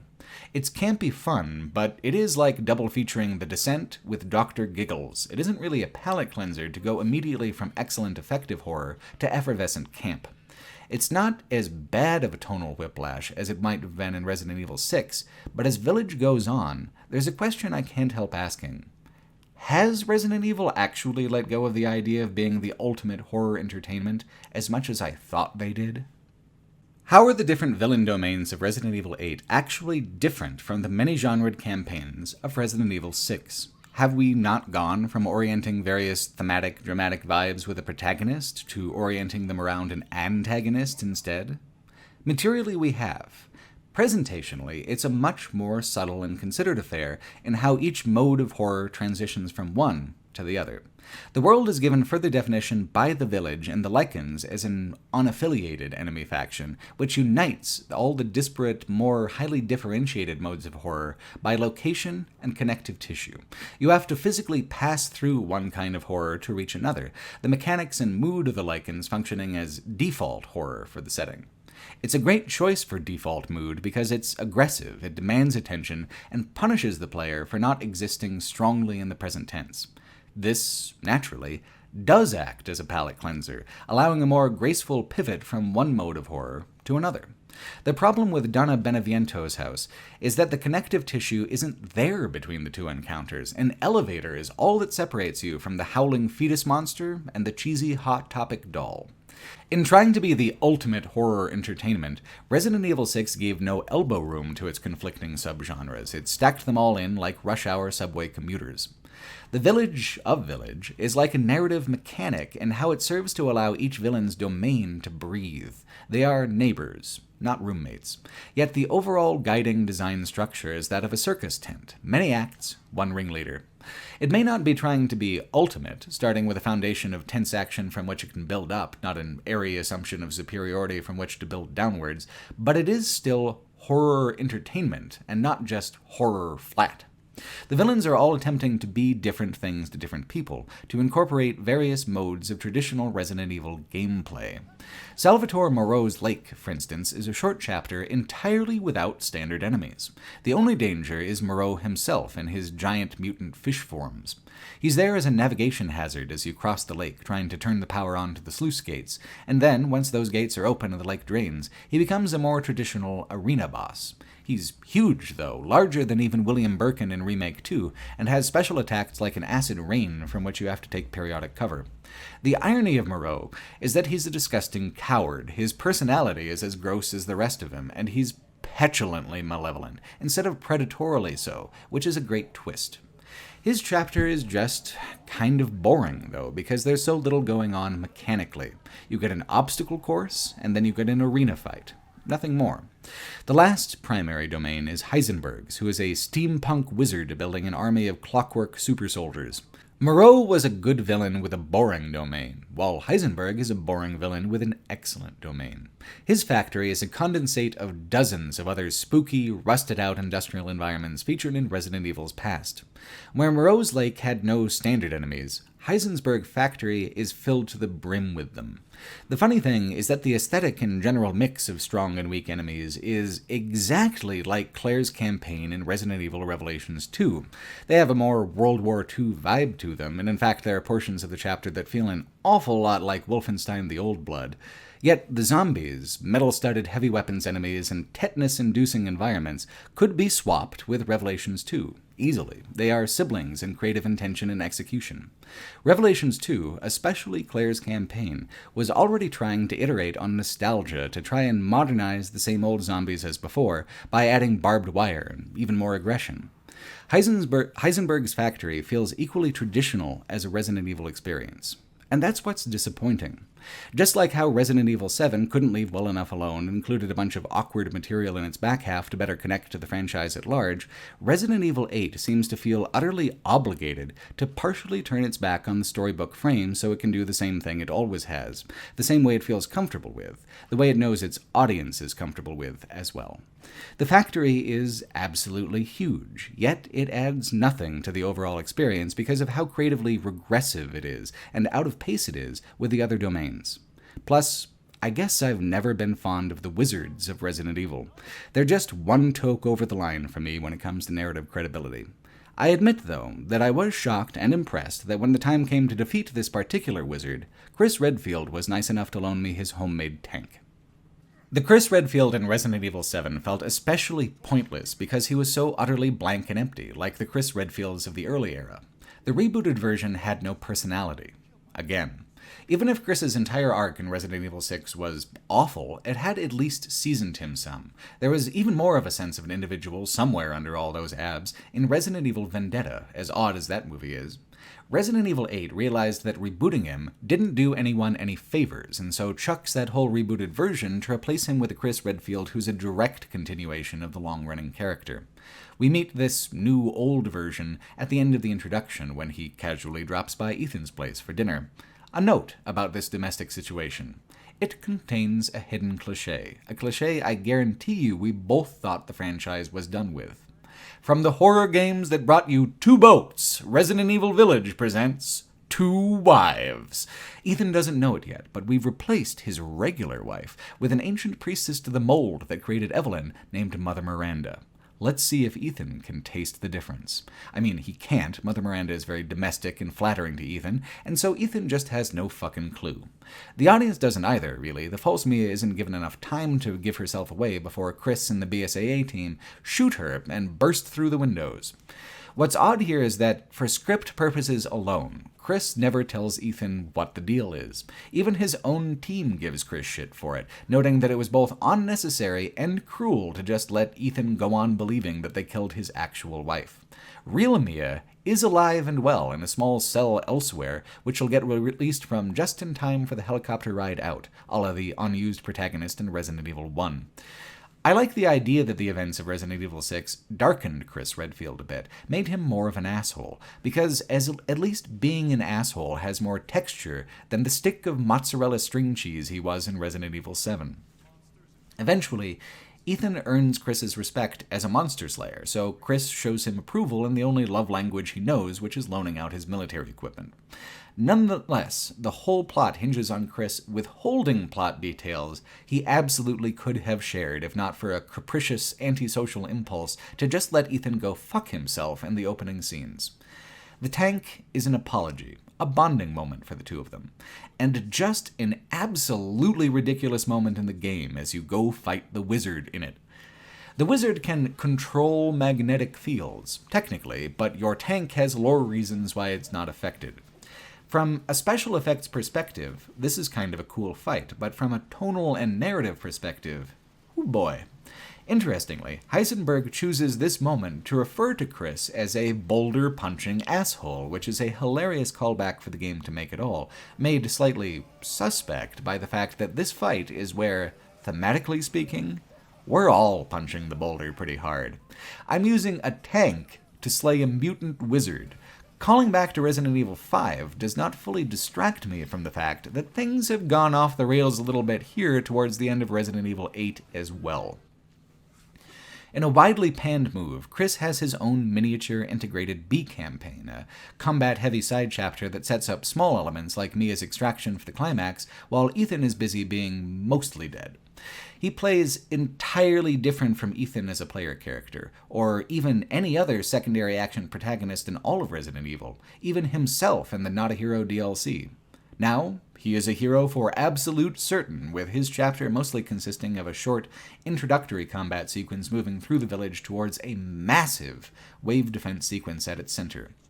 It's kind of a crazy encounter design, and I could imagine it being a real hassle on harder difficulties, because it completely changes the mechanical characteristics of the Lycans and obliterates their tonal role as connective tissue for the various modes of horror. It's tossing literally dozens of them at Chris at once. It takes reflex accuracy and excellent timing for your reloads to get through it at all. I feel like this is almost an experiment to try to use the Lycans as a horde mechanic like the Los Ganados of old, to find another point of connection with its predecessor with a novelty interlude. It's just too much. It's war with the werewolves, with Chris as the soldier. It's the kind of tone the Underworld franchise has, and I can't stand those movies. Chris didn't really need to be in Village at all. He certainly didn't need his own chapter. It's not nearly enough to tank the whole game or negatively affect it much at all because it's so short compared to all the amazing stuff you've already passed through to get here. It's just a bit of a red flag from a design standpoint, a suggestion that the specter of Resident Evil 6's bloated, prideful excess in trying to be the ultimate horror entertainment is still lurking under the surface, ready to transform the franchise in a flash back to the schlock it had been at some undetermined point in the future, in a future installment.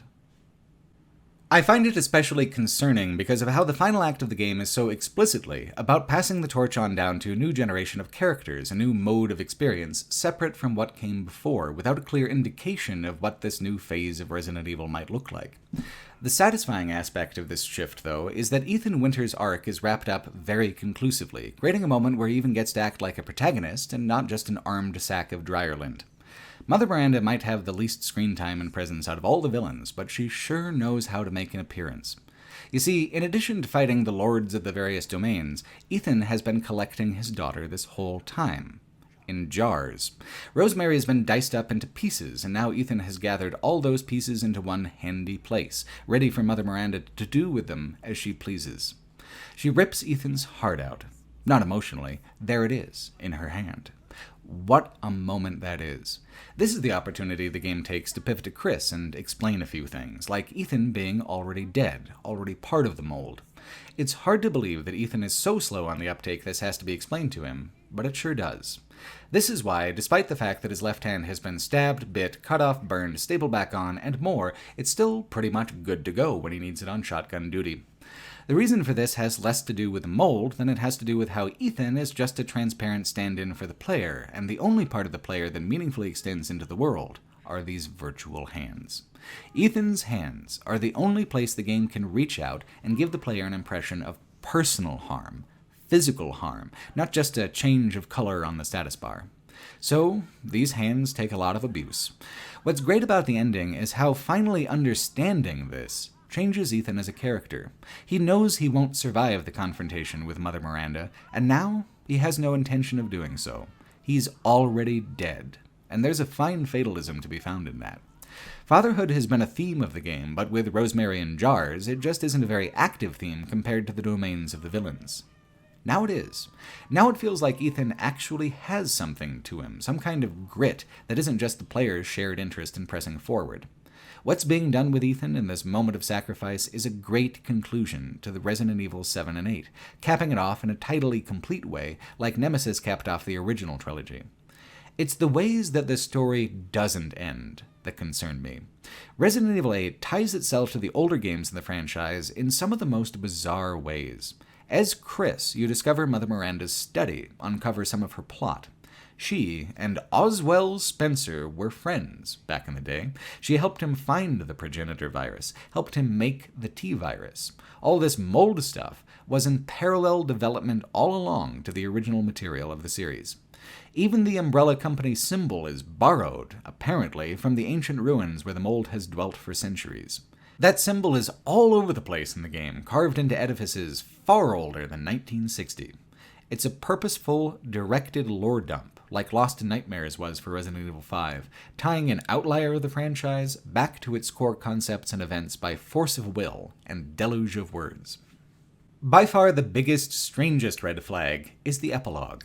Years have passed. Rosemary is a young woman now on her way to visit Ethan's grave. After leaving a little tribute to the player character's heroic sacrifice, she is picked up by her government handlers in their sunglasses and dark SUV. One of them calls her Evelyn, and she threatens him with some supernatural violence, hinting at powers we don't know. The end of the game had said, "Here ends the tale of the father," and that's good. There's nothing wrong with allowing a story to be finite. It is a strength to be willing to write the end and mean it. Yet also implied is, here begins the tale of the daughter. If the Revival-era games really are going through the whole general cycle of games that came before in the Resident Evil franchise, that means they'll be moving on from European fantasy horror into international espionage horror next, and the men in the dark suits that are coming to pick Rosemary up sure make it seem like that's where they're taking her to be dropped off. Right now, Resident Evil is a hotter property than it's ever been. It's raking in fans, critical acclaim, and cash, hand over fist. It's a quarter-century old, and guessing by the momentum it has now, it could easily propel itself another quarter-century down the line. The question is not, can Resident Evil stay on top? The question is whether they will keep putting in the work to deserve it. Resident Evil Village is such a beautiful, confident, playful game. But he could have said the same thing about Resident Evil 4 at the time that it came out, and it still led the franchise down a path to stagnancy and imaginative decay. Resident Evil never started off trying to be original. It started off trying to be true, trying to be faithful to the emotions of the horror genre. It began with Shinji Mikami doing everything in his power to scare the shit out of himself. If Resident Evil stays true to that legacy, its oldest legacy, it will flourish. It doesn't ever need to be original. It just needs to be bold, to be sharp, to be clever, like it was in 1996, like it is here in Resident Evil Village. If, however, the franchise's baser impulses win out, and it continues to chase the phantom of being the ultimate horror entertainment to the point of diluting itself again, then it could find itself just as easily stumbling.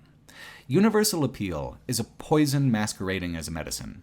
Horror is not meant to be universal. It's meant to be personal, private, animal.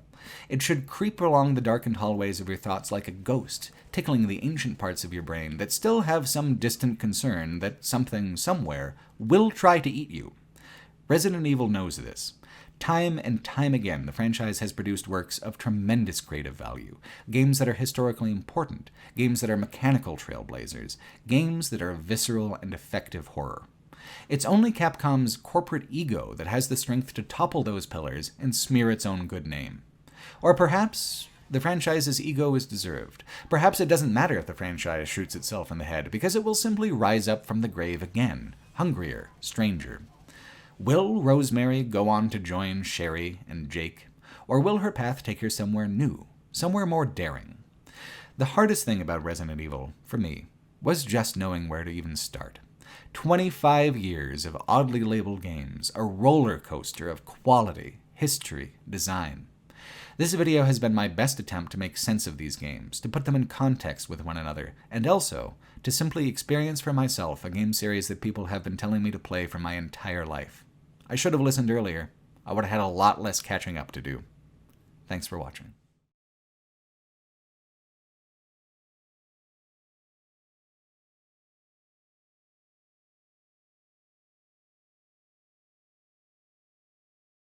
This video, and all the videos I do, are only made possible through crowdfunding via the website Patreon. I'd like to take a moment to thank by name some of the people who are currently donating over $10 a month or more to make these videos possible.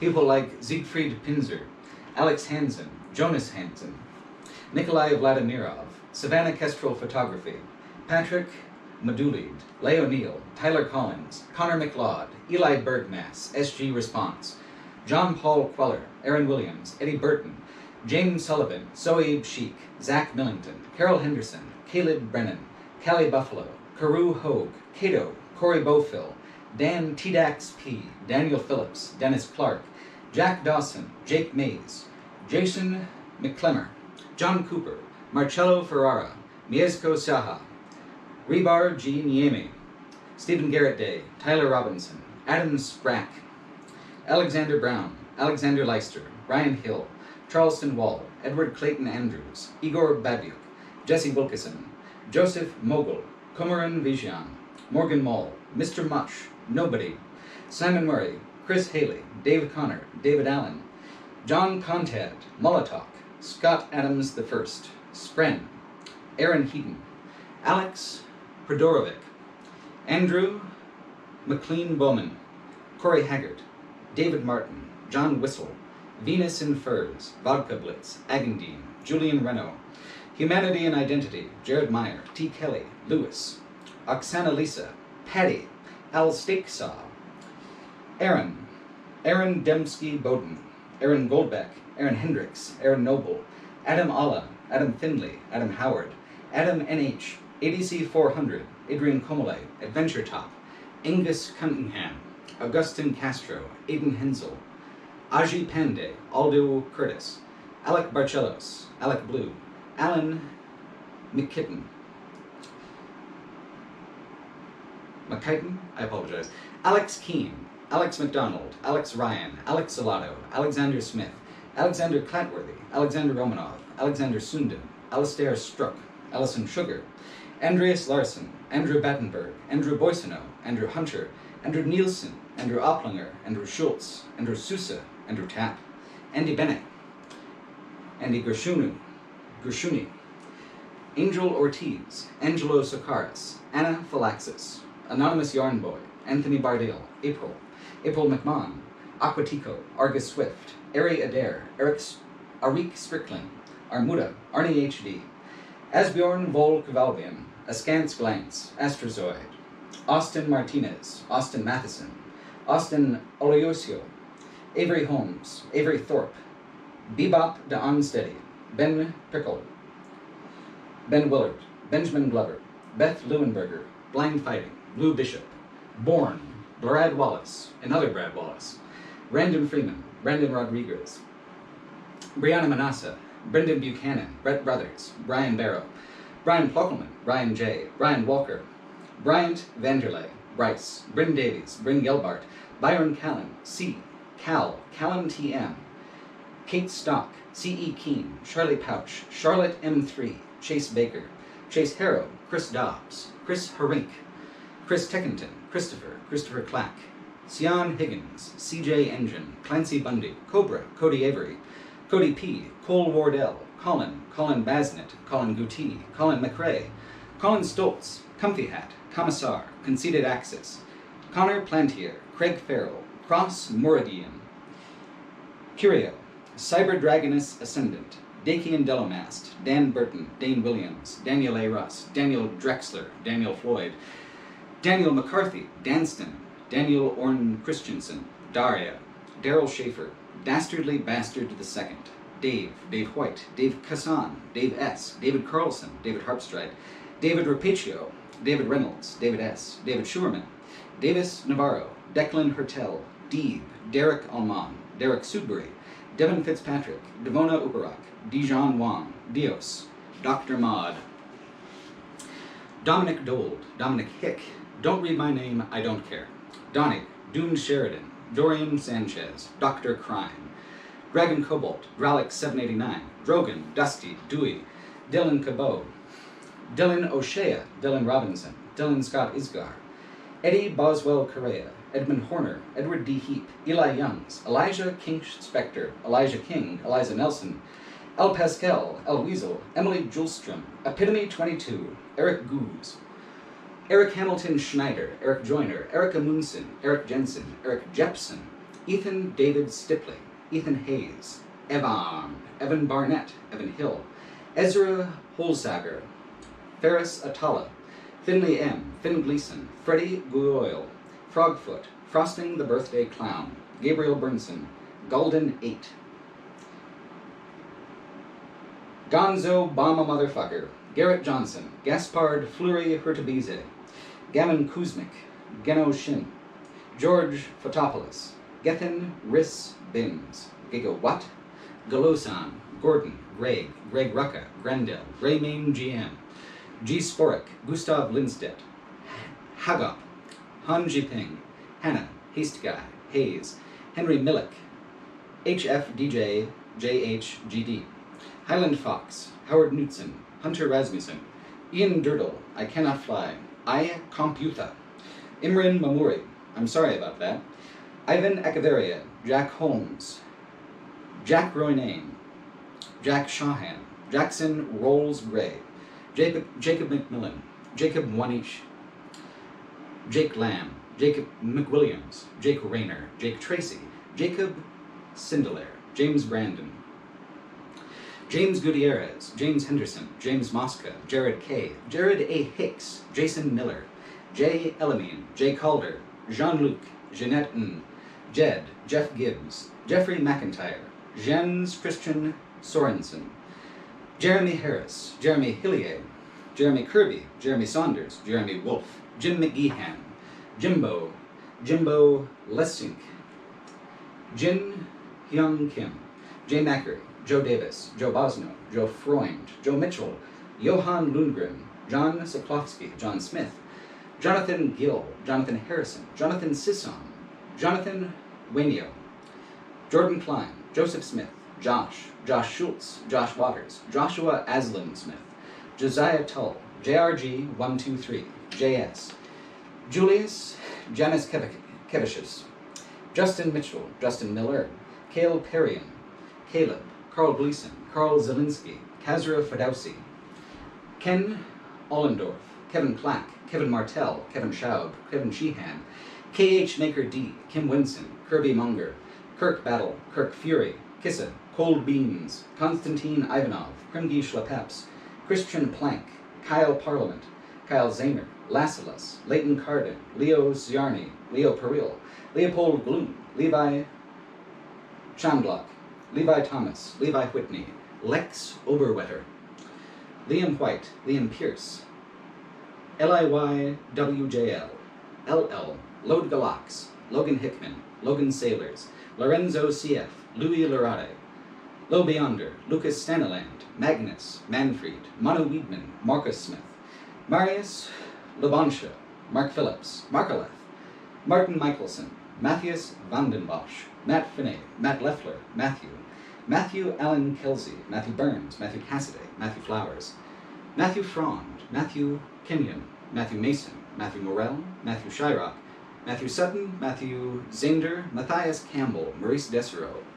Mauricio Madrigal Avina, Max Cohen, Maxwell Bohm, McDingus, Megabyte 01, M. Haz, Michael Atwell, Michael Demichiel, Michael Guernin, Michael Kearley, Michael Litka, Michael Plaza, Michael Zatale, Mihai Nita, Mike Norman, Misha Krangbring, MJ, Mohammed Salahin, Morton Anshelm, Mr. B. Pig, Mr. Fabulous, Mr. MX, Mystical Lint, N.K. Jemison, Nat Snelson, Nate Tenzar, Nathan Stoddard, Nathaniel Johnson, Neferton 93, Nemo Vandenbrink, Nick Cole Hamilton, Nick Korosek, Nicholas, Nikolai, Noah Baldwin, Noah Kentrowitz, Nolan Pete,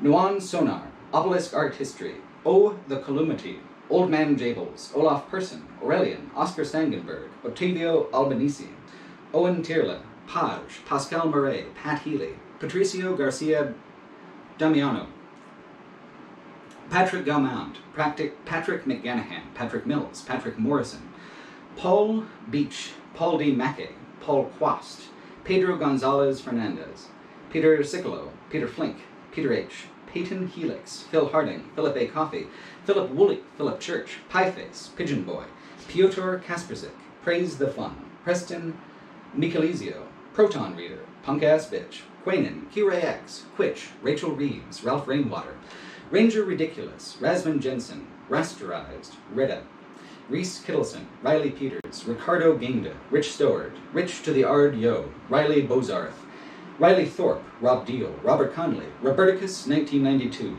Robot Ghost, Rocky, Rogue Thrax, Ross Bennett, Ross Dexter, Ryan Francom, Ryan Kinney, Ryan Rove, Ryan Snyder, Scream Black, S. Engvall, Sage of Stars, Cybot D, Sam Addison, Sam Bellmeyer, Sam Weinstein, Sam Zeitlin, Samuel Barron, Sasha Ya, Savannah Jones, Scott Dick, Scott Lynch, Scott Muck, Sean Henson, Sean Murphy, Sela, Sergeant QQ, Sergio Proxy, Shane, Sean Sovey, Shieldwall, Shiny Wolf, Snake Pup, Simon Lilburn, Sky Swanson, Sky Jansen, Smith 754, Snowhole, Saab Akaduka, Solarbox, Soldier Hawk, Sandra Flatby, Sophia Naylor, Spot, SRJ, Stephen Lovedance, Stephen Thompson, Steve Bellegarde, Stephen Hine, Stephen Plovan, Stephen T. Ancheba, Stickman Grit, Stimson Sneed, Stuart Jackson, Stuka Bliat, Swirly Gig, Symmetry Master, TJ Hemmen, Tizar Vicarian, Ted Kern, Tech, Texas Dan, Thatchy Odin, the Nikophorovs, the Rambling Bard, the Bloke, the Dark Soul 2, the Soul James, Thomas, Thomas Culligan, Thomas Vavasour, Thomas Watkins, Thomas Whitty, Tiernan Garces, Tilts, Tim Marsh, Timothy Lee Peterson, Tinfoil Pancakes, Decentes 13, Toadheart, Tom Painter, Tom Rauerdank, Tony Griskowitz, Tor Highlander, Trevor Schlackneys, Trevor White, Trinet, Tyler Baldwin, Tyler King, Tyler R. Smith, Tyson Cox, Uncertifiable Genius, Uranium Coffee, Erdtext, Vidine Flax, Vance Jordan Falls, Vanja Pejovic, Vegard Blindheim, VHS, DVD, Villavi, Vitor Tomoli, Vivek Ragurham, Warren D., Well-Tempered Clavier,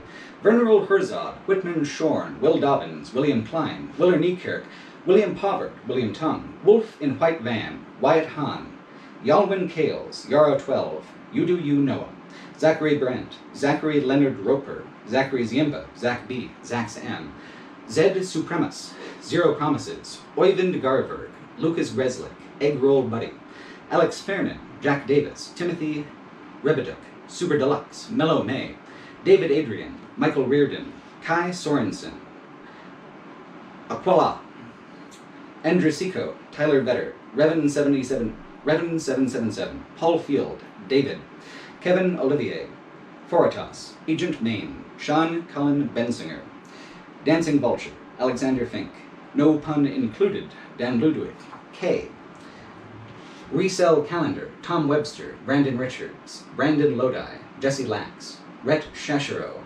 Drew Banzel, Ethan A.P., Robert Strange, Midgie, Pierre Burki, Juwan Nixon, Daniel Morton, Fitz, Ray D., Deacon St. John, Corey Austin, Slow Wolf, Matthew Cornelius, Case Corstanzu, Tergius, Dr. Motorcycle, Nick V., Alex Monasterio, Henry S. Maper, Paige Lefbora, Apothecary 2, Fugla, Anthony Gaming, Colin Birenz, Jonas Brightus, James Crowley, Dan Custer, John Libra, Tim Featherston, Daniel Kemp, Charles Merrick, Brendan Colley, Bib Bob, John Henry Winkle, and many others who donate a lesser amount. It's you guys who keep this channel running, and I appreciate it particularly. Thank you.